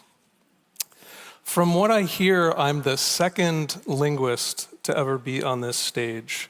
The first one lost his voice. I'm going to try not to lose my voice. I might cry, but I'm not going to lose my voice. But that's ironic that that happened to him, because a linguist is someone who is interested in languages in the world and language in the brain and in social life. In my book, Bye Bye, I Love You, I wrote about the first words of babies and the last words of the dying and the relationship between them and what remains when language fades.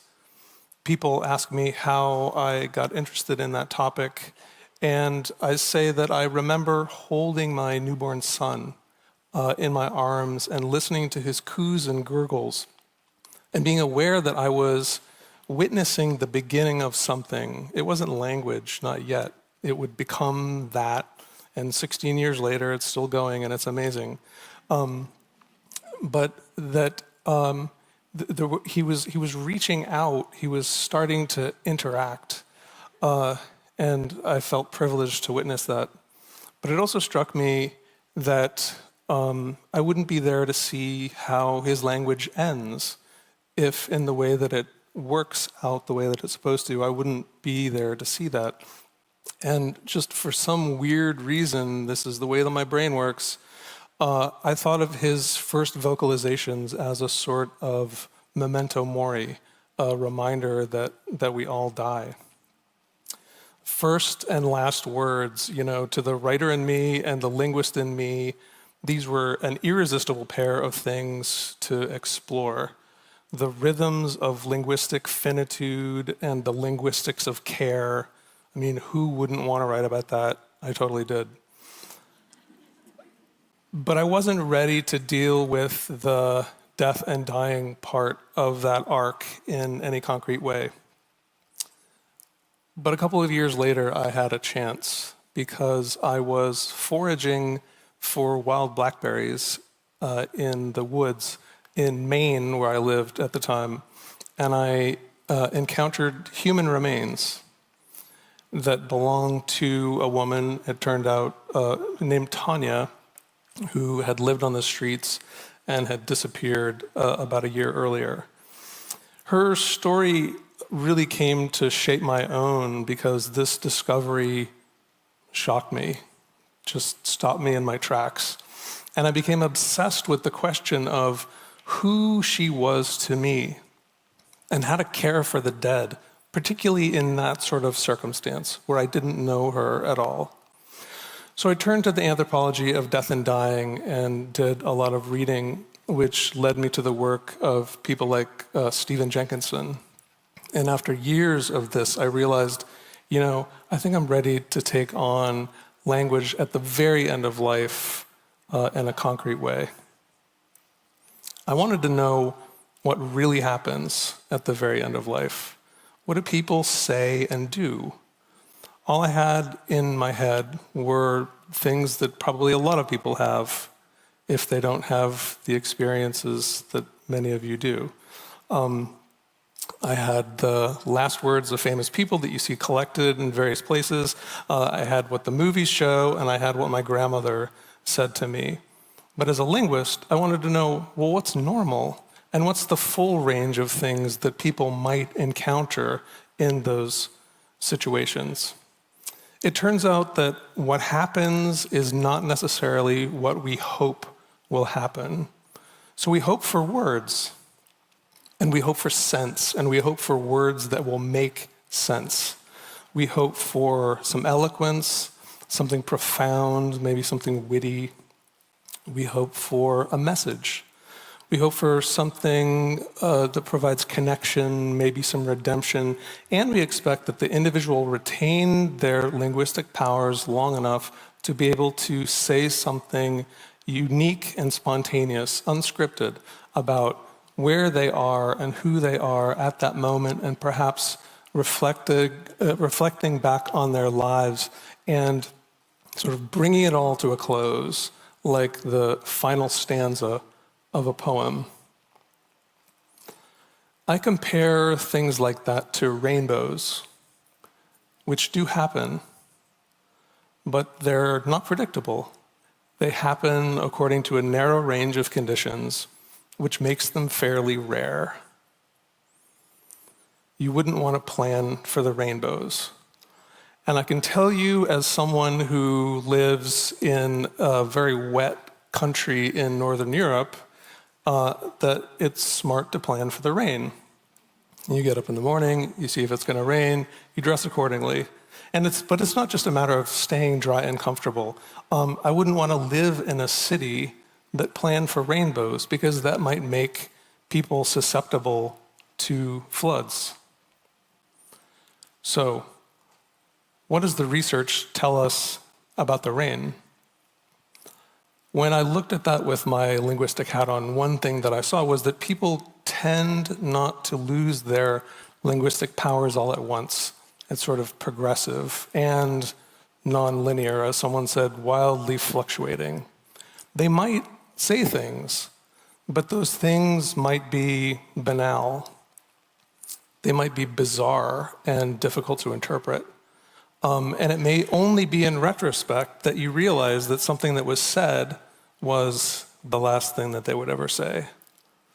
Now, a lot of what's known about this comes from cancer patients, not about people dying on other trajectories.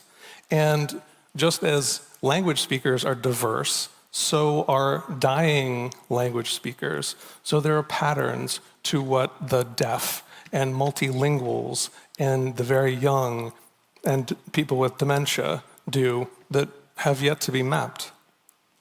But there's some interesting research that we can use to build some expectations around. One is that people appear to tend to say what I call formulaic utterances. These are things that we learn as chunks of words. We store them in our brains as chunks. We say them a lot during our lives, and so they're very easy for us to access in stressful situations. I love you, thank you, I'm sorry, am I dying? Names and curses would fall into that as well. I found some other things that are useful and interesting. One is that only 1/2 of people, these are cancer patients, are capable of meaningful communication on the last 3 days of their lives. And that proportion drops to 1/3 on the very last day of life. Also, one of the most reliable predictors of someone's dying within 3 days is that they stop responding to verbal stimuli. Even when people stop talking, they will switch to nonverbals, so hand squeezes and other sorts of gestures, eye gazes and things like that. And in fact, many of the most moving stories that I heard were not about last words at all, but were about facial expressions and silently moving lips. So I like to think of it this way, that our whole lives we're sort of interacting with each other through a kind of window. And at the end of life, the structure that holds that window is starting to collapse. It's starting to wobble. And the space through which we have to enter that aperture, through which we interact with each other, it's starting to get smaller and smaller. And so we try to maintain the connection. We try to use the space that's available. And that's one of the reasons why there's the shift from the verbal to the nonverbal. And in fact, that's one thing that we do our entire lives. Humans are pretty good at switching, so we continue doing that until the end. As the window starts to collapse, there will be intermittent consciousness, which is exacerbated by the medications that people are taking. There will be moans, which are difficult to interpret, delirium, which is difficult to interpret, and silence, a lot of silence. Contrary to many accounts, dying is not a particularly talkative time. And so the challenge there is to try to connect with each other through in the silence between the utterances. Maybe this is hard to hear. Maybe these are things that you already know or have experienced. For me, this was incredibly comforting to know, because having the right expectations is where care begins. And I think that's a form of radical bravery, to claim setting the right expectations. For another thing, it's clear that we've been distracted by words. Yeah, and that personhood and language and consciousness can be detected in other things like the nonverbals, and even in the back and forth of the interaction and the conversation. When I set out to find out what really happens, I also discovered world religions that prescribe specific things for people to say. Sacred sounds, prayers. So in Islam, it's a confession of faith called the Shahada, which is also whispered to a newborn by the father. It's the first thing the child should hear. In Judaism, it's a piece of a liturgy called the Shema. Hindus believe that people should hear sacred words, and if they say anything at all, it should be the name of a god.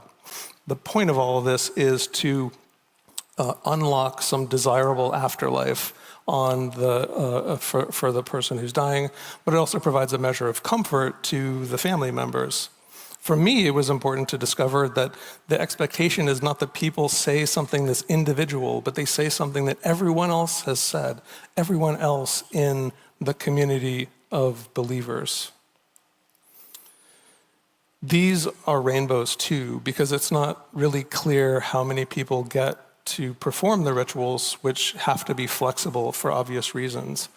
But I would not have seen these ritual last words if I hadn't looked outside the skies of my own culture. And last words, just like first words, have histories. They have bigger histories. And knowing those histories is a part of knowing how we came to think that they were the only way to do things. Rainbows are important. All of that brings me back to the woman that I found in the woods. Nobody knows how she got there, and because of the way that she lived, it's not even considered a cold case.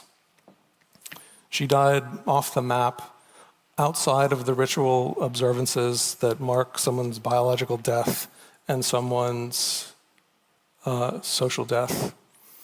And the job fell to me. What is my role in trying to rewrite the balance? So I called the police.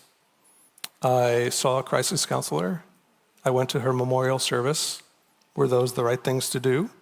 Yes. Was that the entire set of right things to do? I wondered. So I met her family. I found out everything about her life. I wrote her story. Were those the right things to do? I mean, yes, I'm a writer, so that came very easily.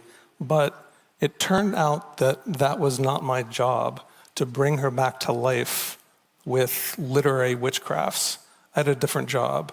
My job was to reconnect her to communities of the living and communities of the dead, and to bring her to the place where she belonged. Perhaps I had been so struck by the discovery because I had actually found her lingering between states. And my culture, unlike some of the cultures that people have described today, my culture had no rainbows to give me. So there I was, a linguist and a father and a writer in the rain. So I fashioned a rainbow. And under that rainbow, I say that, that Tanya is one of my dead. I talk to her.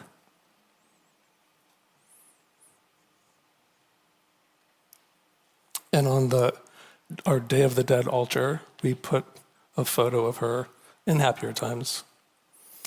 And I say that she is one of our dead, even though we didn't know her, and she didn't live in our neighborhoods or go to our book clubs. And even though she wasn't a soldier or a firefighter, she is one of our country's dead. There are rainbows that help us, and I believe that that is one. There are some rainbows that aren't that useful. They come from a different time, and now they're obsolete. But I really do believe that this is a period in which we are all engaged in inspecting old rainbows, evaluating them, and perhaps inventing new ones where we need them. But I would offer that you can only do that when you go outside and you reckon with the rain.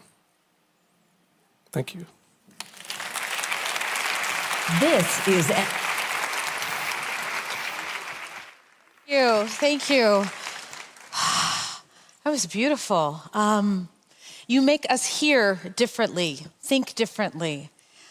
And now we are going to enter the space between science and spirit, the place where monitors hum, prayers whisper, and medicine meets mystery. Dr. Adjoa Belting Evans is another of Endwell's unsung heroes, a physician whose brilliance doesn't shout, but shines quietly in the most sacred of spaces, the ICU.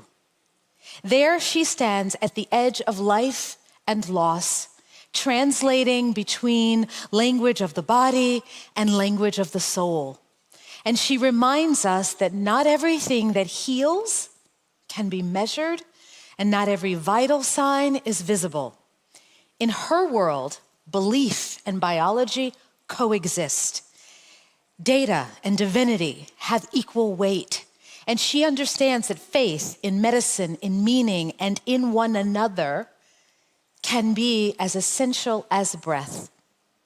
Adjoa invites us to imagine a form of care that doesn't separate science from spirit, but lets them breathe together, where curiosity and compassion and courage, they all have a place at the bedside.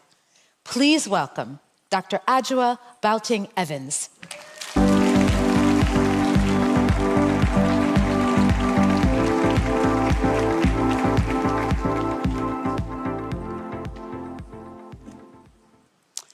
If I could speak in truth to my patients, to their families, to their diseases, their fears and triumphs, I would tell them that they are spoken of deeply in rooms they will never enter, in languages littered with jargon, in hospitals around the country every dusk and dawn during sign out.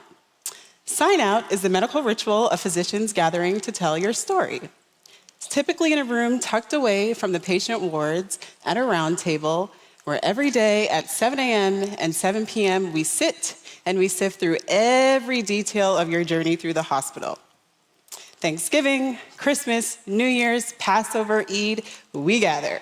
Rain, snow, sleet, hail, we gather. Every lab, every x-ray, every CAT scan, every surgery is debated, dissected, disagreed, or agreed upon. We study you and know you deeply long before our face meets yours. There's even an art to sign out. We train our residents and fellows in how to distill a complex month-long hospitalization into a 50-second monologue to prepare the incoming team.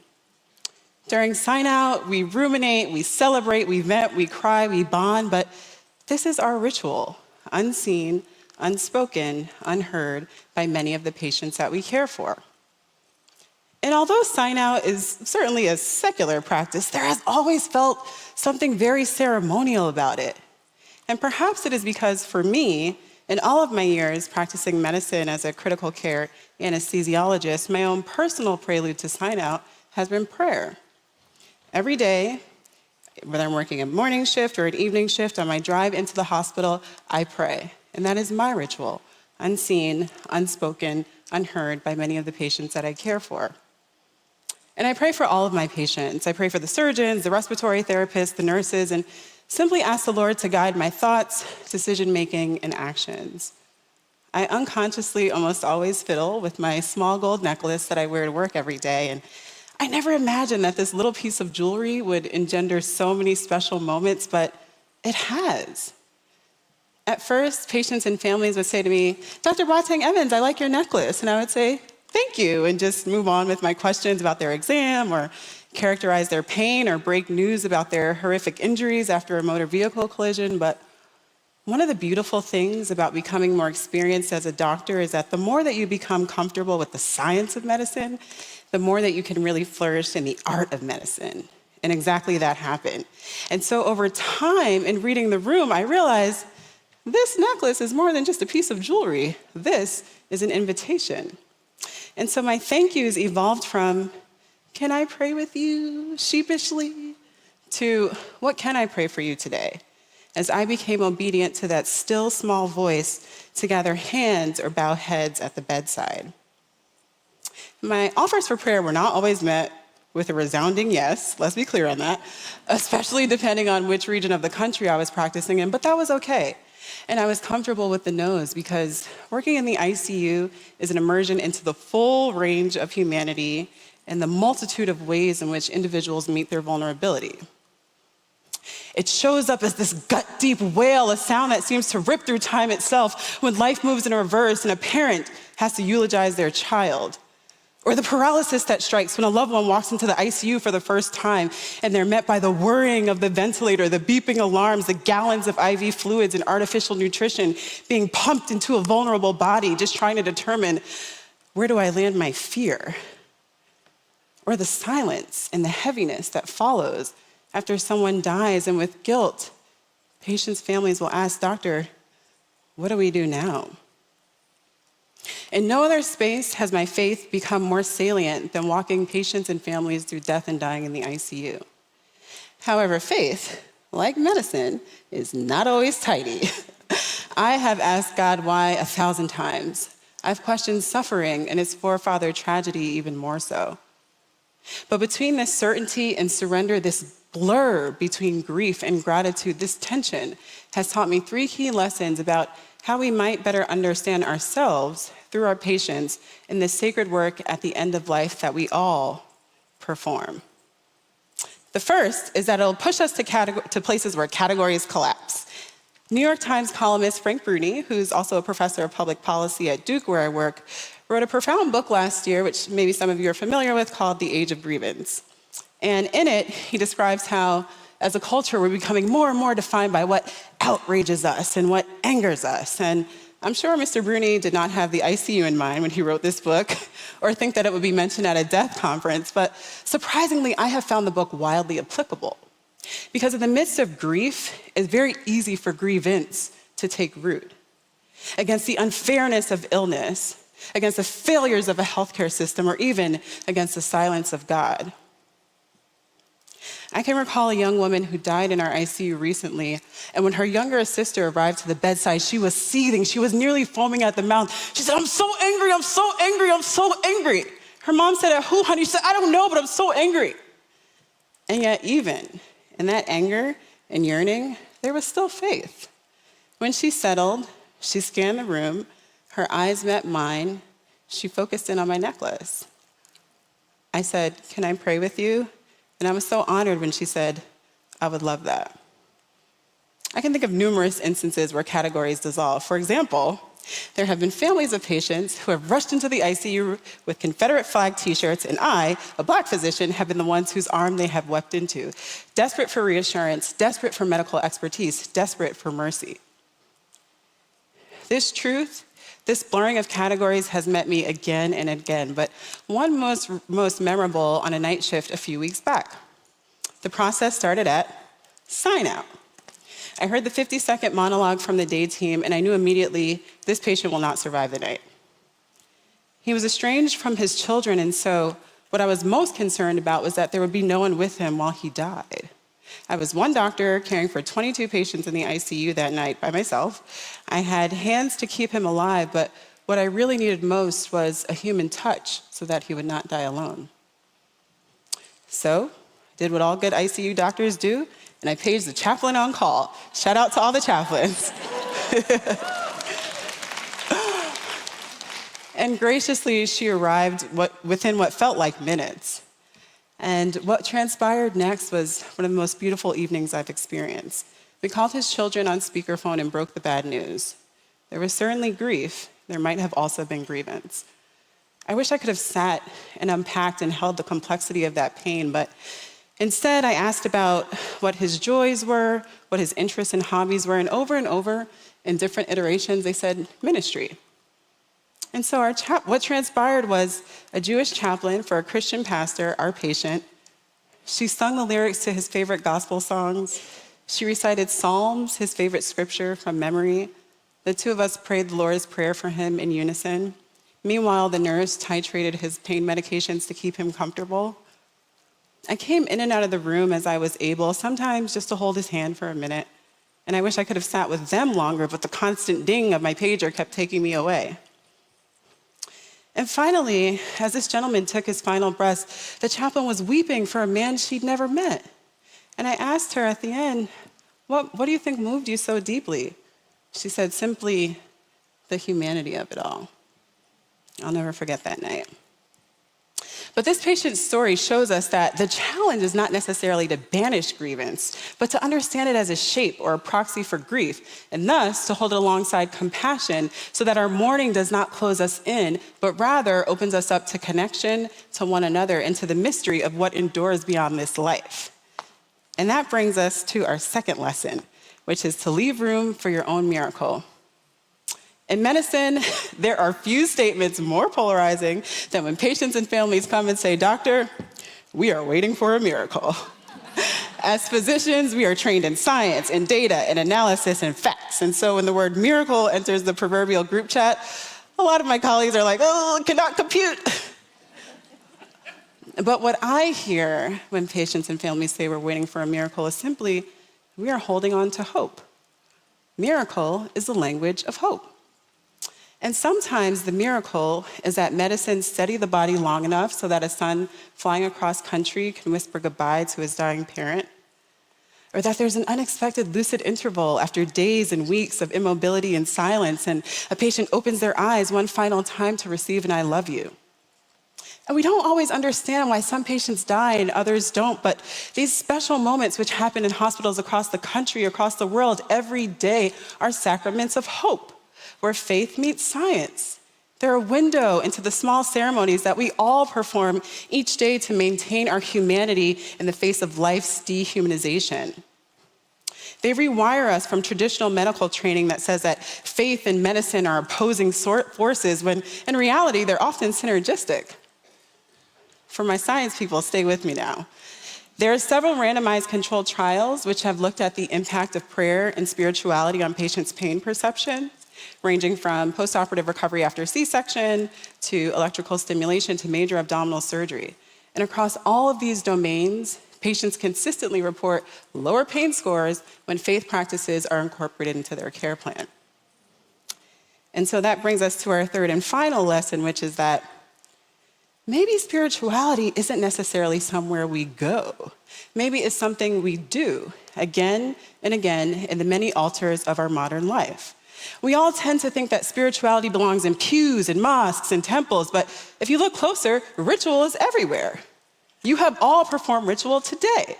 Some are small and quiet, the daily ritual of brewing coffee, the paced rhythm of a morning run, the tending to gardens or houseplants, or the playlists and songs that we all return to when words fall short.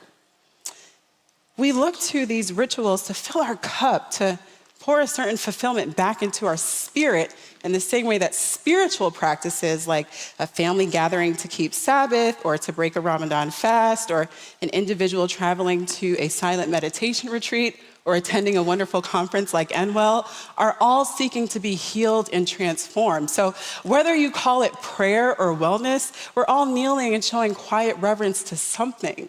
And at the end of life, those somethings reveal themselves in loud presence. And so ultimately, what I've learned after walking countless patients through death and dying in the ICU is that in the hospital, even the most basic rituals that help us maintain our humanity are stripped away. The scent of coffee is replaced by antiseptic. A favorite meal morphs into puree. Even the act of choosing one's own clothes are all surrendered at the door. So in my ICU, we try to reimagine these rituals. I explain to families that during death, the sense of hearing is usually the last of the 5 to go. And so I encourage them to hold their patients, speak to your loved one, play comforting music or tell jokes or read scripture or read songs that they enjoyed. And over time, slowly, we hold vigil. Music becomes liturgy, art becomes scripture, and the act of holding one's hand becomes communion. And so truly, any room, if you allow it, can become a temple. Any gesture, if offered with love, can become a rite of passage. So at the end of life, whether at the bedside or at home or in the hospital, we are not just holding someone's body, we are holding an altar. In death, we will all face that same wilderness. And in that wild space between divisions and grief and anger and categories, what will remain, what will sustain us is not certainty, but hope. And hope is the greatest miracle of all. Thank you.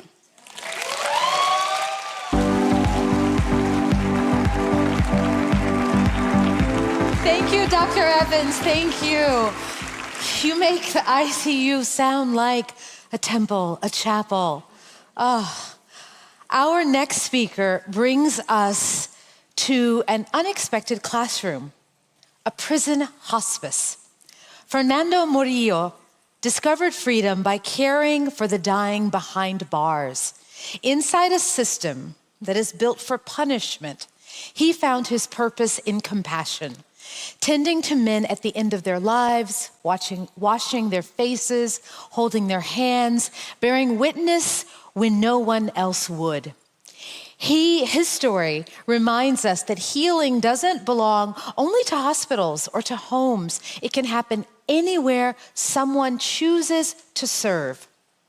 So at a moment when our country is beginning to reckon with how to care for an aging, incarcerated population, a topic that was just spotlighted in the New York Times, Fernando's work feels especially urgent. He shows us what dignity can look like in the most unlikely of places, what humanity sounds like when we listen for it in the quietest corners. In his presence, we see that compassion is not limited by walls or wire. It's a force that moves through any barrier, transforming both the giver and the receiver. So please, let's welcome Fernando Murillo.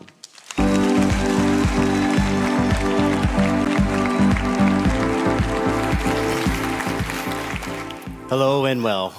How are you? I have such a big smile, but the story's gonna get a little dark for a minute, so bear with me, all right? When I was 16 years old, I was sentenced to a long time in prison. That sentence felt like the end of every possibility. The sounds of the prison doors closing behind me was the sound of my future gone. Time in prison is heavy, still, and filled with a silence that will have you question who you are and what is left of you. I grew up in a cell with a scratched mirror above my toilet, in which I would look in year after year and wonder how I'd survive. When the sounds of prison became too loud, I would close my eyes and imagine the Golden Gate Bridge stretching from Marin to San Francisco, the sounds of seagulls, waves, children playing, kites flying in the sky. I would build upon these visions. I would sit cross-legged in my cell. I would face the wall and close my eyes, and I'd be the star of my own TV show. I loved Friends. I wanted to be Joey Tribbiani. How you doing? It was a hit across the many prisons that I spent decades in. Juvenile Hall, Pelican Bay, High Desert State Prison, and even a tent in a prison in California Medical Facility during the pandemic while the entire world was on fire. I was still getting up every day and doing things that I will share later. So I build upon this. I used to challenge myself. I would ask myself, what if the gate opened right now and I was told, you can go home? So I said, what am I going to do? Now, mind you, I don't have a release date. I have life in prison. It's over. I am going to die in prison. But even with that feeling, I was like, okay, I want to prepare for the unknown. I would start quantifying my cell as a simulator. I would practice freedom in there. I would write in journals. I'd prepare a resume. How delusional, right? I would read books. I would challenge myself to do book reports. I wanted to be as proficient as possible, so if the time came and I stepped outside of my cell, it was in the greater gathering, I could be successful. I could reintegrate into society, walk amongst you and be like everybody else, hello neighbor, how are you doing? My cellies, which we would refer to in the carceral setting, you know, our cellmates, would look at me and say, what is this crazy idiot doing? Like, I'm practicing freedom. Like, it's a bunch of nonsense. I would take these lessons and applying myself, and I would, later on in time, in my incarceration, living in housing units, this is decades later. I'll give a little context about what this means. For the first 19 years of my incarceration, I lived in something called level 4 prisons, where movement was restricted. We had limited access to education. We had limited access to our families. Our identities were replaced with numbers. Our outfits were replaced with what I refer to as my costume of inferiority. And I would live in housing units as time went on because I remember what it was like to be young and not have a positive male role model to emulate. So after practicing in my simulator for so many years, I wanted to be visible in housing units in my mid-30s. This is years and years after my incarceration, when it started, where I would live in these housing units and I would go work in the hospice, I would go to school, I would go to self-help programs. These youngsters that used to look just like me when I was 17, 18, 19 years old, be shooting dice in the hallway and smoking and be like, oh gee, where are you going every day? Why you always got that binder in your hand? I'm like, I'm glad you asked. I'm going to school. I'm going to hospice. Like, but you never get out of prison. Why are you doing all these things? I said, because I want to be free now. Regardless of these gates and these walls that are keeping us inside of here, I want to make sure that I can ascend so far above it that I can be free. And they'd be like, cool, and just keep shooting dice. But those same young people that will continue doing what they were doing would circle back later on and be like, hey, I want to go where you go. I'd be like, I would always have papers with me so I can sign them up immediately when they said that to come join me. Like, here you go. So I made sure that I not only was sharing with the young people what I did, but I had the means to bring them with me wherever I went. This led me to bring a lot of these young people down to a place that not many folks that lived amongst me in the prison knew existed. It was called the California Medical Facility Hospice, a 17-bed unit where approximately at the time where I worked in there, 135,000 incarcerated people hoped that they were diagnosed with an end-of-life terminal illness can have access to. This was a space of normalization, a space where incarcerated people correctional staff and nurses would work side by side, and the focus being the patient. It was remarkable to see. It's a place that gave me meaning. It was a place I was so excited to share with other people. When I walked out of the hospice, I would feel super anonymous because nobody in my community knew what I did, so it felt so good welcoming people down there. When I started working in the hospice, it was amazing to see everybody working there with a common goal. Folks that I would never have imagined that came before me that were just so big and muscular and that wore these, what I refer to as these masks, that weren't necessarily a reflection of who they were as individuals, take them off, and where their vulnerabilities became superpower. Where grief was something that was held to honor folks that were dying of terminal illnesses. It was a place where I had the opportunity to change sheets of a dying person, and that experience broke something open inside of me.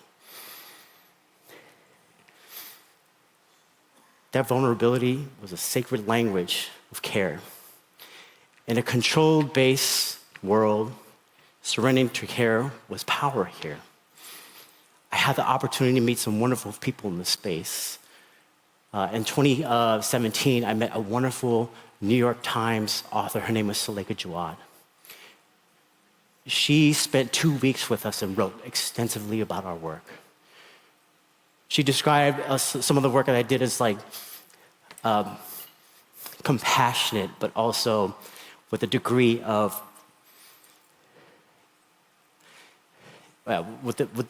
degree of care in which I was okay with expressing my vulnerability through crying. I was like, damn it, why are you writing that about? I'm supposed to be a tough guy, so. Working with a lot of the correctional officers in the spaces, I was mind blown of the fact that they had a mortality age of 58 years old. That coincided and was in line with the folks that were incarcerated that they were tasked with watching over. If you guys don't know the statistic, 1 in 5 people in these spaces are 50 and over. There's this shared level of debilitating health outcomes, the connectivity amongst everybody that was there. I used to speak to that when I was in there.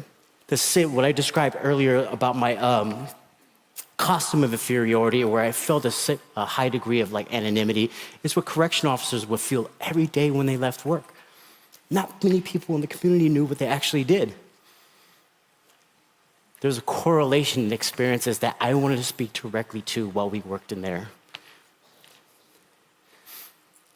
The first time that I witnessed one of the correctional officers that I worked with every day, that I used to talk to and spend a lot of time with and spoke directly to that commonality, I'll never forget that when we were having this conversation, a call light went off, beep. He walked over to a room and said, "How can I help you?" I dropped my cup. I dropped my cup because something happened that seemed totally innocent. He was able to humanize someone that was incarcerated in that moment. He took the lessons that he was witnessing from us and previously only seen us as people that needed to be punished and locked away, and seeing someone as human. I was like, yes. What can I do for you? That patient that he went and answered the call light with, and he ended up becoming good friends with that patient. I watched that same officer cry when the patient passed away. We became friends.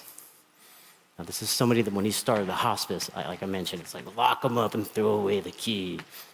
But no, I was helping him fingerprint the patient, helping them load him into the body bag, set them on the gurney so they can go down to the basement.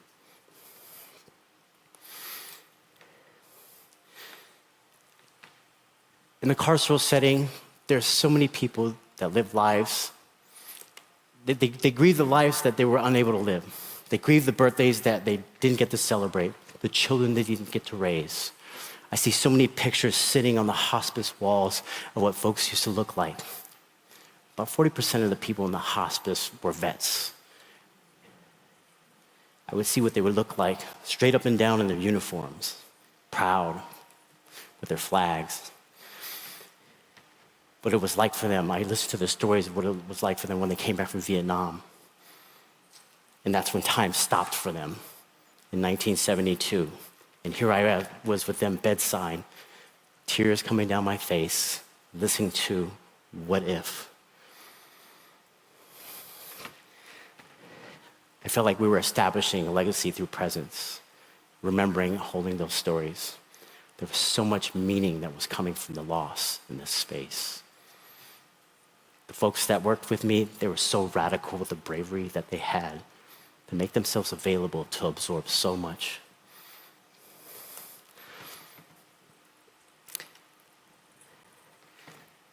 I think I clicked the wrong way, forgive me. I just wanted to share a quick story about how I arrived here. I briefly mentioned what happened with Suleika Jaouad.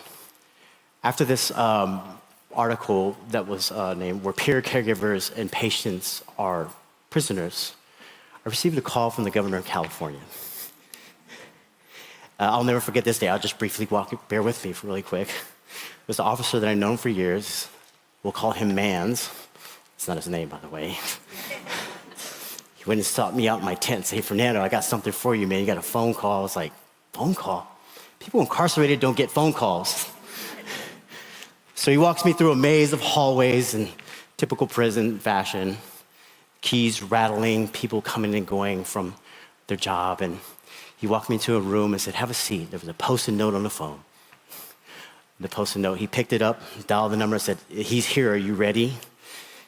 And I was like, what the heck is going on? So I picked up the receiver, and there was a voice on the other end that said, "Hi, do you know who this is?" I was like, "No, you called me."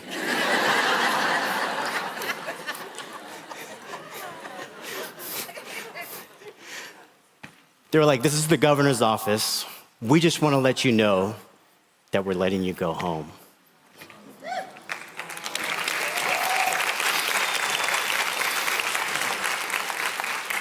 So I said, "Can you say that again?" They're like, "Most people in this moment just cry." I say, "You know what? I've cried enough." I said, "I've been practicing freedom in a cell for so long. I am ready for this moment.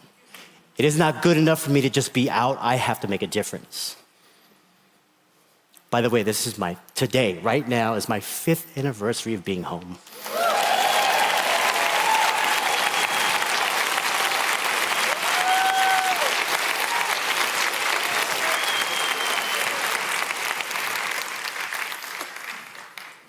So I said, "When can I go?" And they laughed. They were like, "We'll see you soon." So 10 days later, on November 20th, 2020, during the height of the pandemic, I did everything normal. 5:30 in the morning, I walked down to the hospice. I looked around, the call lights are on. I'm like, no, why is anybody answering the call lights? So I'm answering call lights as if I'm still working a regular day in the hospice. And Chaplain Keith, who, I don't know if I'm allowed to say his name, but anyways, I said it already, who cares? He's getting ready to retire next month, by the way. He's been there for 30 years. He's our director of pastoral care service and like a family member to me. He was like, "Fernando, they're ready for you. What are you doing?" I was like, "Nobody's answering the call lights." He said, "Let's pray on the way to the door." So he grabs my hand, and there's like an entourage of people following me. Correctional officers are shaking my hand. They're giving me hugs while Chaplain Keith is praying. I heard correctional officers say things like, "They finally got one right, man. I'm so excited to see you go home." I was like, where was this when I wanted an extra tray, bro?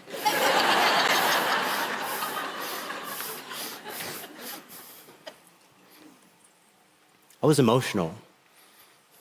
I cried a lot. I didn't cry when I got a phone call from the governor, but I cried in this moment because I remember every single soul that I took care of that passed away in my presence. I knew that they would have done anything to be in my shoes in that moment.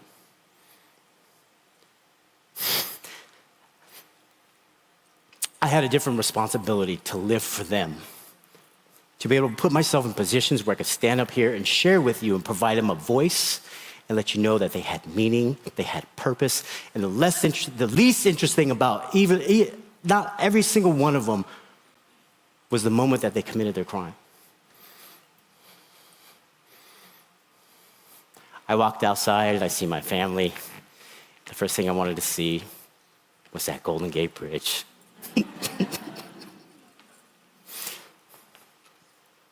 Since then, I've been published in numerous academic medical journals. I've worked at one of the most prestigious universities, medical universities in the world, at the University of California, San Francisco. And now I'm doing very important work with the Humane Prison Hospice Project, where we're bringing caregiving to incarcerated people to best care for the medically fragile in carceral settings.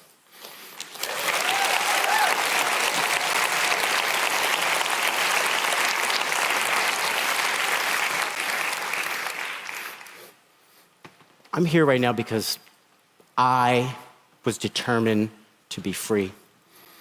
I sought freedom in a cell. It was supported by so many people that invested in me, both that were in the carceral setting and, as my friend Suleika will refer to, the greater gather. My life is an offering to those that no longer have a voice. I'm here to share with you that transformation is possible, that care heals, it restores and builds legacy. And before I go, I just want you to know that it's possible in there, it's possible out here. Give a voice to the voiceless, be the advocate for the folks that can't advocate for themselves, and I'll see you guys later for a drink or something.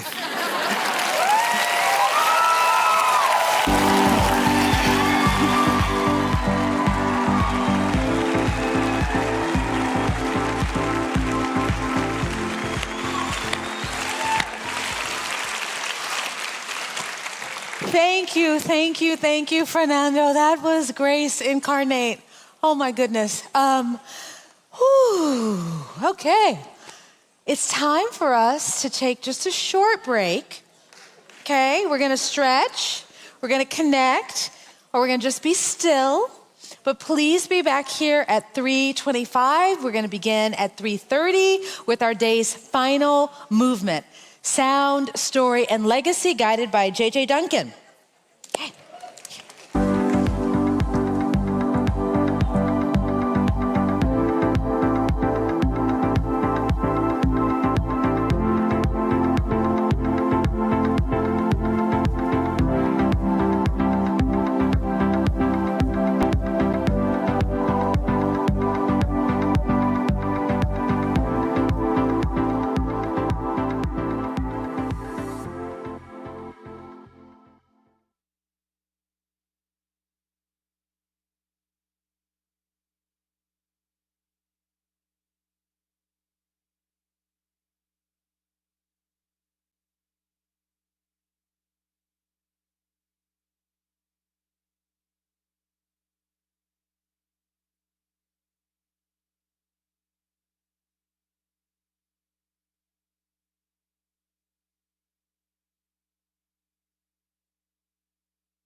Our next session will begin momentarily.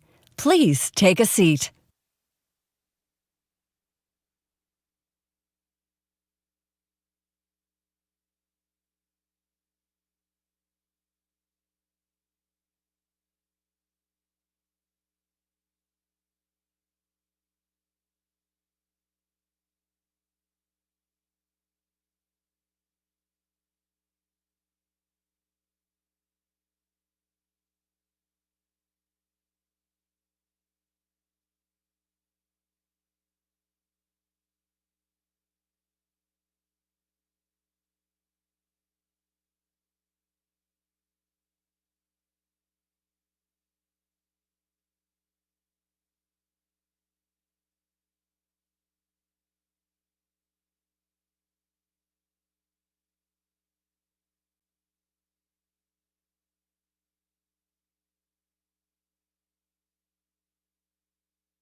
Please turn your attention to the stage and welcome back host J.J. Duncan.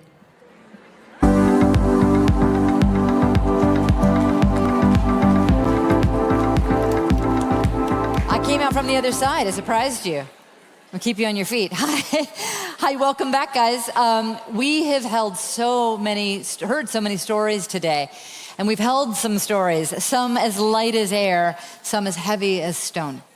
There's a place where story becomes breath, where words loosen their grip and the body remembers how to rest. That place is sound. When composer Murray Hidary lost his sister, music became his way through not an escape, but as a companion. Today, he's offering us that same companionship, a guided sound experience designed to quiet the noise and open a little more room inside. We've placed headsets on your chairs, so go ahead and grab them now for this experience that I think is going to be really neat. Please welcome Murray Hidary. Good morning. Thank you. I've had two great teachers in my life, music and death. The first, I chose. The second, well, the second chose me. Death came to my door when I was traveling with my younger sister. A sudden and tragic accident ended her life. She was 23. I didn't know where to turn. I was shattered. I didn't know how to put the pieces back together. But I turned to what I knew, music. I would sit at the piano every day. I would sit at the piano every day and play the pain through me. You know, music, we call it the language of emotion, right? We say it's the language that picks up when words sometimes fall short. They certainly fell short for me then. You know, some people ask me, how does music have the power to evoke, to hold so much emotion? And if we look at music as a language, it's a very different language than the one we speak every day. In our normal spoken, everyday language, whatever your native tongue is, we put one word in front of the other, one sentence in front of the other, to put one idea in front of the other. If more than one of us speaks at the same time, well, it's unintelligible. We call that noise. But music, yes, it's also linear in that we put one note in front of the other, one musical phrase in front of the other. We call that melody. But when more than one voice happens at the same time, it's not noise. Well, it's polyphony, it's harmony, it's music. And it can express something exponential. It expresses more than the sum of its parts.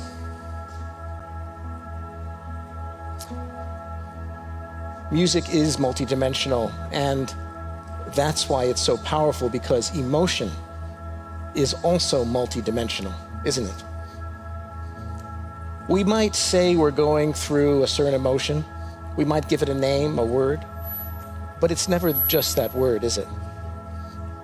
It's never just that word. It's never just that word. Can you hear me now? Okay. There's always more beneath the surface, isn't there? Like an iceberg. We might say we're experiencing sadness, but there's so much more beneath it. We might say we're experiencing anger, there's so much more beneath it. Music somehow can hold all of it, express all of it, enable us to untangle all of it.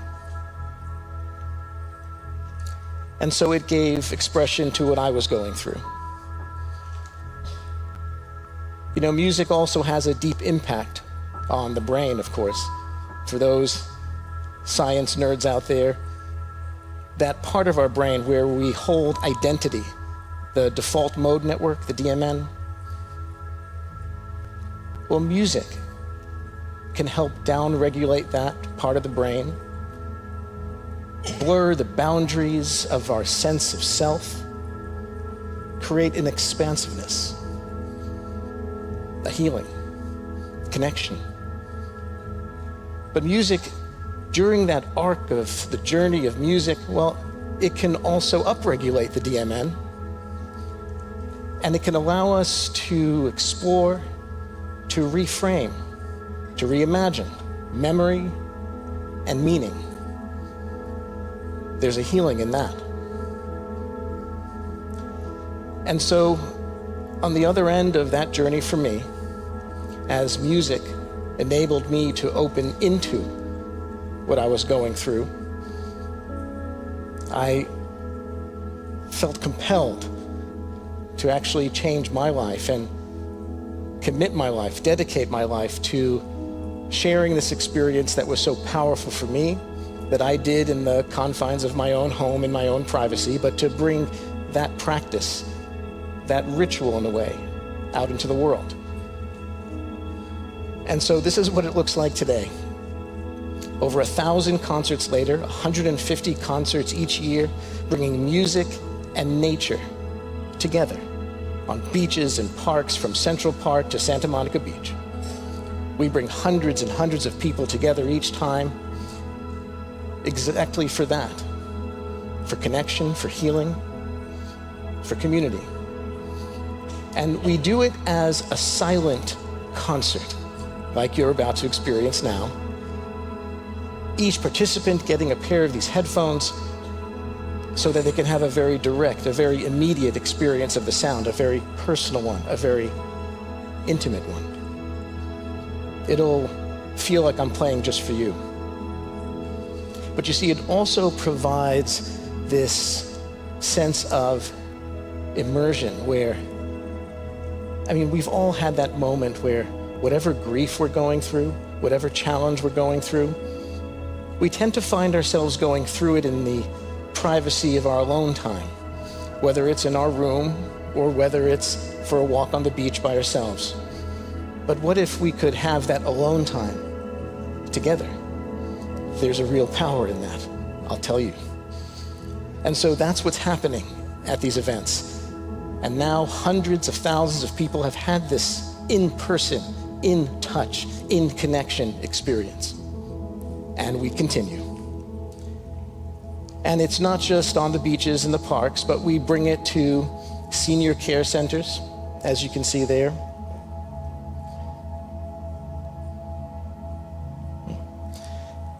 And we bring it to places where, well, where they can't come to us. And music has a profound and powerful effect. One of connection, one of giving people a soundtrack to their lives.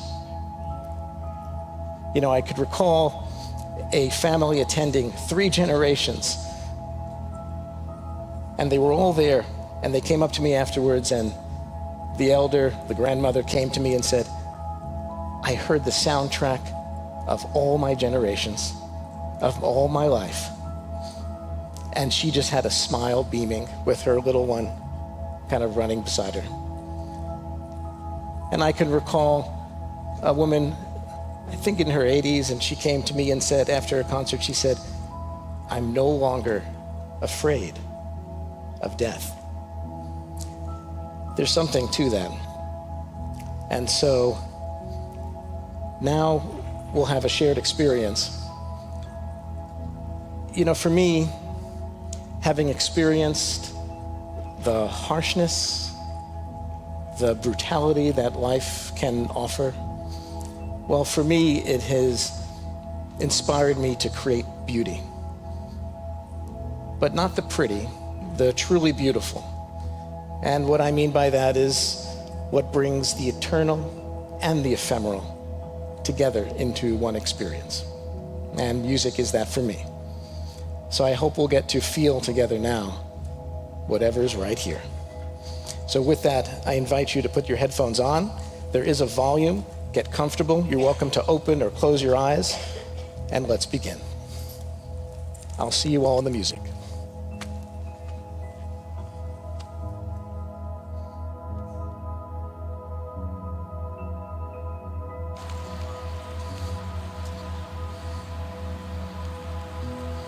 All right, you should be able to hear me now. Yeah, can you hear me? Beautiful. Don't forget there's a volume. I'll see you all in the music.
There's us standing at the threshold.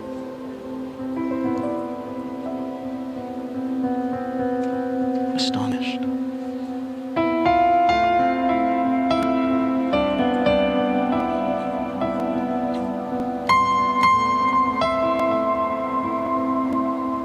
Astonished in the departing face of the world.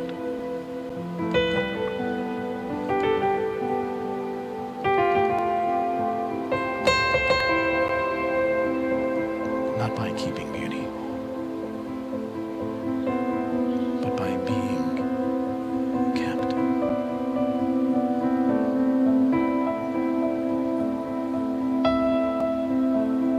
By its brief, eternal hand.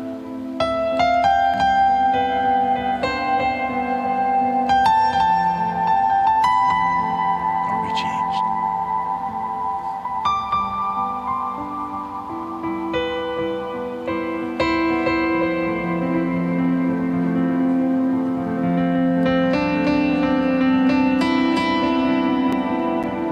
And still beauty returns. Each fading, giving rise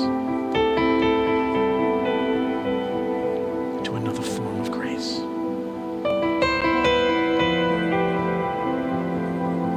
And in this way,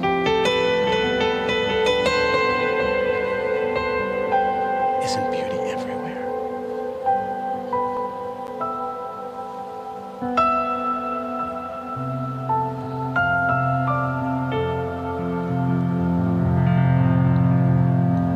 And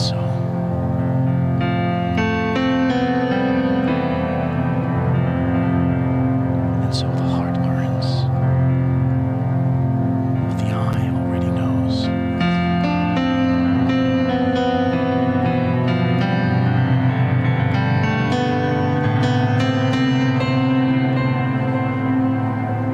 Everything beautiful fades, except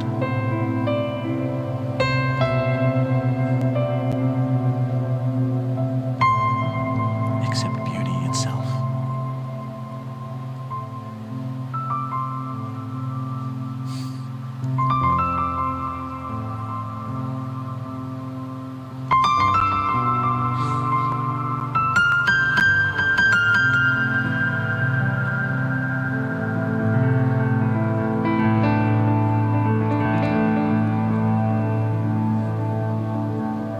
Except beauty itself, which walks beside us, disguised as change, teaching us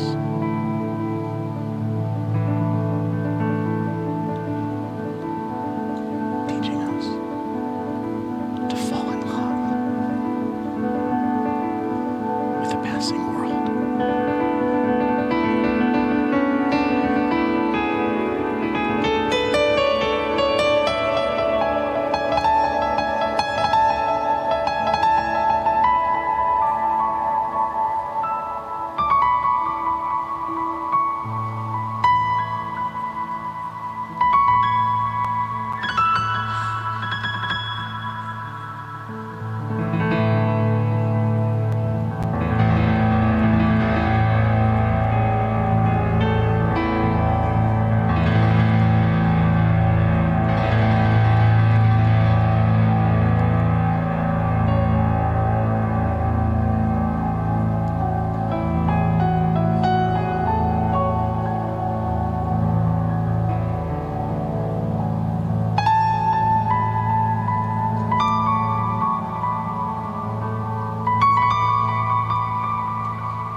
Thank you.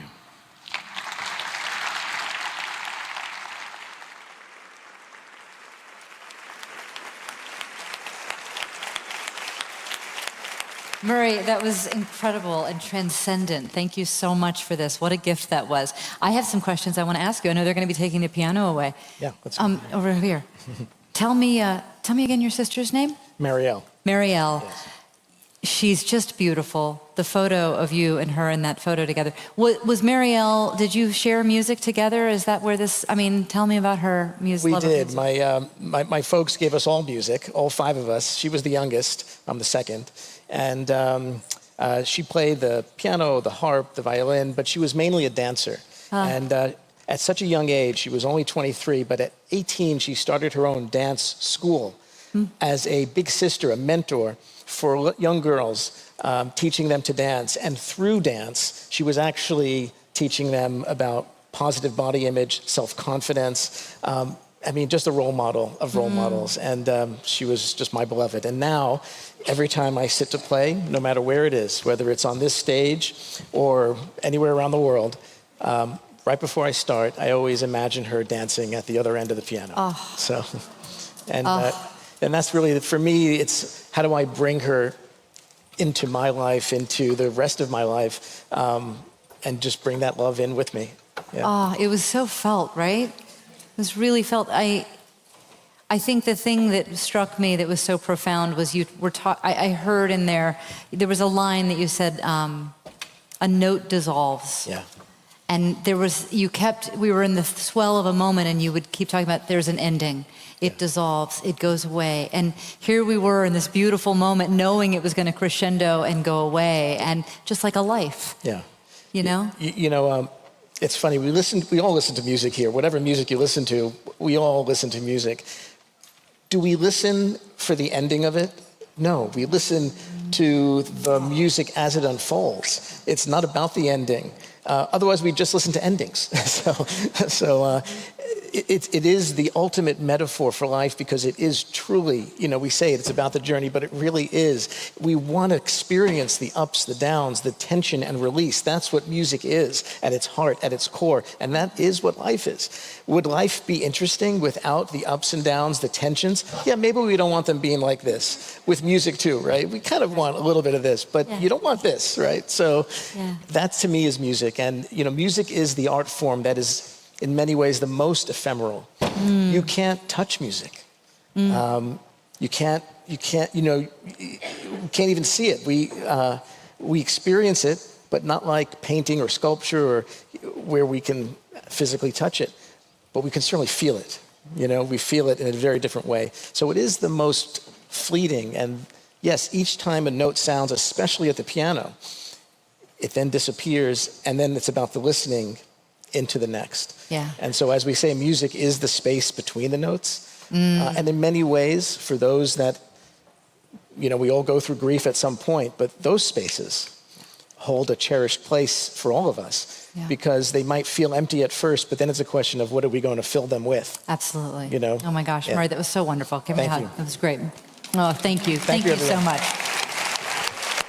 Really, really beautiful. Our next speaker takes us from sound to silence, the silence of untreated pain. Dr. Felicia Marie Nall is internationally recognized as one of the leading voices in global health and compassion. She serves as the Associate of the Chancellor at UCLA, a distinguished professor of medicine, and senior advisor to both the Dean of the David Geffen School of Medicine and the President of UCLA Health. Her decades of research have focused on reducing inequities, and strengthening health systems, particularly across Latin America. As a breast cancer survivor, Felicia brings her own lived experience to her scholarship and advocacy. Through her writing and her leadership, she shows that health justice begins with human connection, and that comfort, dignity, and relief from pain are not privileges, but human rights. Felicia is the co-chair of multiple Lancet commissions, including those on gender-based violence, cancer and health systems, and the Landmark Commission on Global Access to Palliative Care and Pain Relief.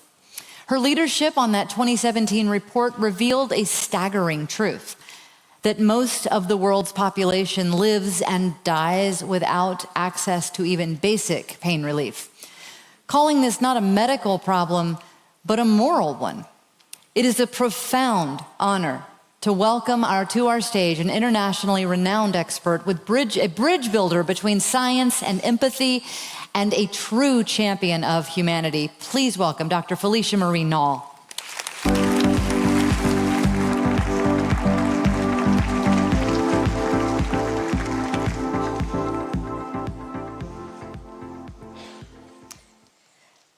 My journey to work to close the global pain divide started when I was 18.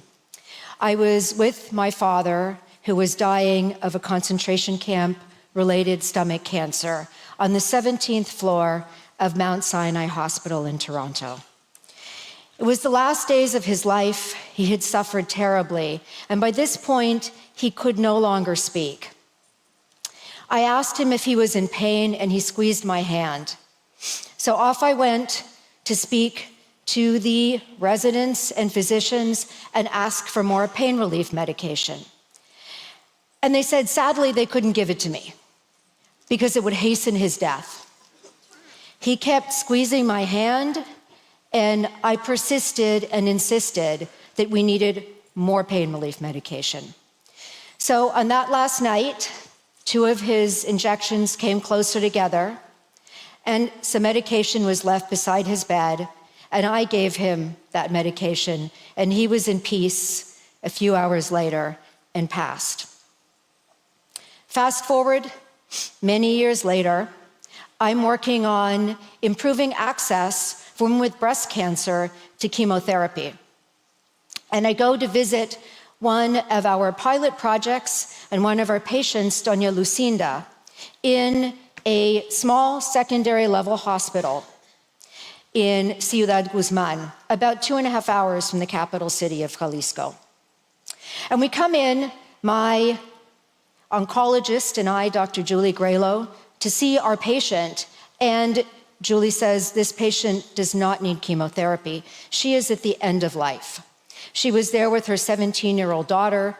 She had brain metastases, and they had managed to bring her there to get care. In came the heads of the hospital, and when they heard she needed palliative care, they said, not here. Figure out a way to take her to the capital city. And at that point, her daughter began to cry. There was no way to move Doña Lucinda to where they were saying she needed to go, and she didn't need to go there. But Doña Lucinda and her daughter taught me many things. I had just published a paper in The Lancet, the leading medical journal in the world, saying that Mexico had achieved universal health coverage. And I realized that we had forgotten to include palliative care and pain relief. Now, how did we forget? And at that point, I was also leading a non-governmental organization that my husband and I founded to support women with breast cancer, an organization called Tomatelo Pecho. We were advocating and helping women to get access to care. But when I walked into Doña Lucinda's room, I felt fear and repulsion. I had the same disease she did, and I was worried I would die too. But I wasn't going to. I was much luckier.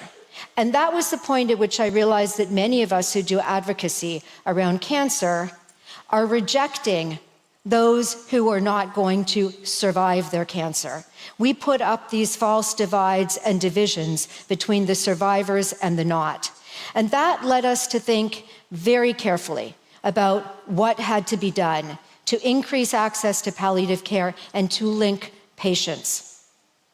And we started a Lancet Commission, that leading medical journal, a global commission on access to pain relief and palliative care, with over 60 researchers and leaders from around the world, including my co-chair, Dr. Paul Farmer, and representing countries from every region.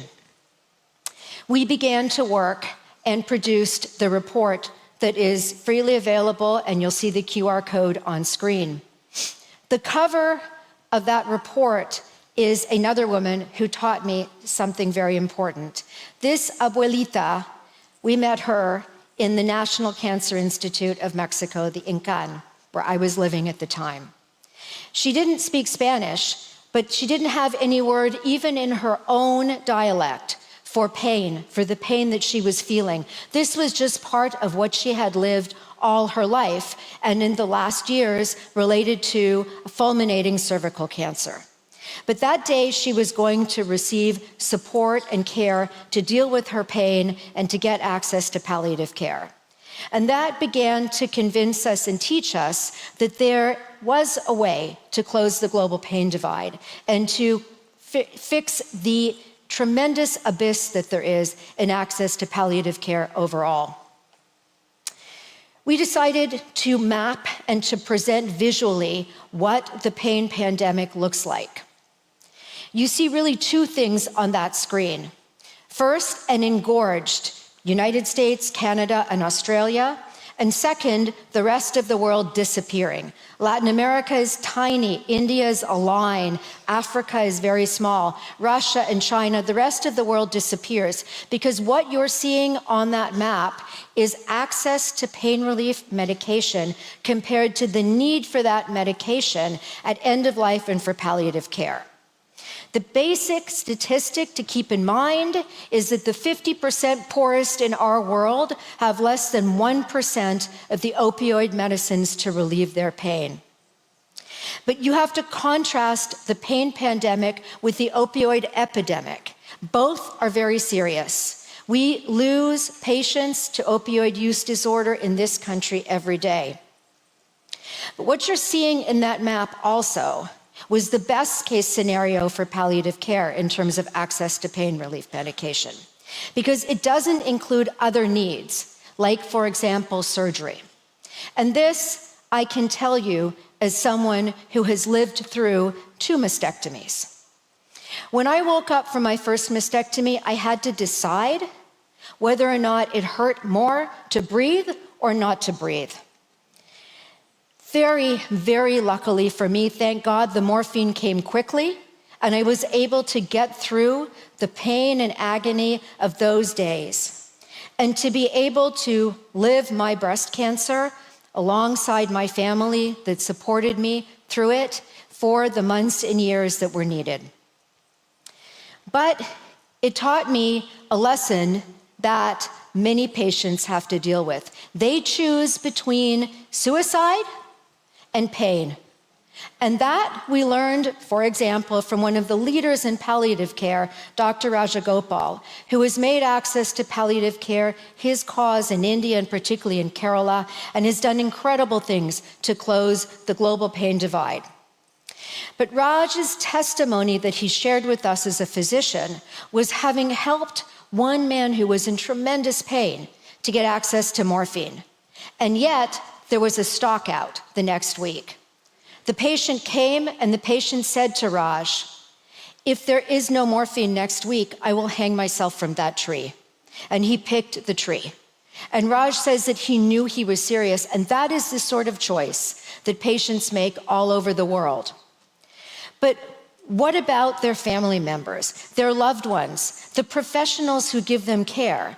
They're not lucky enough to have what I finally had when my father was dying, which is access to a humane way to support their loved ones or the patients they're caring for, to alleviate their suffering before death. So what do? They're faced with an inhumane choice. The choice of watching their loved one die in pain or doing something that must be illegal. That is ending badly. It's not ending well. And it guarantees that there will be complex grief for those who survive. And again, that is the reality in our world. So how do we solve this? And there is a way to do it.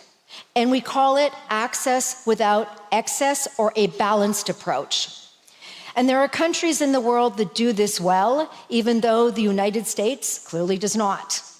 Germany, for example, has very, very low rates of opioid use disorder, yet very ample access to pain relief medication for those who need it. So what do we learn from the case in the United States? is the message which is being pushed forward all the time and is behind denying access to pain relief medication for the poor. Is the message to deny the poor this medication? Isn't that the same as saying that starvation is a cure for obesity? This is not the way to solve this problem.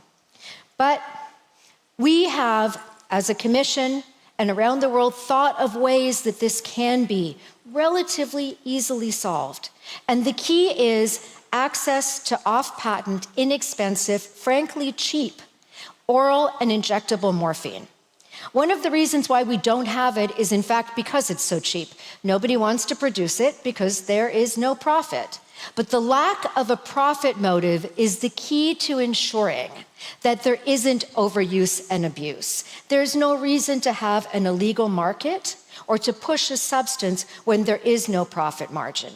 Now, when I say cheap and inexpensive, it truly is. Our estimates of the cost to close the global pain divide in terms of medicine is about the budget of a mid-sized hospital in the United States for 1 year.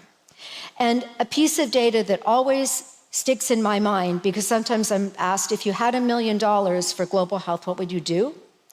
Well, $1 million is what you need to provide the pain medication to all the children in low-income countries that need it, $1 million. But shoveling out the medication, especially when we're speaking about medication that does have risk and is addictive, is not the whole answer. It needs to be coupled with specific interventions to give it the safety that it's required.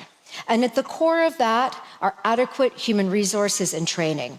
And we mean for all those individuals who are engaged in palliative care, from those who are faith counselors to those who are specialty physicians. But at the core, what we've seen at the core of it are nurses. And we have examples from countries where nurses are able to lead the way. One of them is Uganda, with incredible results by empowering nurses not only to be able to give and transport the medication, but to do the prescribing once they are well trained to do so. This is how you close the global pain divide. But one of the other things that we've been missing all along is the way to measure the value of doing so. In global health, what we measure is premature mortality, stopping people from dying, or ensuring they're not sick. But we never measure the value to people of not being in pain or suffering. And I'll give you the obvious way to think about this. How much would you be willing to pay to go to the dentist for a tooth extraction with or without numbing medication? Right? The vast majority of us will say a lot, but we don't measure that. So when we give metrics and we think about priority setting for our global health leaders, they'll never think about alleviating suffering or access to pain, and that's what we see in global health. So there's a lot for you all to do.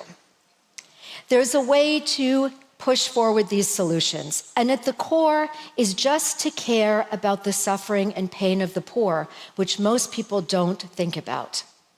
There are organizations around the world that do this well, and they need your voice behind them to generate and be part of the conviction that giving access to pain relief medication is not pushing an opioid epidemic, but guaranteeing justice. Organizations like the International Association for Hospice and Palliative Care, the Worldwide Hospice and Palliative Care Alliance, or the very important International Children's Palliative Care Network are all struggling to close this global divide.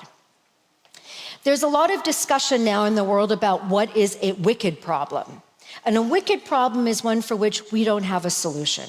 And for many of the things that I work on in global health, the problems are wicked. But the pain pandemic is not one of them. The pain pandemic has a solution. What's wicked about the pain pandemic is that it continues to exist and be a problem, one that can be solved, and again, with your help. And now I'll end with this one image, which is very important to me. When I work in some of the places I work in on a topic like this, hope is sometimes lacking. And so I keep this image in mind, and I'll share that this woman, now 21, who's in that photo, is here in the audience. In my last dose of chemotherapy, I got septicemia. And that was the one time when I said goodbye to her in the morning where I didn't know if I would see her again. And yet, thanks to the amazing care that I got from my physicians in Mexico City, 1 week later, we were in Toronto at a butterfly farm. Now, bald was not necessarily beautiful for her. It was hard to deal with even with a hat on until we got to the butterfly farm. And then I became the focus of her attention because all the butterflies landed on my turquoise hat, which we still have. And I keep that image close to me and close every time I present, because we cannot forget our need for hope when we search for ways to be able to solve problems as important to the poor as is closing the global pain divide. Thank you very much.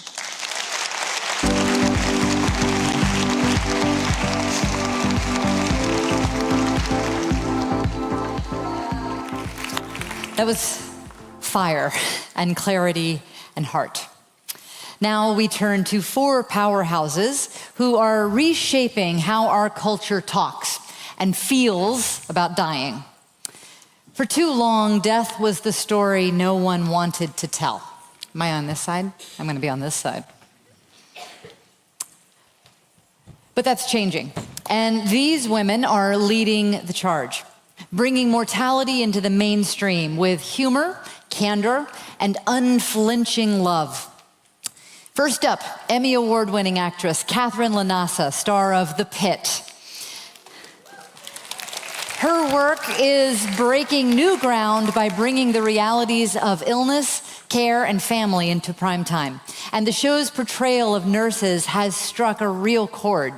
Catherine has said more than once that nurses are the heartbeat of these stories, and I know there are a few in this room who might appreciate that. We are also joined by the extraordinary Nikki Boyer, creator and host of Dying for Sex. Nikki and her best friend Molly showed millions what it means to live fully and fearlessly, even at the end, with courage, hilarity, and so much heart. Next, my phenomenal co-host, Tembi Locke, actor, advocate, and author of From Scratch and the powerful new audiobook, Someday Now. Really great. Tembi reminds us that grief isn't only about endings, it's about how we continue to love and be changed by the people we've lost. And guiding this conversation is Dr. Shoshana Ungerleider, physician, founder of Endwell, Oscar-nominated documentary producer, TED Health host, and creator of Before We Go. Shoshana has spent her career bringing honest end-of-life stories into the public square. Together, they remind us that when we change the story, we change the culture. And when we face death with honesty, we start living with more courage, connection, and heart. Please welcome Catherine LaNasa, Nikki Boyer, Tembi Locke, and Dr. Shoshana Ungerleider. Hi! Oh my God, I'm getting to wait to meet you. Oh my goodness. What a stage here. I'm so excited to see you ladies. So, for so long, death was the storyline that we skipped, the episode that we turned off, the dinner table topic that made everyone suddenly change the subject. But I think something's shifting here. From Scratch to Dying for Sex to The Pit, stories about illness, loss, care, and connection are showing up with humor and heart and real humanity. They're meeting people where life actually happens. And at Endwell, we've always believed that the stories that we take in shape how we live and how we die.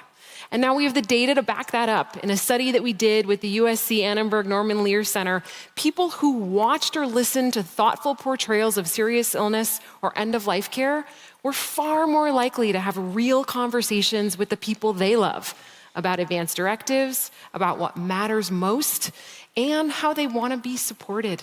In other words, these storylines aren't just entertainment, right? They move us into action, reflection, and connection. And Catherine LaNasa, my goodness, The Pit is just extraordinary. I mean, really, right? We're so honored to have you. Thank you. Nikki Boyer, Dying for Sex, the podcast, the show. Oh my goodness. You know I love you. Thank you. I love you.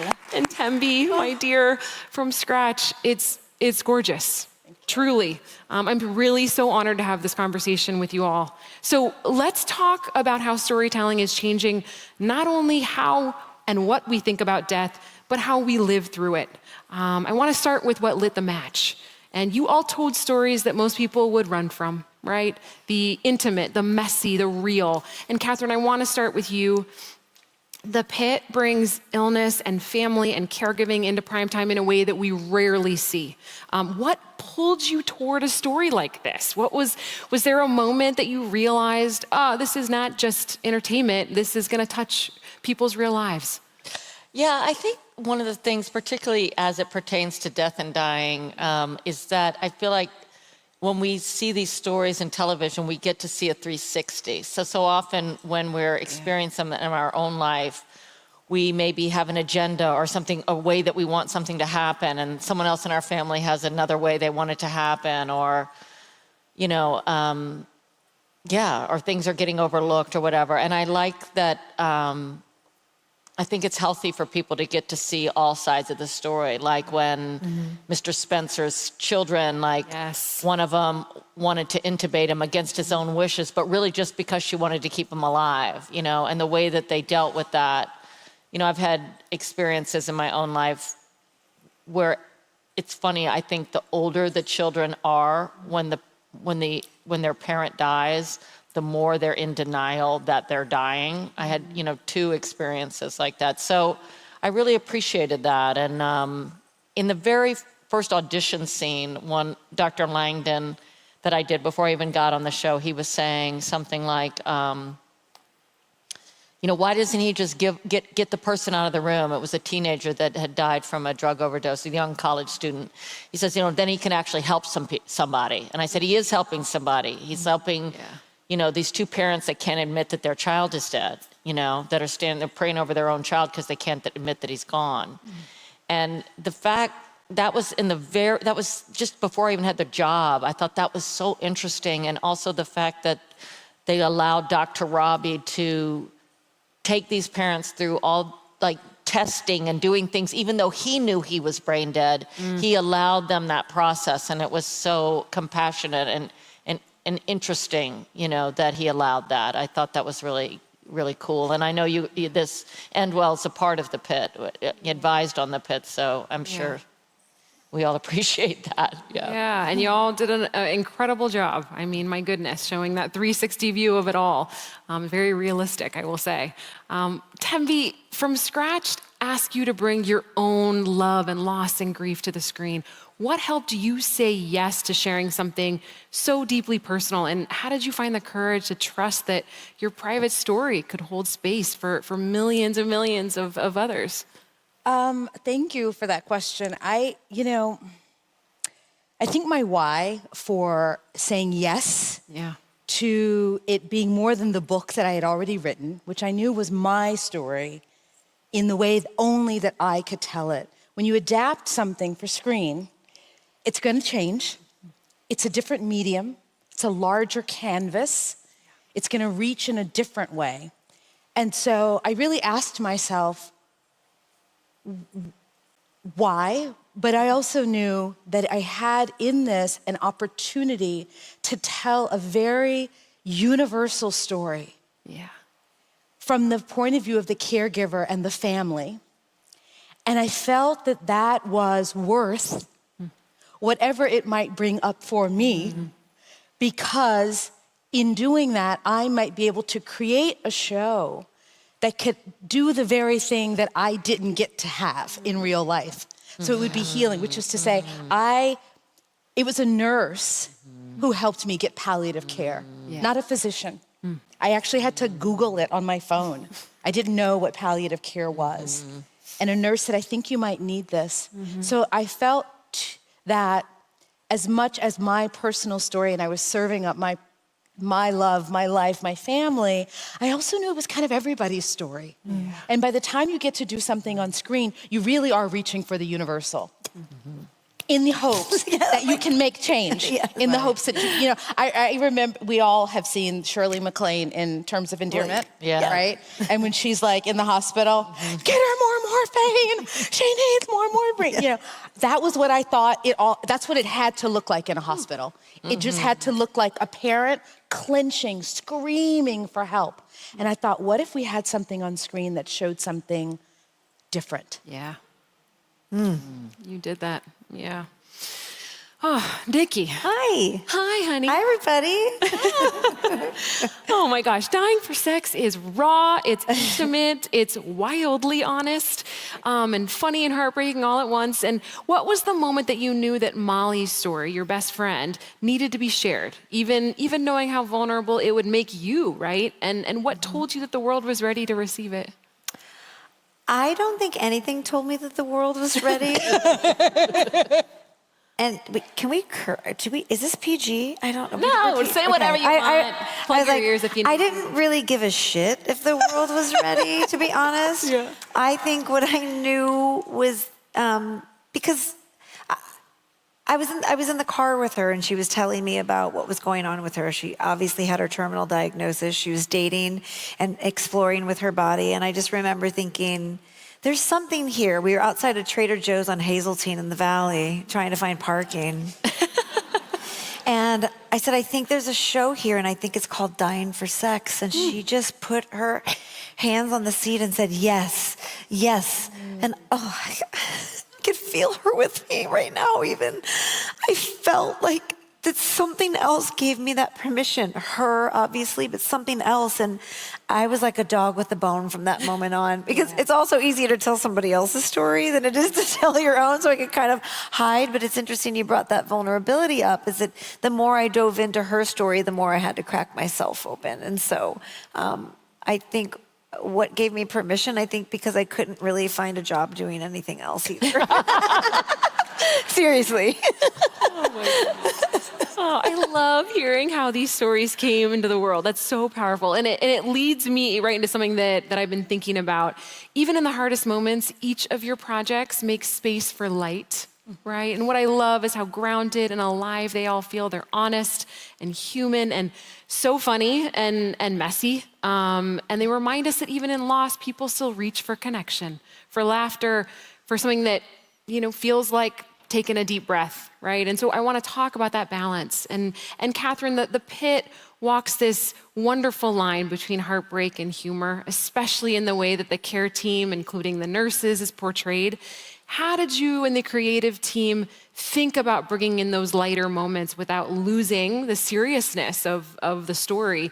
And what have you heard from nurses or families that seeing themselves on screen? What feedback have you gotten?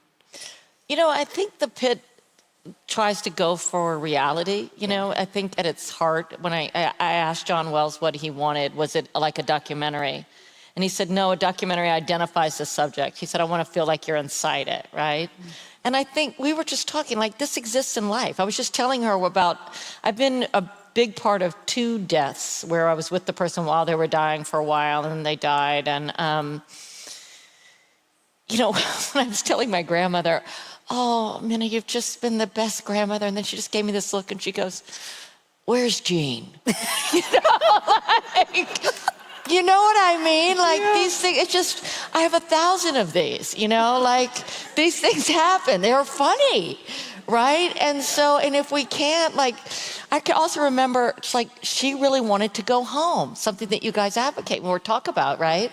And, her adult children were so afraid to let her go home. And because she wasn't back to walking, because she'd been hospitalized now for a couple weeks. And anyway, and she had to drink this pomegranate juice. I don't know what it was about the pomegranate juice. And I knew my dad was afraid to have her go home. And I just said, I looked at her one day and my grandmother was really tough. I never told her what to do. And I said, Minna, you listen to me. You better drink this pomegranate juice if you want to go home, because they say you need it or whatever. Get this pomegranate juice down. She goes, Catherine, it's pomegranate. Look it up in Webster's. Oh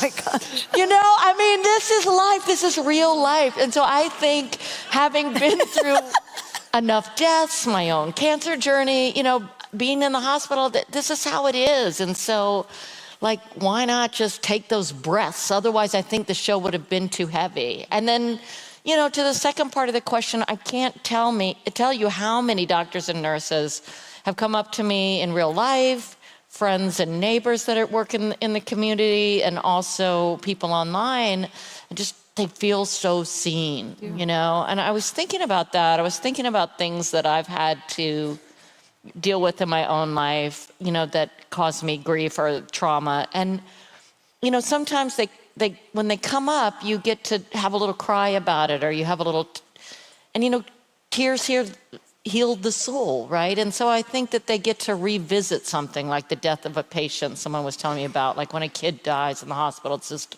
a terrible day. And I think they feel, we're showing that they bear this on the, on the regular. And I think that's healing for them to feel seen. And I also think they get to process a little more of their grief when they view the show. Yeah. Yeah. You've all shown, that how humor and honesty can live right alongside grief, and how important that is when you're showing it on screen. It really reaches people, right? And I want to shift into something that we see every single year at Endwell, and that is the real life ripple effects of storytelling, right? Endwell's latest research with the Norman Lear Center found that after seeing stories about serious illness, again, people were more likely to talk about their own wishes or reach out for support. Tembi, what sorts of responses have stayed with you from viewers? Has someone shared that your work changed how they think about dying or living? Oh, absolutely. I mean, it's a gift. Yeah. And you've reached someone when they take time out of their day to send a message that says, you helped me have a conversation with my dad about what's happening with my mom. You taught me how to help my daughter. I now know what to tell my neighbor. I mean, this is why we do, and why storytelling matters, and why storytelling on the screens matter in such a profound way. Because with the dialogue, in an actual scene, you can literally give language. You can spoon feed language to people, that they can then take to their doctors or or be with their child. And, we really understood that when we were writing from scratch, and we were in the writer's room, and our episode 7 and our episode 8, which are like right in the throes of all the meaty stuff that happens, we were thinking about, I certainly was like, what would I have wanted to hear? Right. What didn't I hear? And what did I need to hear? This is our opportunity to say it. And so when I hear back in the DMs, and send me your DMs because I like them, and the emails, because it's a reminder that we're all in this shared human experience together. And it's the work, storytelling, like the stage, what you're doing here, Shoshana, it is medicine work. Yeah. It's medicine work. Yeah. Well, thank you. For real. Yeah. Thanks. And Nikki, your listeners and viewers form this incredible community around dying for sex. What goes through your mind when you realize that your storytelling might literally shape how people prepare for their own end of life? It is it's like, I can only explain it because I've felt it when I watched your show. Oh. Your show changed me. And there's a moment in your show where the palliative care rep comes in and sits down and has a conversation. And I remember thinking, I don't think I've ever seen this on television. Yeah. And so when people reach out to me and say the podcast, and listen, I can't take credit for all of it. I had a team of producers and writers and people that were in the writer's room that were going through cancer and chronic illness, and so many people that came around to help tell this story in a way where it didn't always match the truth, but we knew it was what needed to happen in order to land with the masses, to crack everyone open at the same time, right? And so you make sacrifices, but I don't think I ever thought about what the ripple effect would be, but I am so proud, and I feel so good about myself for carrying not to make it about me, but carrying the torch of like giving people an example of what things can look like, because I didn't know what it looked like until I went through it. But I think in order for people to give themselves permission, sometimes they have to see a sliver of it somewhere, whether it's in a poem or it's in a painting or it's in a movie. And your show did that for me. And your performance does that for me. And I want to do more of that, because I think if we see it, we give ourselves permission to feel it and think about it. And then it kind of subconsciously becomes one of our tools. And then when we're thrown into it, we're like, oh, I think I know what to say here. And so I just feel my menopause brain doesn't really remember what the question was. But I feel really proud of something. Yes. Yes. Oh my gosh. Okay. Of course, none of this impact happens unless someone or many someones, right, says yes to telling these stories in the first place. So I'd love to go behind the scenes for a moment, because the courage isn't just in the storytelling, it's in the getting it made, right? And so Catherine, yes, Pitt could have easily been seen as too heavy or too real for prime time. Who championed the show early on? And then what conversations, if you know, did you have about authenticity, especially about portraying nurses and family caregivers and the emotional realities of illness that the show just did such an amazing job of? Well, I don't exactly know who championed the show, because I think it kind of lit fire and got going really quickly. I think HBO wanted to do a show, or Warner's wanted to do another show with John. And John and Noah had gotten so much feedback from doctors and nurses post-COVID. And there was just so much unaddressed stress that doctors and nurses went through and were never really, never really given any care, never really had any pause. They just kind of kept on going, and the toll that's taken on them. So that and the constant pressure and growing pressure and the growing issues that they face. So I think they really wanted to shine a light on that and to tell it in a new way. Yeah. But like I suffer from the same thing as Nikki. What was?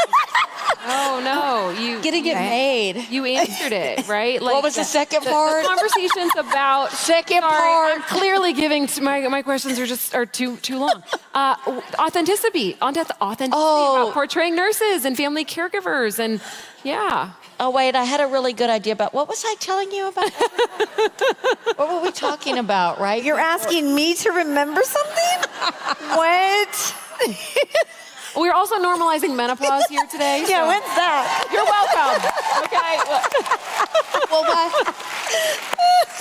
Well, they remember what they were talking about the nurses and what the nurses did versus the doctors. Oh yes, exactly. I remember. Yeah. There you go. Okay, so that was the part I didn't think about it till I got in. Nikki and I were talking about the palliative care, the hospice nurses. So I studied with real nurses. I went down to county. There was a woman named Kathy Garvin that I studied with. I mean, I just got to shadow her, and she was available to ask questions. We've done some work with the Rape Treatment Center, and anytime I can delve in with a nurse, particularly in their workplace, I will. In Pittsburgh, I dealt with the nurse there and heard her stories. Not dealt with, but we got to know each other, and then we went out and had coffee. And I heard someone say one time, a podcaster, and she was like, you never know what you're going to see when you go to the crime scene. And that's how I feel about going to the emergency department. You don't know what you're going to see. You get to see how they actually react to things. Yeah. And I think portraying a nurse on television accurately is so much about the tone. It's just like the tone of it, the vibe, the way that they are. And I was telling Nikki, I think, it's like 15 years ago when the hospice nurses were with my ex-husband, my son's dad, who I spent a lot of months with when he was dying. And I learned so much from them. It's this kind of compassionate detachment, and it was that steadiness along with deep compassion that I really tried to put into Dana. I knew that, that they weren't freaking out, that they could bear a lot, and that it was kind of it feels like it's kind of a calling. I said this, and I'm a little bit of one. I didn't know, but I was like an inadvertent death doula. I realized with my ex-husband when he was dying that I was very able to be present for it, and that I wasn't, afraid, and that I wanted to be there, and I considered it an honor. And I learned so much about what that looks like when people are dying, that when my grandmother was dying, I felt of greater use because I was like, oh, you can leave. Like, you guys can go take a nap. I got this. Like, even when they're hallucinating and really kind of scary stuff's going on. And also, people look really scary when they're dying a lot of times. They look scary. And so, but that calm that they had, I think it gave me a lot of confidence. And I think I definitely used that calm that I learned from the palliative care nurses with the compassion and with the way that they brought in the family. And like a good ones will bring in the family member and explain what's going on. And then it's how helpful and useful and important that is. So I wanted to show a nurse like that. Yeah. Yeah. And you really did that. I absolutely love it. And I'm a huge fan of nurses, as everybody knows. Yes. Now, I want to talk about something that sits underneath all of this, and that's vulnerability. Sharing these stories comes with a cost and also a gift. There's something really radical, I think, about turning personal pain into public conversation. Thembi, what did that vulnerability cost you, and what did it give you? I think the vulnerability cost me. It's interesting because I have a hard time answering the question only because at this stage, looking really at the timeline, I see it as having expanded me. Yeah. Because I think what it cost me was this idea that maybe my grief was solo or I was alone in it. That's kind of how, when I started writing the book, I thought, well, I've been here. I didn't know enough people in my life intimately who had walked quite the same path. So being vulnerable, which was scary, and I was trembling in my boots, and I was like, oh my gosh, I'm telling all the stuff. I had to let go of this idea that any of us is really ever alone in this, even if we haven't yet met the person who can help us feel less alone. And so I feel that the vulnerability, ultimately the thing it's given me is I know the strength, not only of sort of my own heart and the capaciousness of that, but I really know the power of community. Yeah. Like I really know the power of community because there is no way I could have done any of it, not lived it, not written about it, not rewritten about it, not filmed it, not shared it without community. Yeah. And that connection. And talking about, nurses, shout out to Kathy Winteringham, wherever you are. She was our home nurse there at the end, and her steadiness, her fortification to be present made me step up. Like I was like, oh, she's there. Okay, I don't know how I'm gonna get there, but okay, I'm gonna try to meet her where she is because she was holding space at a higher vibration than I knew I was capable of. Yeah.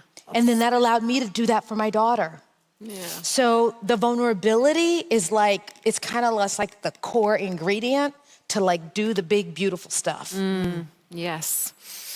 Nikki, when somebody reaches out to you and says, your story made me feel less alone, which I'm sure you've heard over and over, what does that mean to you? How do you hold that responsibility? It means everything. Yeah. Because I think Molly felt very alone, and I think at times she wanted to share so that she felt less that way, and to know that after she passed, I got to continue to share that with other people, and that they would express to me via DM, because it all goes down in the DM, right? Yeah. You learn so much about what people are going through, and you realize how universal this is. And I think it means the world to me. And I think there were two stories that just reminded me that it can take different shapes. Like there was a gay couple who were experiencing hospice together. One of the guys was passing away, and they were watching Dying for Sex together in their hospital bed while he was passing, and they took a picture of themselves and sent it to me and said, "We're with you and Molly. And I just thought, I can't believe he let me in on that beautiful moment in his and his husband's life, and that she is now part of that, and somehow I am part of that, and we're all part of that. Like it just reminded me of how beautiful and big this all is, even though it feels so personal at the time and so tiny. It's like, this is my little life. And then there was another gentleman who reached out and said, I'm a truck driver and I went to listen to Dying for Sex. Not what I expected.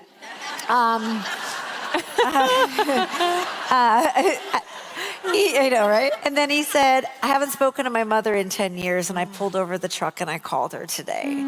Wow. And so the story of Molly's mother and her mending fences, it means everything to me, and I will never, ever tire of hearing those stories. I will be on my deathbed being like, tell me more, tell me more. So I wanna look forward for a moment, and you've all shown that pop culture isn't just a mirror; it's a map. It shows us who we can be. Catherine, you've helped nurses and families into the spotlight you've helped bring them into the spotlight in such a grounded way. When you think about stories set in hospitals or around caregiving, what feels important to get right moving forward? And where do you see room for TV and deepening that conversation? Wow. I do love that people have told me that patients are being more kind to nurses in the emergency department. Oh, thank you. Having seen The Pit, they're like, it's okay, we know what you guys are under. As opposed to like, when am I gonna get seen, you know? So sort of understanding that that's not necessarily even the fault of the ED. But what was the other part? Well, do you see room for TV and deepening this kind of conversation? No, to be honest with you, I think that there's some stuff that's going down, like as it pertains to death, like for instance, when my grandmother was dying,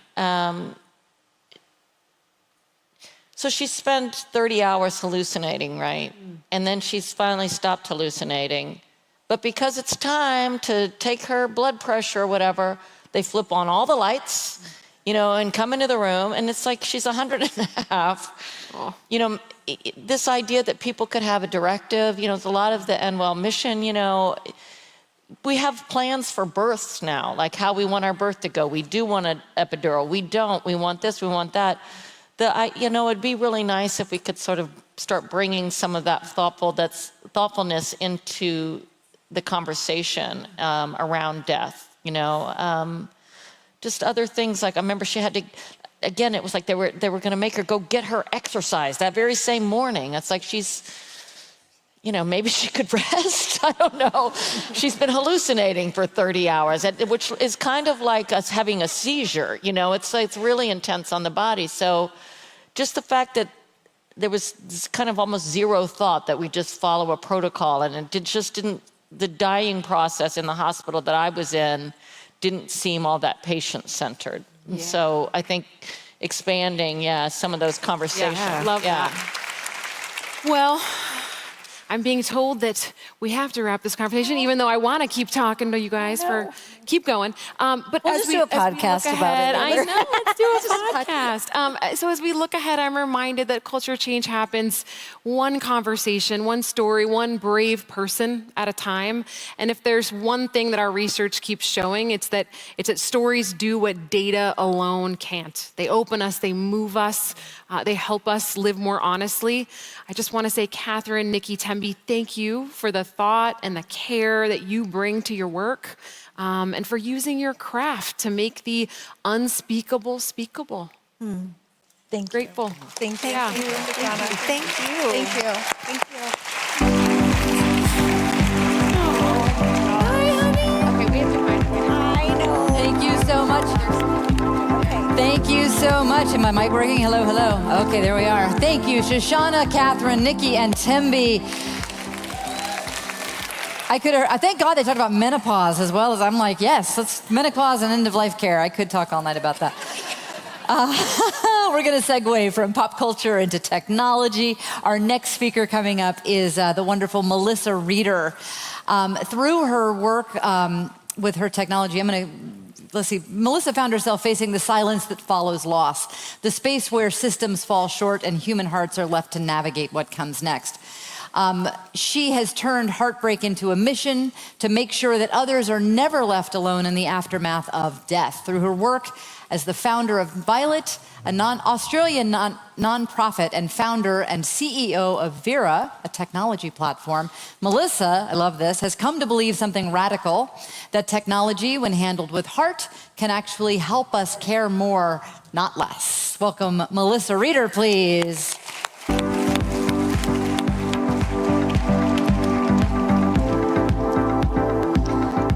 Hello, Endwell.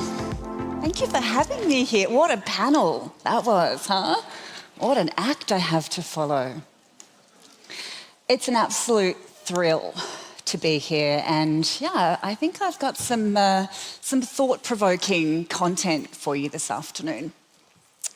Because when I tell people that I am building technology to help families navigate the last stages of life, I tend to get one of two responses. And the first goes a little like this: you can't automate empathy, and there's an absolute look of horror.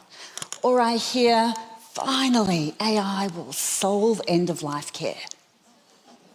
And now both of those are avoidance, right? One is saying, just let technology take care of that conversation, and the other is saying, please keep technology away from that conversation. But I tell you, neither is having the conversation.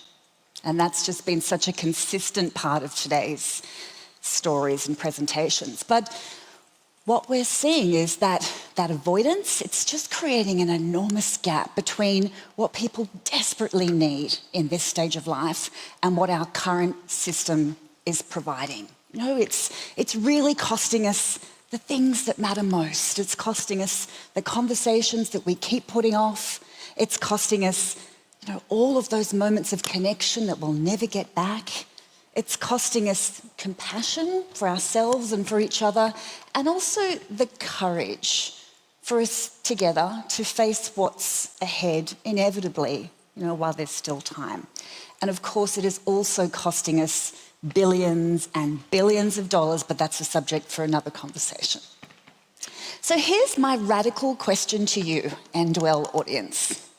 Can we teach machines to care? Not to replace human care in any way, but to maybe help us find the courage and the capacity to have those conversations that we've been avoiding. Now, I know the cost of this problem very deeply, very personally, because I've paid the price. My husband, Mauro, when he was dying of cancer in his 40s, we experienced all of that mess of systems over support and procedures over presence, all of that avoidance. And the last few months that we had together were just like a tumultuous blur of hospitalizations and treatments and surgeries, all the things except the preparation and the space to really love each other. We fought, we hoped, we denied reality until it crushed us. And he died in intensive care. It was clinical and impersonal, completely unprepared. And of course, then I found myself a single mother to 3 little kids under 7, and we didn't even have a will in place. Now, you know, I don't just grieve that loss, I'm actually angry about it. I'm really angry about it, because a lot of that, you know, it could have been better. It could have been different. The conversations we should have had, the preparation we should have done, and that totally messy void that left us scrambling in hospital corridors when we should have been at home. You know that scene. I know that's familiar with so many people here, but this is not rare. This is sadly the norm. And when I realized that millions of families are being sent into this chapter of life without even a single page of the script, I really couldn't look away. And I was faced with one of those really tough life decisions, you know, the ones that like really get you here in the belly. And I realized I could stay angry, or I could try and build something to help. Because these problems and these patterns and these norms, they're about to get exponentially worse. We have the largest generation in history entering the last years of their lives. We need solutions at scale, and we need them right now. Because this is what we're up against. Every day, 10,000 Americans turn 65.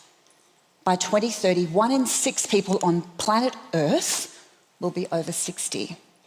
And back home in Australia, in my little corner of the world, we will see the population of people aged 85 and over quadruple by 2032. Now, that's just 6 years from now.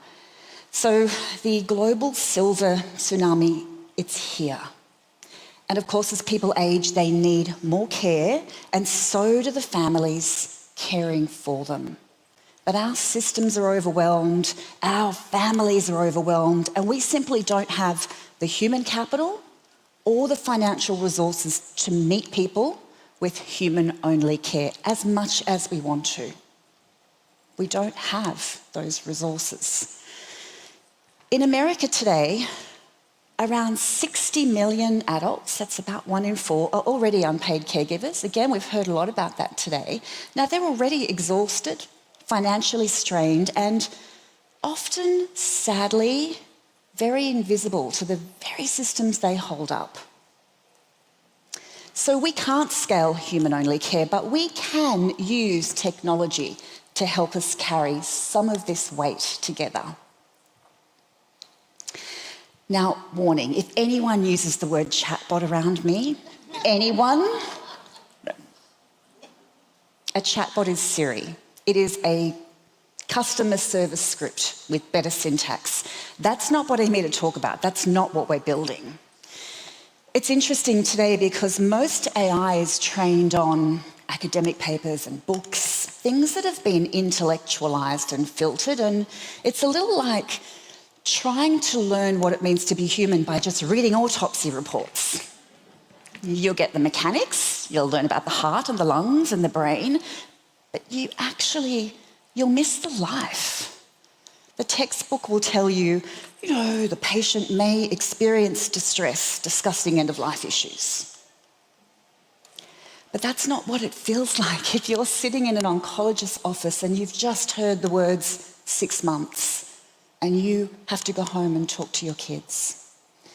That is not what it feels like at 2 a.m. when you're Googling dementia care options for your mum because she needs more care than you can give her. You know you can't afford it, and your kids are already asking you why you're never home anymore. You cannot teach machines to care or counsel by feeding them clinical protocols. It's interesting, as I've been kind of immersing myself in this world of technology, most people are just obsessed with outputs. What does it do? How fast does it do it? How smart is it? I am actually completely obsessed with the inputs. What are we training these models on?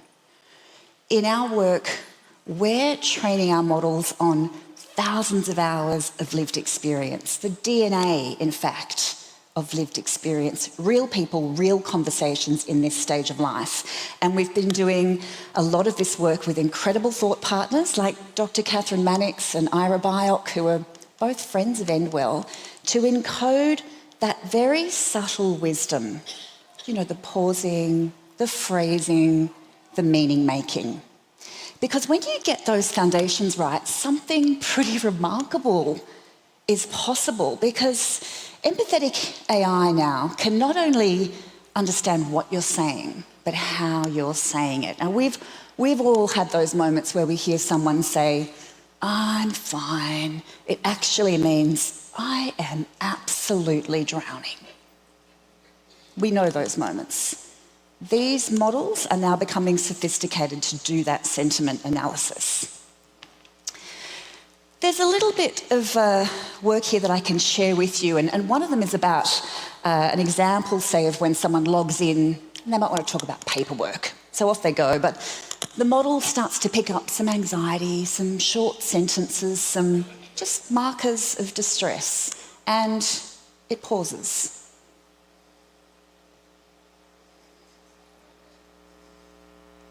You came here to talk about paperwork, and we can absolutely do that.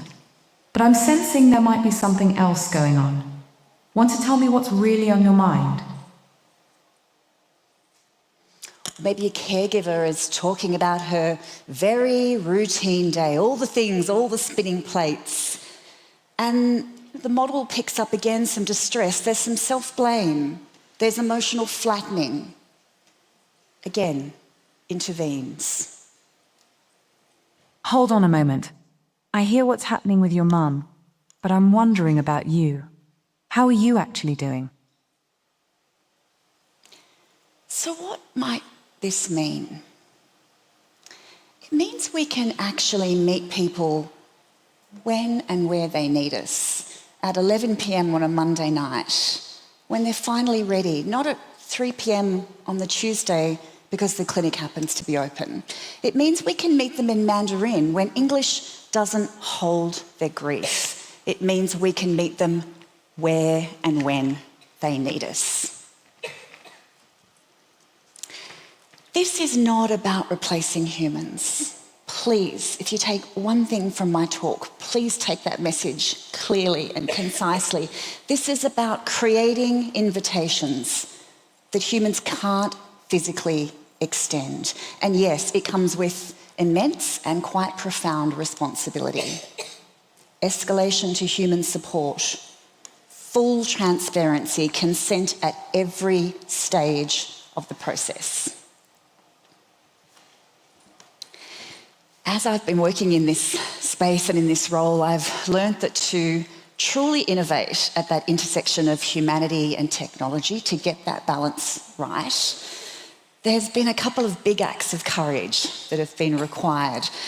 The first is to really conserve wisdom, to really hold that DNA of lived experience true and at the core of everything we do, the way people think and feel and speak and talk in this stage of life. The second is to amplify humanity, use technology to build and strengthen connection, not reduce it. If this ever feels transactional instead of relational, we've lost our way. And the third is to let go of what's broken and who gets to fix it. So the human-only care model, sadly, but truly, is already broken. We can't get that to the scale that needs to be. And the gatekeeping that has suggested that only academics or clinicians or technologists are the ones that can fix this, that needs to go too, because what I am learning is that the most interesting and sometimes the most impactful innovations don't necessarily come from deeper specialisation. They come from being able to connect the dots that the specialists sometimes become too siloed to see. I am not an academic, I'm not a technologist, I'm not a clinician. I am a 50-year-old widow who saw the system fail my family when we needed help the most. I'm an entrepreneur working hard to build a solution that we needed, but hopefully something that can help millions and millions more.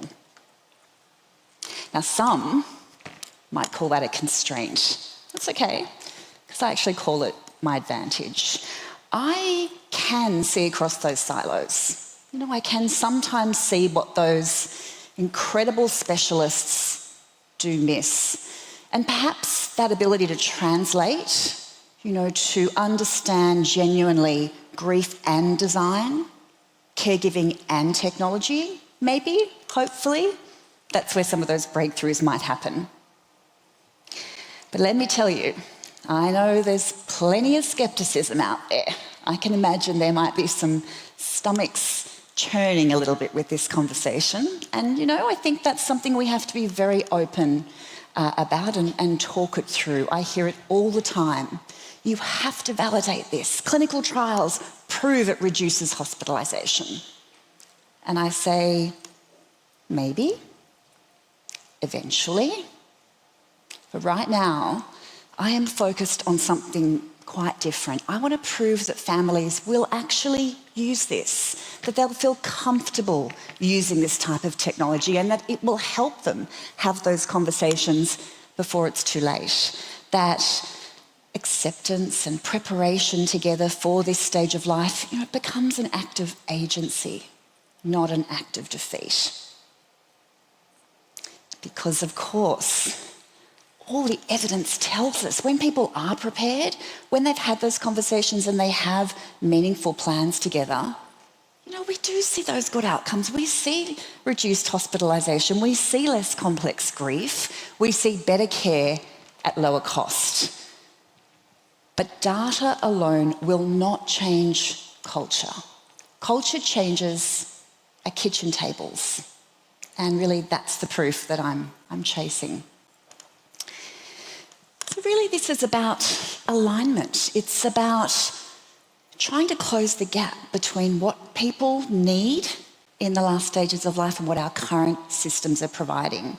And I feel really strongly that real innovation doesn't squeeze people into a system.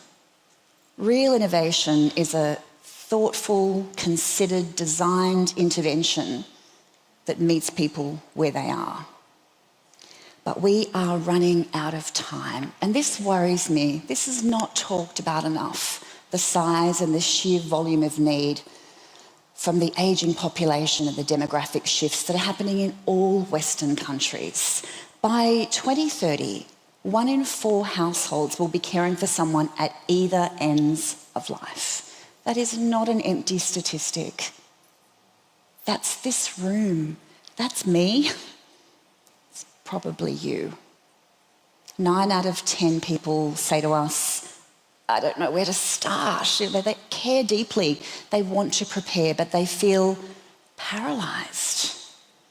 And that's where perhaps AI can help.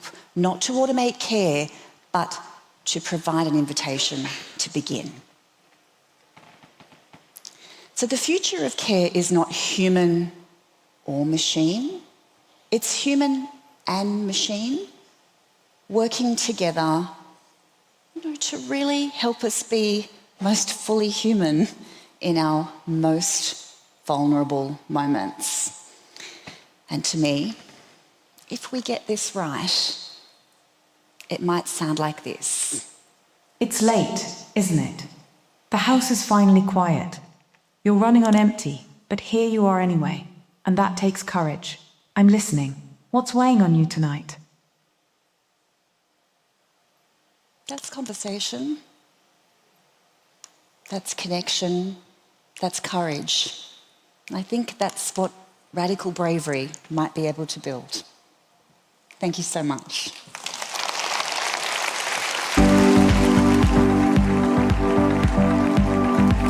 Thank you. Thank you, Melissa. Incredible. The future feels a little more human because of you. Thank you so much. Our next speaker is a pastor, artist, and advocate who believes that grief is not something to get over, it's something to learn. Please welcome our next speaker, John Onwuchekwa.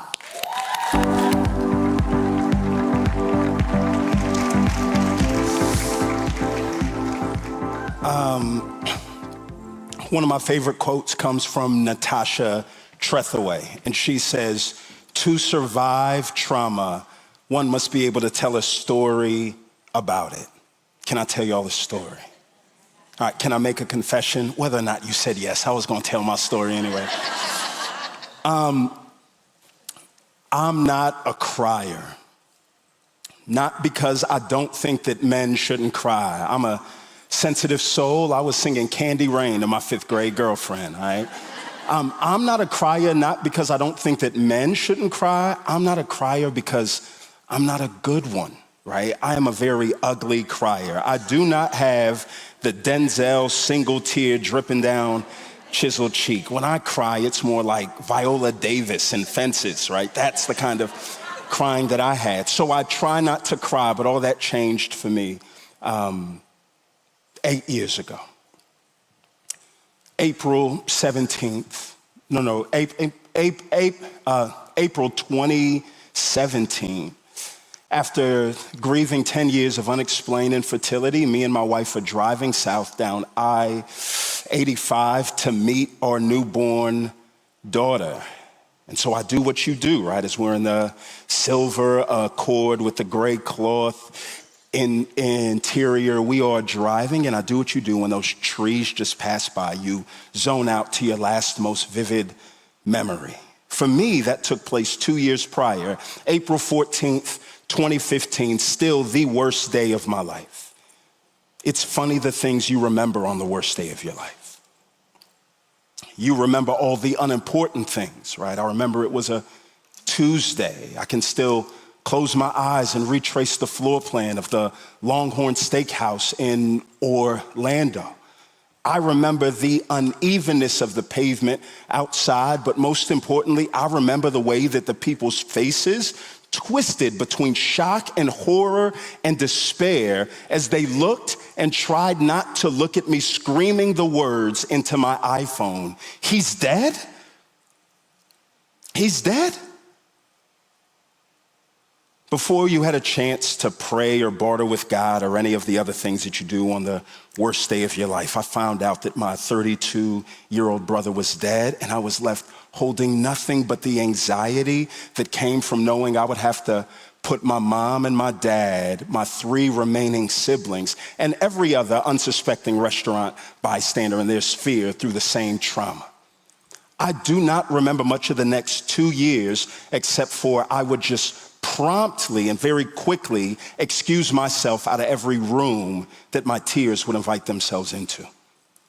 I remember at the lowest point in my life, I was lonely. Fast forward, April 14th, 2017. I get a chance to meet my daughter. It's funny the things you remember on the anniversary of the worst day of your life. One of the sneaking thoughts that comes in is you secretly hope that the worst day of your life stays the worst day of your life because you never want any other day to take first place, right? I remember it was a Friday, Good Friday. My daughter was born premature, so I still remember capturing her first smile through the smudged incubator glass. I remember the precise tones and beeps and pitches that reminded me that she was still breathing and her breathing machine worked. I remember how uncomfortable it was to hold her because the breathing tube was in her nose and wrapped around her neck, and I didn't want to crinkle it. But most of all, I remember the way that my heart forgot to beat when all the makings of another April 14th tragedy began. Before I knew it, the doctor snatched her out of my hands. And before you have a chance to pray or barter with God or any of the other things that you do on the worst day of your life, I remember the deafening silence of all of those beeps that told me that the breathing machine was still working go deafeningly silent. I'll never forget the way that I felt when the doctor placed her back in my arms and he whispered the words into my ears, today's the day your daughter's gonna breathe on her own. I wasn't gonna kill her in this story. It's sad enough in here, okay? 2 years to the day that my brother took his last breath, my daughter takes her first unassisted breath. And let me tell y'all, I was crying as uglily as one could cry, right? So the nurses there, they come over, Tanya Babcock, please clap, but they got my timer on here, so thank you. Hold your applause to the end. We'll treat it like a graduation, right? My nurses come through, and Tanya Babcock and Vanessa Moore, they start crying, and here, I'm like, yo, y'all are crying, but y'all only know half of the story. This is a day of grief and joy. Both of those tears came out at the same time, and they taste the same. And Tanya and Vanessa say, no, John, we know that grief and hope are not parallel streets. It's a winding road that intersects. And they're like, we have our own stories of grief and loss. And we sat and we shared it. And for the first time in 2 years, something clicked for me, y'all. The loss remained, but the loneliness didn't. 10 years later, I think here's one of the most important lessons that I've learned about this thing called grief. And it's this, y'all. Metaphors matter, They are important. Metaphors do not just help us grasp concepts, they help you and I navigate reality. So a bad one on something as important as grief is not just unhelpful, it is harmful. The predominant metaphor that folks are going to use for grief is that grief is some kind of journey. The problem with that is journey starts and they have ends. Grief starts, but it doesn't have an earthly end. And it's a cruel thing to send somebody in search of light at the end of a closed tunnel. When we give them that, we give them the only thing in the world that's worse than real pain, and that's false hope. Right? Raise your hand if you've ever heard of the 5 stages of grief. And somebody presented that as some path that we get through, right? This is a room that knows this. Raise your hand if you know that it was the 5 stages of dying. She came to it by studying terminally ill patients that were on their way to death, not the people that they left behind. So if you do not fit into that suit, I want you to know that those stages, as a pathway of completion, are a custom suit made for breathless bodies. If your chest still goes in and out when you breathe, you were not made to complete it that way. And so what we find is that if that is the wrong metaphor for us to use, then maybe it's more helpful for us not to think of grief as a journey, but to think of grief as a language. And the goal of a language is not to finish, it is to become fluent, all right? If humanity were a country, grief would be the official language. And even though it is the official language, it's nobody's native tongue. My parents are from Nigeria, a country of 200 million people, hundreds of dialects and tribes. Do you know what the official language of Nigeria is? English. It is a learned tongue that if you are going to navigate across that landscape, you have to learn it. And it's the same thing when it comes to grief. And here's the thing that starts to trip folks up or unlocks things, right? Language is not just about vocabulary. Language is about dialects. And when it comes to grief, there's at least 2. Tangible grief. I have a loved one, their body is dropped into the ground. Tears sprint down from my cheeks, chasing their body into the ground. When people see that, they can connect my fallen tears to a fallen body, and you're surrounded with hugs and handshakes and casseroles, if that's your sort of thing, right? We all speak that. The other kind of grief that we don't speak is ambiguous grief. This is the death of a dream, the death of a friendship, the death of a marriage, the diagnosis of a parent with dementia, where they are still here, but you talk about them with past tense verbs. These are deaths with no funerals, funerals with no caskets. And when your body and brain physiologically respond in the same way, and those same tears are chasing your fallen dreams into the ground, people look around, they cannot connect the two, and you get questions at best, contempt at worst.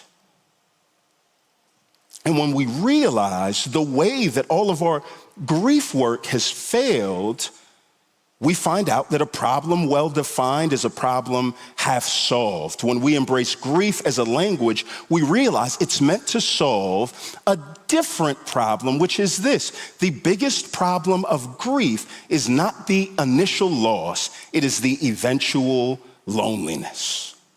It's been 318 days since the Palisade fire started, and one of the things that you find, if you ever had a friend whose house burned down, and the fire department is out there and water's splashing and they're putting out the fire, you walk up to them and say, man, it's great that the fire got put out. And they'll tell you, as I walk through the smoldering remains of my house, what the fire didn't destroy, the water did.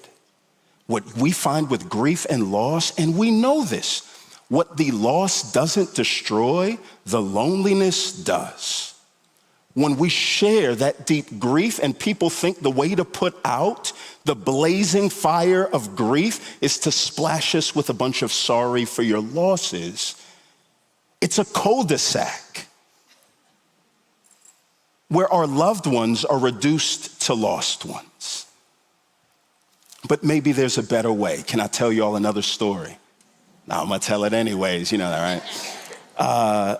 two of my dear friends in the world, Jordan and Jessica Rice. They're 44 years old.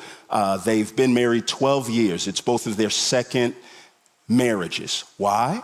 Because both of them were tragically widowed in their 20s. When Jessica was 26, 2.5 months into marriage, her spouse died in a tragic motorcycle wreck. When Jordan was 28 years old, 10 months in, the doctor pulls him from his room and says, your wife has a form of brain cancer so rare, I had to Google its pronunciation before I came to talk to you. 10 months later, his wife passed. Jordan and Jess bury their spouses before the birth of their first gray hairs, and they start to date. And as they start to date, people say, I'm sorry for your loss. I know your spouse died. And then that goes into, but is there any room for me? And you sure do talk about them a lot. But I'm here, and sooner or later, all those relationships fizzle, and Jordan and Jessica are alone until Jordan and Jessica get set up on a date. They meet at a bar, and for the first time, they meet somebody else who is fluent in widow. And they do the one thing, this is the cheat code, y'all. I learned it from my dear friend, Barry Liner. The punctuation of their condolences changes. When we think about the language of grief and condolences, we think about words. But one of the things that I loved about my failed attempt to learn Spanish is the punctuation matters. That when it's on the page, if it's a question mark, or if it is a question, the question mark is there, and you already know that that's the first thing. So when Jordan and Jess' spouses die, they sit and they meet and they talk, and do you know the first thing? When Jordan says, I lost my spouse, Jessica does what Barry Liner taught me to do and says, what was her name? Because 99% of the time when people have a loved one that they've lost, they're content for them to be a lost pronoun. My spouse died, my brother died. And Jordan said her name. It wasn't just a spouse, it was Danielle. Then Jess started to talk about Jaron. And do you know the next thing they said? They didn't say sorry for your loss. They said, would you tell me a story about your love? That if I know about them, then for a moment, my loved one is not just a lost one. They are a loved one. They are resurrected. They are here. You see more of me as I tell you more of them. And do you know what took place with Jordan and Jess? The loss remained, but the loneliness didn't. The loss is the tragedy. It's the loneliness that's the trauma. Dr. Mary Catherine McDonald is going to say, trauma is when your emotional pain cannot find a relational home. When we treat grief as a language, we're saying we're trying to deal with the loneliness, not just the loss. And we do that through stories. Tell me a story about your love. That story is this act of narrative love where the person that's grieving doesn't get the answer to their grief, but in hearing story, they are reminded that their story, however terrible, is yet an incomplete one. Can I tell y'all one last story? Yes. Oh, of course. Thank you. My daughter is 8 years old, and I used to say that my daughter was scared of the dark. Why? Because she would have these terrible nightmares, and she would bust out of her room, sprint down the dark hallway, come into our room. She'd go past my wife, because my wife is a little more stern than I am, and she'd come over to my side of the bed, and she'd say, Daddy, can I snuggle with you? And I look at her in those big, Pixar eyes, and I say, yeah, sweetheart, of course you can. You can get in the bed, and it's fine for all of about 3 minutes. But then after 90 minutes of getting kicked in the back and the throat, we say, Ava, fam, you've got to go to your bed. She gets up and she walks, and as she's on her way to her bed, she says two things, a statement and a request. The statement is unsurprising. The request gets me every time. Statement, but Daddy, I'm scared of the dark. The request is what gets me. Do you know what she never asked me to do? She never asked me to turn the lights on. She says, Daddy, will you hold my hand and walk me back to my room? I used to say that my daughter was scared of the dark. Now I say, I think my daughter is scared of being alone in the dark. She does not need silver linings. She just needs to know that she is not alone in the dark hallway of grief. And let me tell y'all, grief is an everyday problem that everyday people face every day. And when we treat everyday problems as if they only have expert solutions, society halts. If the transmission breaks in your car, expert problem. If your car runs out of gas, everyday problem. If everybody took a gasless car to a mechanic, society would halt, and the LA traffic that y'all are about to be in would be worse than it is right now. But no, we know that a car running out of gas is something that everybody has the ability to do something about. And it's spaces like these that give me hope, that as sure and as certain as I am that if y'all walk out of here and go to a gas station and you see somebody with a broken arm, you know how to go and help them fill their gas up with car. I think we can get to a place where anybody who sees somebody with a broken heart can find the right words when there are none. Thank y'all.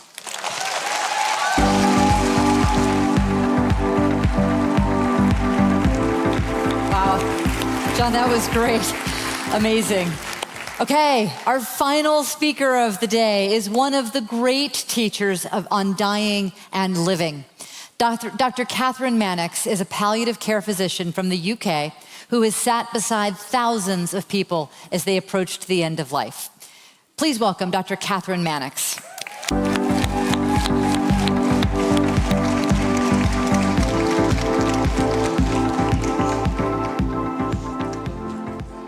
Well, end well. Are you ready to end well? 28th of December, 2017. Really, really important date for my family. My parents' 60th wedding anniversary, their diamond wedding anniversary. My siblings, our spouses, our children, we're all gathering that weekend for a family celebration. Unexpectedly by me, this is the date my publishers chose as publication day for my book about stories, about the way people live while they're dying, with the end in mind. That was my attempt to try to wrestle the ridiculous misunderstandings about dying and bring ordinary dying back into public consciousness. And my publishers were not particularly amused when I said that I was not going to be available for interviews, for media, for any of that stuff. It was grim. But actually, I was so relieved because I was hiding.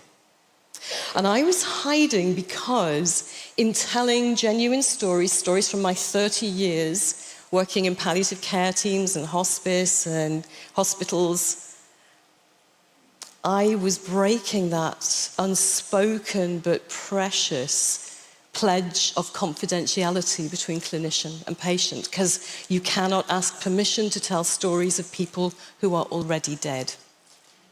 It's just awkward, you know? So I was dreading being in trouble. And I had been anxious as I collected my stories. I'd been anxious as I wrote the stories. I'd been very anxious as I pressed send to the publisher. When they got back and said, "We think this is going to be a bestseller," I laughed. They were right. It's now in 18 languages, so there are now 18 different language sets of people who might be cross with me about telling these stories. And on the Sunday evening, I looked at my Facebook. Now, a brief aside here about middle-aged women and Facebook. In 2017, I knew nothing about social media, which is funny, isn't it? Because I know a lot of you now through social media, but I was kind of a social media virgin in those days. And I only had a social media, as many women in my generation had, in order to know whether my children were alive. Okay, so I saw this notification, and it was from somebody who was outside it wasn't a friend of a friend. And my heart sank. I thought, this is it. This is the first one. They're coming to get me. And I pressed to open it, and this huge message appeared. And I'm paraphrasing, but roughly this is what the message said. Dear Dr. Catherine, I sat beside my mum as she was dying 7 years ago. And I listened to the noises of her breathing as she choked, and as she struggled, and as she was drowning, and as she was moaning. And it was terrible. And it went on by day, and it went on by night, and more days and more nights, and then, even more terribly, it stopped.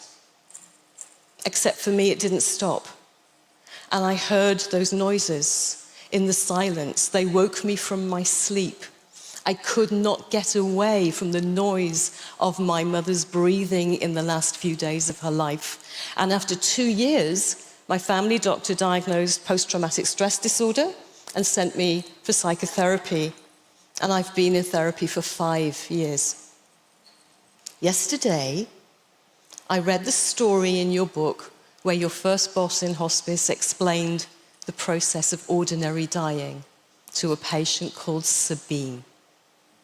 I remembered Sabine. I remember my boss describing to a very, very frightened woman, worrying that she might get overwhelmed by pain as she was dying, about the process of dying, about how as time goes by, people lose energy, become more weary, need, in fact, sleep rather than food and drink to recharge their energy. I see you nodding because I know you know this story. And as time goes by, people are awake for shorter periods of time, asleep for longer periods of time, dipping in and out of unconsciousness until they're eventually unconscious all of the time.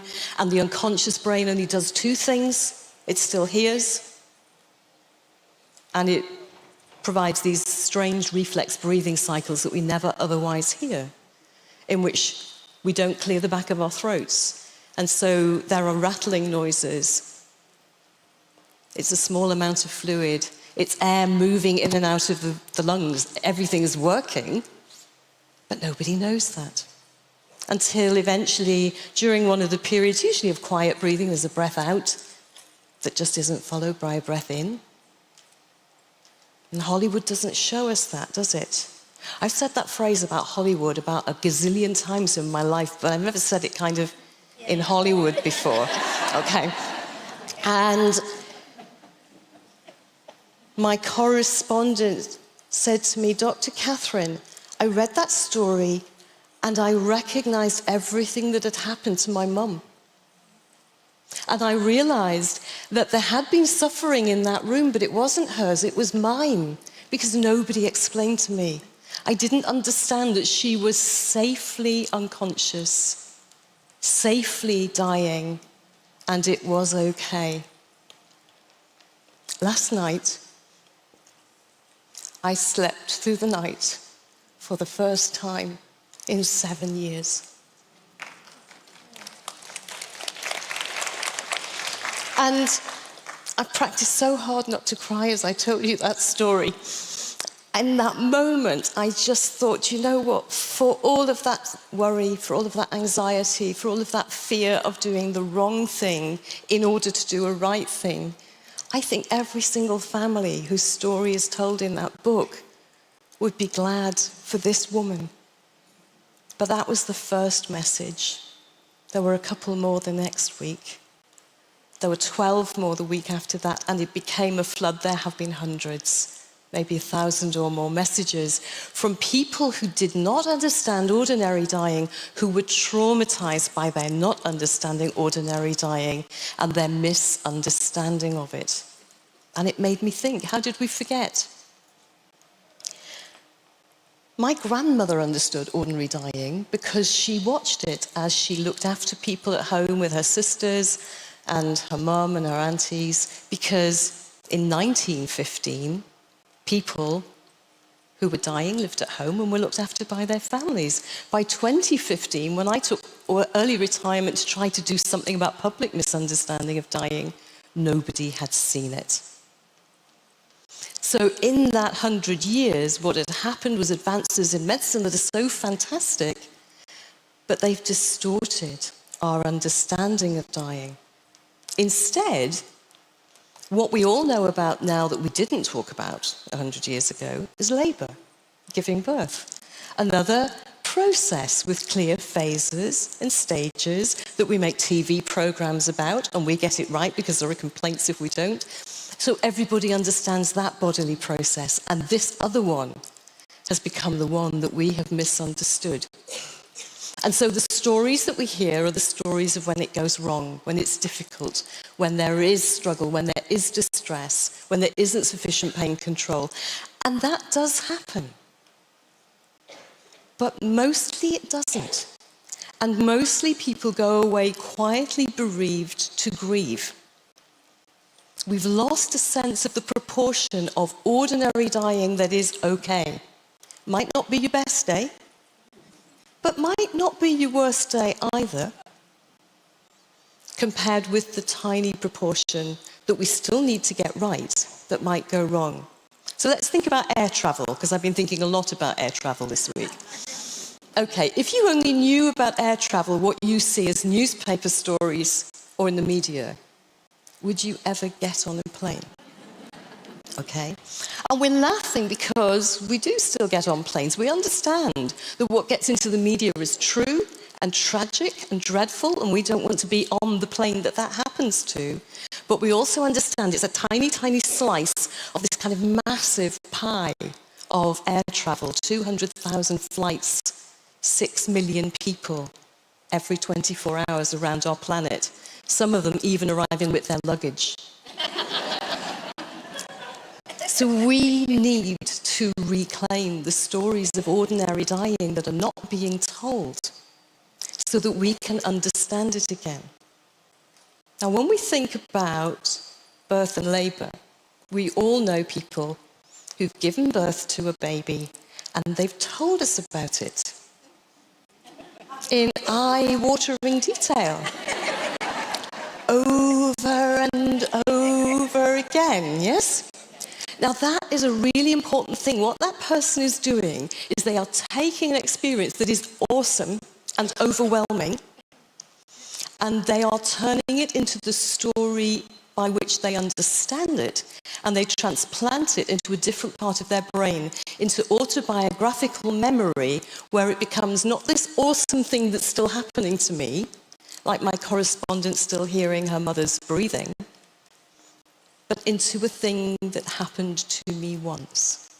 So all day we've heard about storytelling, and storytelling really matters because it's how we make sense of our experiences for ourselves, and it's how we give those experiences to other people so that they can benefit from understanding them too. It's our way of making our memories safe.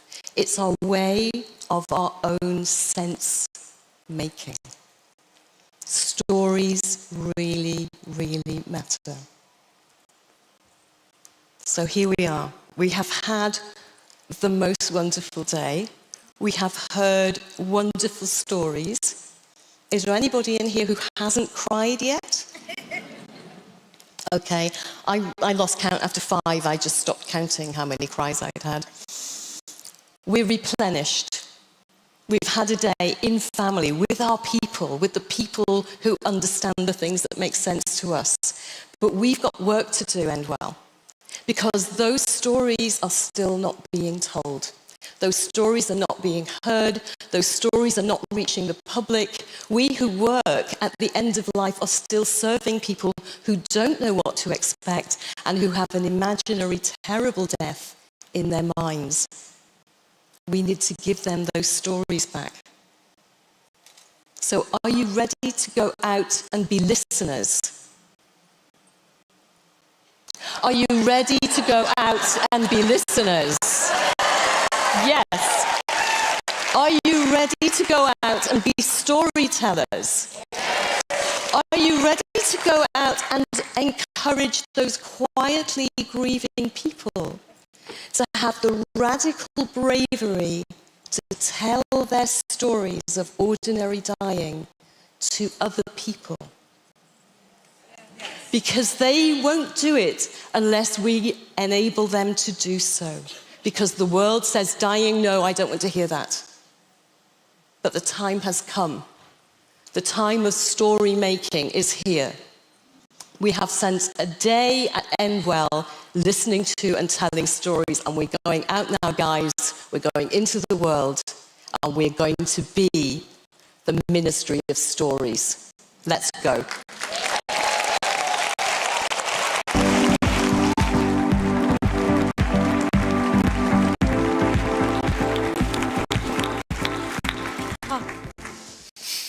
Thank you, Catherine. Truly, thank you. That was incredible. You've reminded us that the way we begin to change how we die is by telling the truth about what it's really like, by sharing our own stories of being there. Thank you for your courage, your clarity, and your enormous heart, for reminding us the conversation itself is a form of care. Friends, maybe this is where radical bravery begins. With the simple human act of telling the truth about what we've seen, what we've lost, and what we've learned along the way. What a day.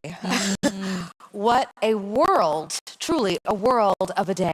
I mean, we began with courage to face what's unbearable, and we found ourselves carried by story, by sound, and by one another. We learned that bravery isn't a single moment or a single kind of person, that healing isn't about erasing pain, it's about refusing to turn away from it.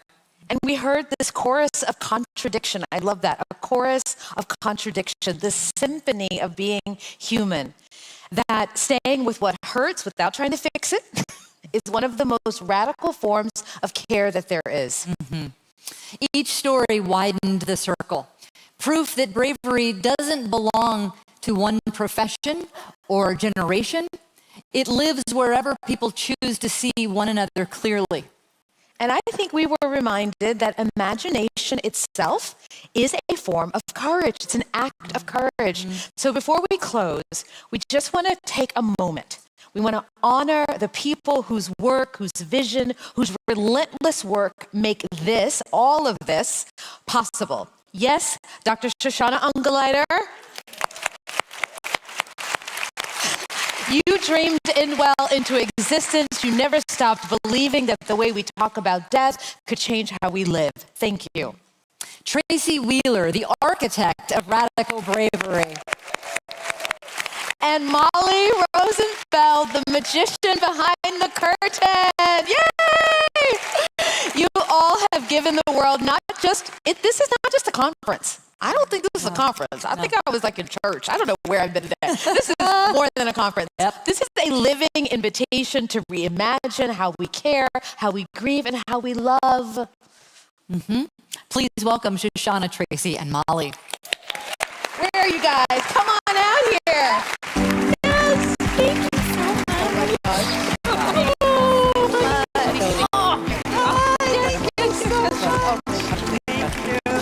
God, amazing. Oh my goodness. So what do we do with all of this? We take it with us, not as inspiration, but as practice. Talk about what you want for the end of your life, not because it's easy, but because it's love. Make art about it. Write policy about it. Whisper about it if you must. Just don't stop talking. Okay? And to our speakers, thank you for your wisdom and vulnerability. To our partners, teams, and volunteers, thank you for building this brave space.